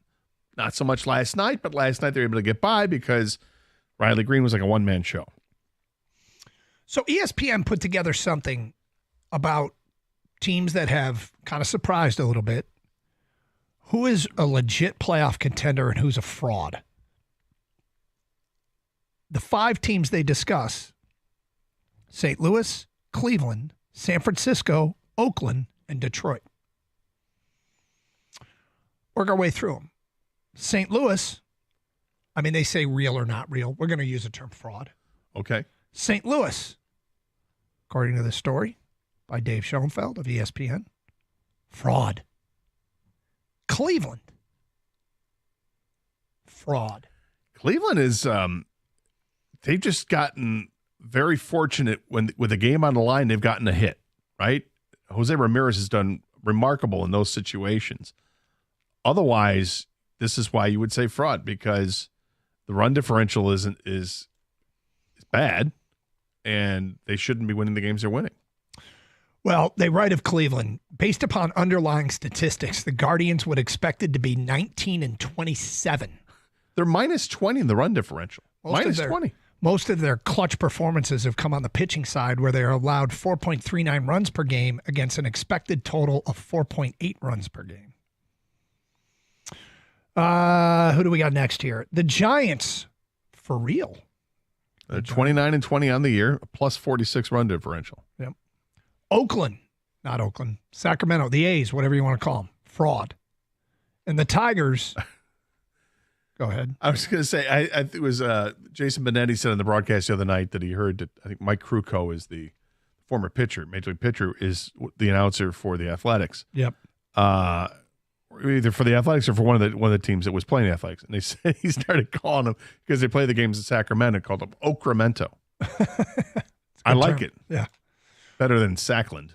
Oh, Okramento is a fraud, according to this. And the Tigers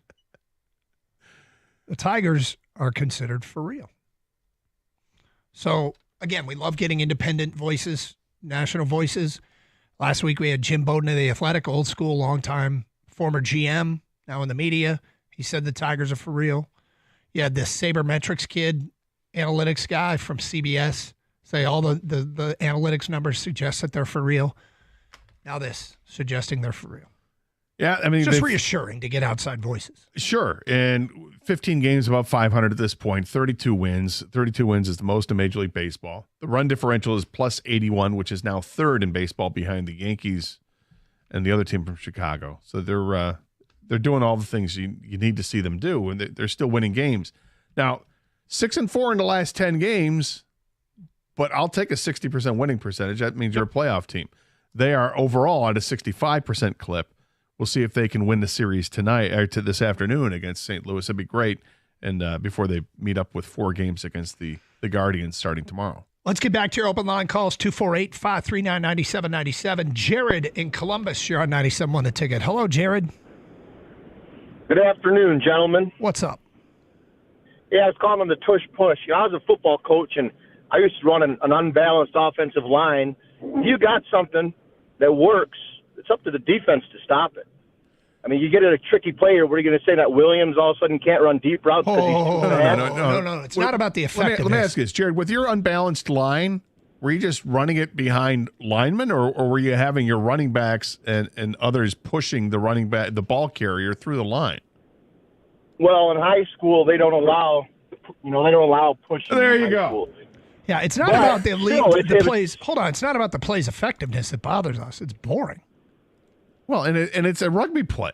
Even you just said in high school they don't allow for the guys to push him. That's what we're talking about. Yeah, but if Hurts, he's a big dude, and if he's getting that yard, I mean, they may push him, and it is what it is. It's not they may push him. It's not they may. It's they do push him. Can he get the yard without the push? Absolutely. And he probably does most of the time anyway. But they're pushing him. That's why it's called the tush push.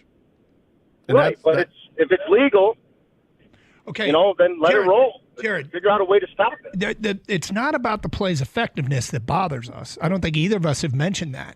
It's that the play is boring. Well, it's boring to a viewer, but for those guys on the field, it's they're trying to win a game, and if that's what gets it to them, Jared, they got a Super Bowl. It's not boring to them. I'm a viewer. Gator's a viewer. Well, I'm a viewer too. I understand. I'd like to go back the old ways when he used to take people's heads off, but the game's changed. Do you like watching the tush push? I don't mind it. I want to see someone stop it. As a football coach, figure out a way. Take your linebackers and stuff that. Take your gamble and just hit those A gaps as hard as you can and knock some heads. I mean, figure out a way to stop it.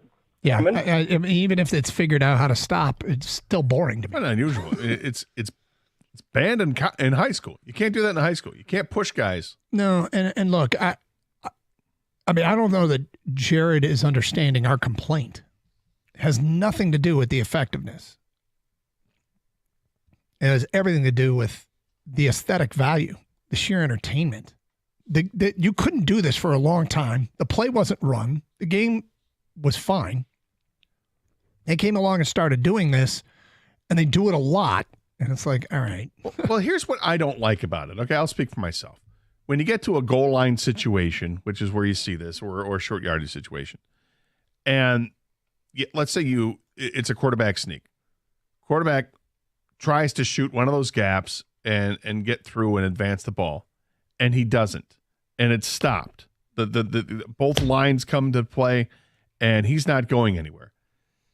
It's done right there in my eyes. But instead, because now you get running backs, or let's say you add a defensive lineman as a running back who comes in, or an extra offensive lineman who comes in and starts pushing that player forward, then it becomes like a tug-of-war thing, and it's just not football. Yeah, it's not entertaining to you, and everyone's different. Jared, I think it was the last caller, right? He doesn't mind it, but you two mind it. I don't like it. I don't think it's entertaining.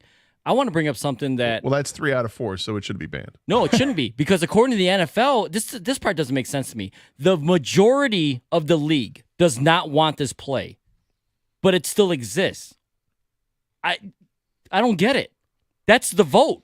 And I know there's a rule that you have to have a certain amount of votes, but to me, they've already voted. It's clear.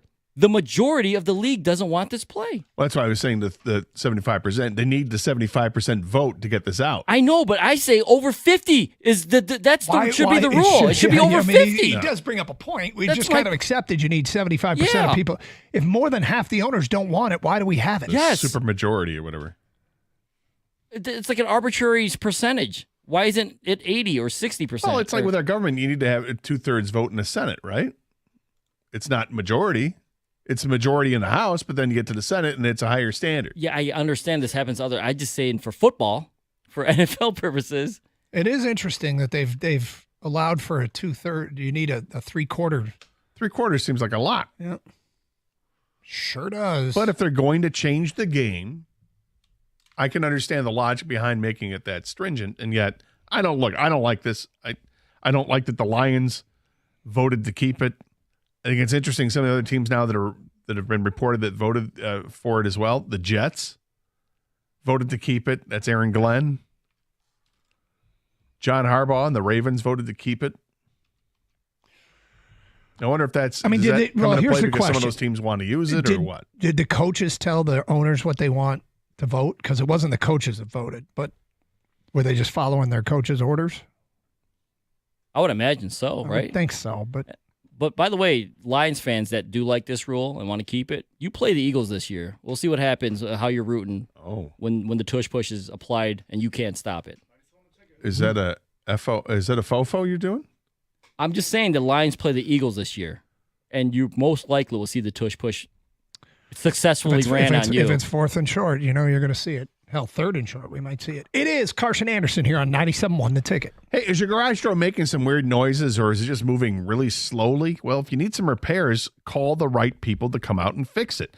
Precision Garage Door Service. They're amazing. I called them years ago when my garage doors were not running all that great. They came out right away, diagnosed the problem, and most importantly, they fixed the problem right there on the spot because their technicians have all the equipment necessary in their trucks to fix the problem. Give them a call today at 1-800-DOOR-REPAIR or you can visit them online at precisiondoormi.com, and you schedule that appointment at a time that works for you. That's what's great about Precision, is that they want to make sure that it works for you.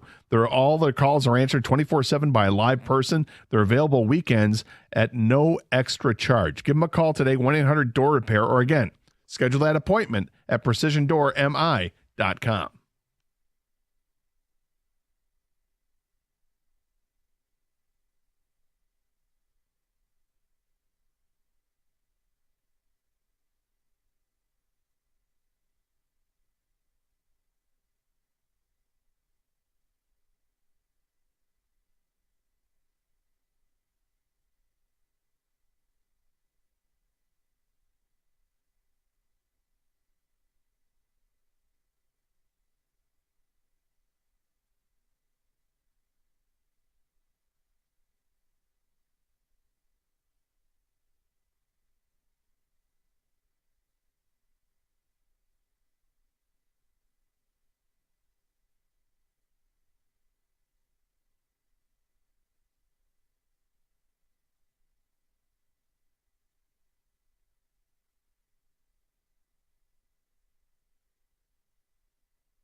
Tiger baseball coming up this afternoon.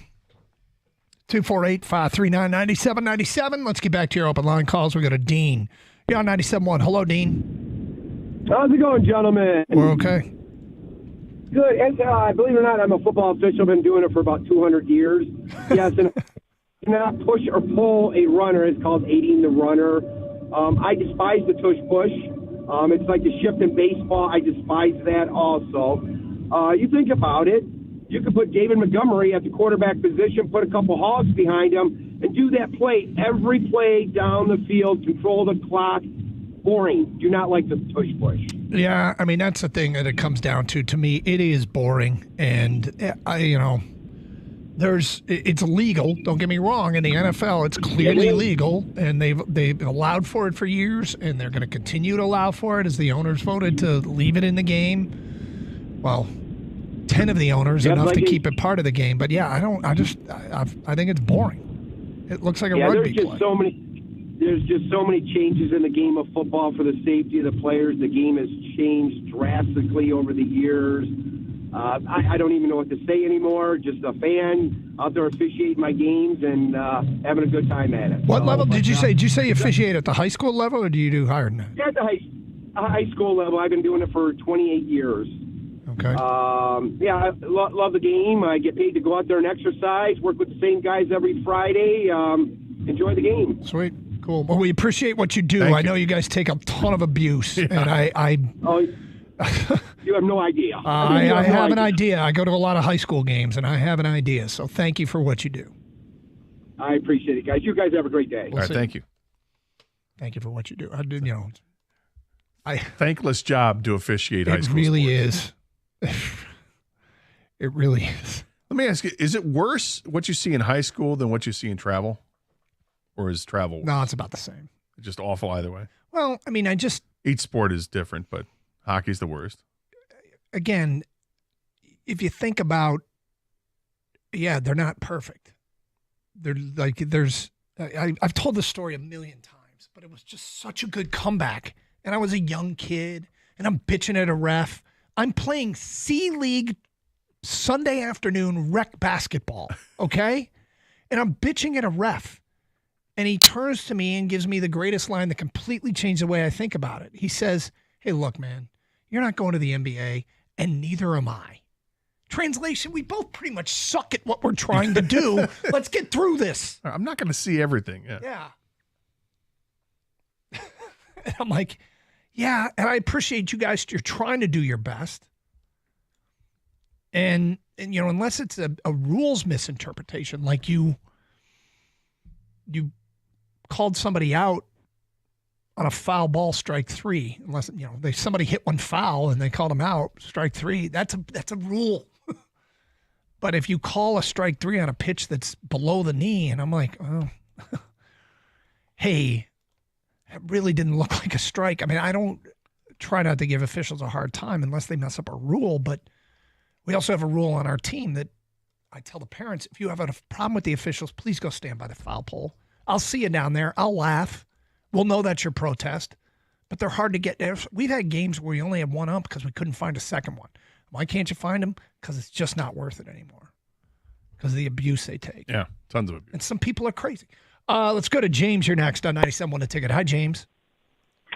Hey, I'm not a fan of the way the Philadelphia Eagles do the tush push, but I think the reason why the rule didn't pass is because that rule was too vague. It would have blocked all tush pushes. So, for example, that play where Demo was running in air and he was still going forward because he was getting basically a tush push. Yeah. And that rule would have made the play illegal as well. I think the compromise is that for the quarterback's safety, you just can't tush push the quarterback. Well, I mean, look, if they'd gotten rid of it, all pushing of any kind of a ball carrier, I don't think it would have made the Lions' chances to win games any worse. Yes, they did that. They did do it, but it wasn't part of a play design. It happened organically in the moment. Hey, we can push this guy over the goal line, which, okay, if they got rid of it, I still think the Lions would be really good. And it doesn't inherently change my enjoyment of the game. And certainly the tush push actually does. It looks like a rugby play, and I don't like rugby. Yeah, I'm not a fan of the way the Eagles do it. I just think the rule wasn't worded specifically to punish the Eagles. It was to punish, and then there's going to be, well, he got pushed, so now we got to bring the ball back. Maybe another compromise is to blow the whistle a little bit faster when forward progress has been stopped. There you go. I like that. I think in times they just let that thing go on forever. Too much? Yeah. Yeah, they might. I didn't expect the tush push to get this many calls. I didn't think so many people would have opinions on the tush push. But there are plenty of them. Okay, Gator, I don't know if you saw this. The NCAA football, the win totals came out. Okay. For pretty much everybody. Have not seen it. Okay. Early on, we have trends. What does your gut tell you without seeing the numbers? This is going to be hard, but one team has stood out as the most bet under their win total. This is for college? For college football. One team has the most under bets. I don't know what the total is, but let me ask, do you have the totals in front of you? I have all the totals in front of me. What's Alabama's total? Alabama's total is 9.5. Okay. Yep. I guess I would have to think, first of all, you're going with a team that has double-digit win total. So I don't know who's going to have the double. What's Georgia's win total? Georgia's win total is 9.5. Wow. Yep. Ohio State. Ohio State's win total is 10.5. Okay. Penn State. Penn State's win total is 10.5. Notre Dame. Notre Dame, let's see, independent, 10.5. I'll say Notre Dame just Okay. to end this. All right, end the guessing game. Yeah. Sorry, not to end this segment. I don't mean to. No, it's okay. We're up against the break anyway. The number one bet under, teams over under, is 7.5. 7.5? Yep. Colorado? No. But Colorado made the headlines because of what reason? What put Colorado back on the map? Well, Dion and having Travis Hunter and Shador. And Dion started it, right? Yeah. This team is on the map because for the same reason. North Carolina? The most bet under in college football is North Carolina under 7.5. Wow. Interesting. The Hudson effect. Oh. Is it that or is it the Dion effect? Well, what do you mean? Well, because it's a guy who's coming in into the college game, has never, coached at the college level. At least I don't think he has. Not as a head coach anyway. No, he has not been a head coach at the college. Starting all new in today's world, who knows? I'm intrigued. I think he's going to have a successful season. Would you bet the over? I have to look at their schedule. I'll let you know in 5 minutes. It's the most bet under, more tickets on North Carolina under than any other team. 248-539-9797, 97.1 the ticket.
Doug Harsh, Scott Anderson, 97, won a ticket.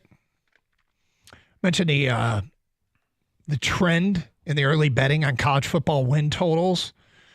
And more tickets have been purchased on the under on North Carolina 7.5 than any other school bet, over or under anything else. For the record, it's not the most money. The most money, data from Vegas, according to The Athletic, the most money is on Florida State under 7.5 and Ohio State under 10.5. They have the most money. So, in case you're wondering, Michigan's total is 8.5. Michigan State's total is 5.5. Oh, there you go. I got Bill Belichick's back. Do you? I think he's got this. I think he can get to 8. Interesting. Well, you can bet on it, Gator. I can. Yep.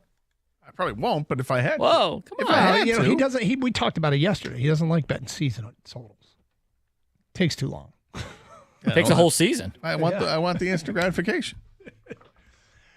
So, is it the Dion effect? Is it the Hudson effect? So mean. So mean that, dude, people look for any He's reason happy. to bet. Yeah, but that doesn't mean it's in the best interest of North Carolina football. Oh. I'm sure John Lennon was happy. Oh, jeez. I like that one. My goodness. Well, Oh. he married her, right? I'm sure he was happy. I'm sorry, Paul.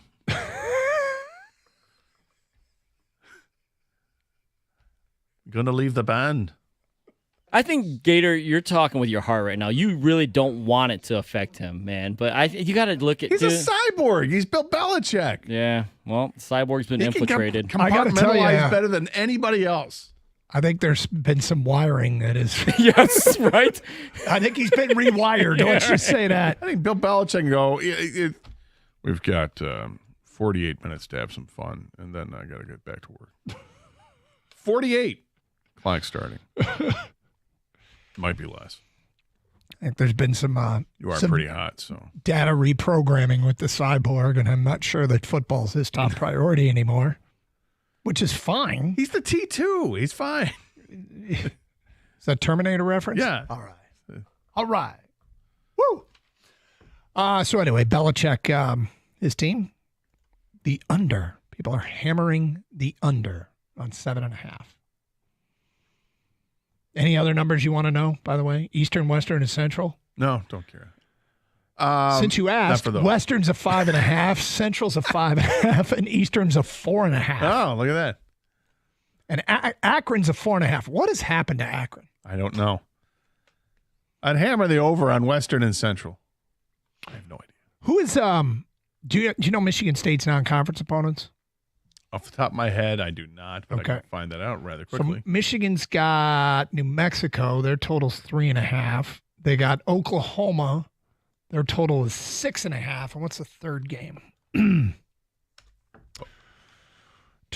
Wow, Oklahoma's only 6.5. Well, it's in the SEC. Life is rough in the SEC. So Michigan State plays Western. So what I say, 4.5? Yep. Boston College. BC's total is they still in the ACC? Is there still an ACC? They're 5.5. Same as Michigan State. Then what's their third one? Youngstown State. Oh, I don't think they have a total. What do we got for Michigan here? I can't remember Michigan's third non-conference opponent. New Mexico, I mentioned them. I'll go, it is Central. So I mentioned them also 4.5. So there you go. There you go. Win totals 5.5 for Central. Sorry. Okay, Tiger baseball coming up shortly, and try to win this series. Bullpen day. The whole bullpen pitching chaos thing hasn't quite gone as smoothly, has it? No, it hasn't. No, it hasn't. And they used Tyler Holton last night. Is he going to be part of it? Can he go an inning? Does he need to go an inning? I get nervous when they do this. And there's no Montero. Don't have a Montero tonight. So, I mean, who's going to get the bulk of this one? I don't know. This might be a true It's a Bo Brisky. Well, Bo Brisky's been a one-inning kind of guy. I'm not sure. Nito's not here anymore. Right. They need him. Where is he? Where's he at? I got to tell you, this team has the makeup of a team that should have a lot of problems. Starting center fielder's out. Starting catcher's been out. He's back. 2 starting pitchers are out. Starting third baseman is out. Other key pieces. Wenzel Perez, out. Like this team, how they're doing this with all the injuries they have. I mean, it's been a special start to the season. There's no doubt about it. Big free agent signing, Alex Cobb, out. Today could be one of these Hannafy Herder outings, right? Yeah. Oh, I mentioned this and we didn't get to it. I apologize. Oh, and they brought Chase Lee up. Oh, so. there's Chase Lee up. We have details on the Weenie 500. The Wienermobile? Yes. The 6 Wienermobiles going to go at it, Indy? Yep. I'll start with this. I just want to state for the record, in the back of my mind, I can't help but shake this feeling that this event might not happen. What? I kind of wonder if upon further reflection they decide this is a bad idea. To put those Wienermobiles out on the track at Indy. Why? Because I think they might realize that racing them, given their size, might not be just a good idea. They're going to go like 60 miles an hour. If even that. Right. But why? Because there could be shrapnel on the track? I think it could be a little bit sketchy. I just can't shake. Look, there's just kind of a hunch in the back of my mind. I'm just thinking. Did you see the Penske car that blew up the other day? Yeah. I mean, that's going to be way worse than what you're going to see with. Those cars are designed to race. Rubbing the wieners and together. Designed to crash. I just not quite sure. Just not quite sure it's going to get pulled off. I hope that they do some alterations to the cars, not just to make them faster, but like with a paint scheme. You know, like you get the giant Oscar Mayer wiener hot dog on the side, maybe put an angry face at the end of it. Well, they do need to differentiate between which Wienermobile you're rooting for. Yeah, don't just give me numbers. Yep. So I'm a little worried, Gator, and I maybe you can calm me down, but I'm starting to suspect that we're going to be wildly disappointed when this race happens because I think it's going to be possibly CGI. Like no, really? I'm just well, first of all, Doug just brought up the fact that this could be very dangerous, right? They wouldn't want an accident like this, if a real accident. I'm going to guess these Wienermobiles don't have the Hans device. I guess they don't need it. Well, yeah, I don't know what the top speed limit they would put on these Wienermobiles would be. I'd imagine it wouldn't be high. But with that being said, there's a risk with any mobile, right? With a car, any mobile. Right? And then also they put out an advertisement for the race, and it was like AI generated. Uh-oh. Well, that's going to be a real bummer. If this ends up being like, if you go and watch some of the stuff they do at ballparks or at stadiums where it's no longer a live race that you see there, but they put it up on the screen, I'm going to be upset. That's not what it is. Don't do it. Well, they're going to stream it. So stream it, great. Let us all see it. But if it's not going to be actual Wienermobiles going at it, then what's the point? Like I said, I don't know for sure. I understand. I'm with you, man. I want to see the real thing. It's all right? Carb Day. Yeah, exactly. We're loading up. Yeah. Hot dog buns and all. Right. Extra bun. I'm just worried because everything's AI nowadays. Yeah, I'm worried they're going to get away from what the Wiener 500 is all about. Yeah. Don't lose the history. It's just not the same. It's like what the Do Wiener, you Wiener 10 is all about. Oh, boy. They only need to go like 10 miles this thing, right? Well, I haven't been Let's able to just do like find 5 laps. What's crazy is I haven't been able to find out how many laps they're actually going to run. Who's driving these cars? Well, that's another question, but there are betting odds. Like you can bet. I think this is in concert with DraftKings, and they're going to allow people that register for DraftKings to bet on which Wienermobile will win. And one of the bets is which car will have the fastest lap. And I'm like, okay, so they're probably doing one more lap because the winner would have the fastest lap if it's one lap. Yes, it'll be more than one lap, correct. I hope so. It takes a lot longer to go around that track at 45 miles an hour than it does at 230. Yep. You know? So. Well, that's right. And if you get like an actual driver for these, how seriously are they going to take like it? Like paddle award? Yeah. Are they going to go, Rubbins racing?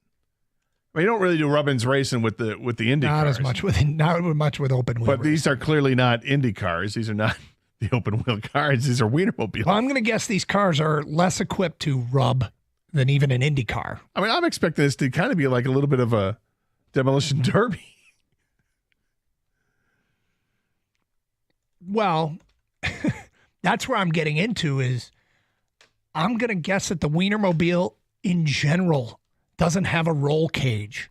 It doesn't need a roll cage. It never did until now.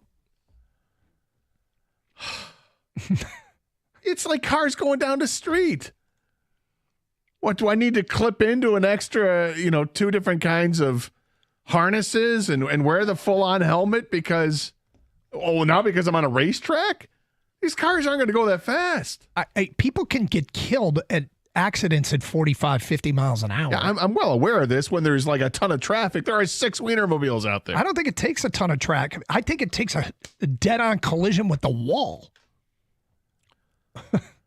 I don't know. Do you think they have, like, if I'm sure they're going to be. If 2 of these things get together and there's a wreck, do you think they've got the injury, a risk of a fire? I will guess that they have taken precautions. If this is actually a live racing event, that they have taken precautions to put in that these have been modified with some sort of cage that protects the drivers. Let me be clear here. Like I said, just in the back of my mind, I can't shake this thought that I wonder if this race is really going to happen. When I brought it up today, Kang said he's worried it might be CGI. It might be AI. I wonder if they're actually hauling hot dogs.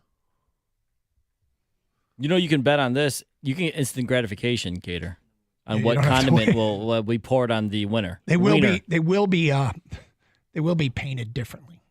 Fair enough. Yeah. So you'll be able to see which one. You'll be able to follow whichever one you bet on. Well, at this point, I'm tuning in. It'll be streamed Friday at 2.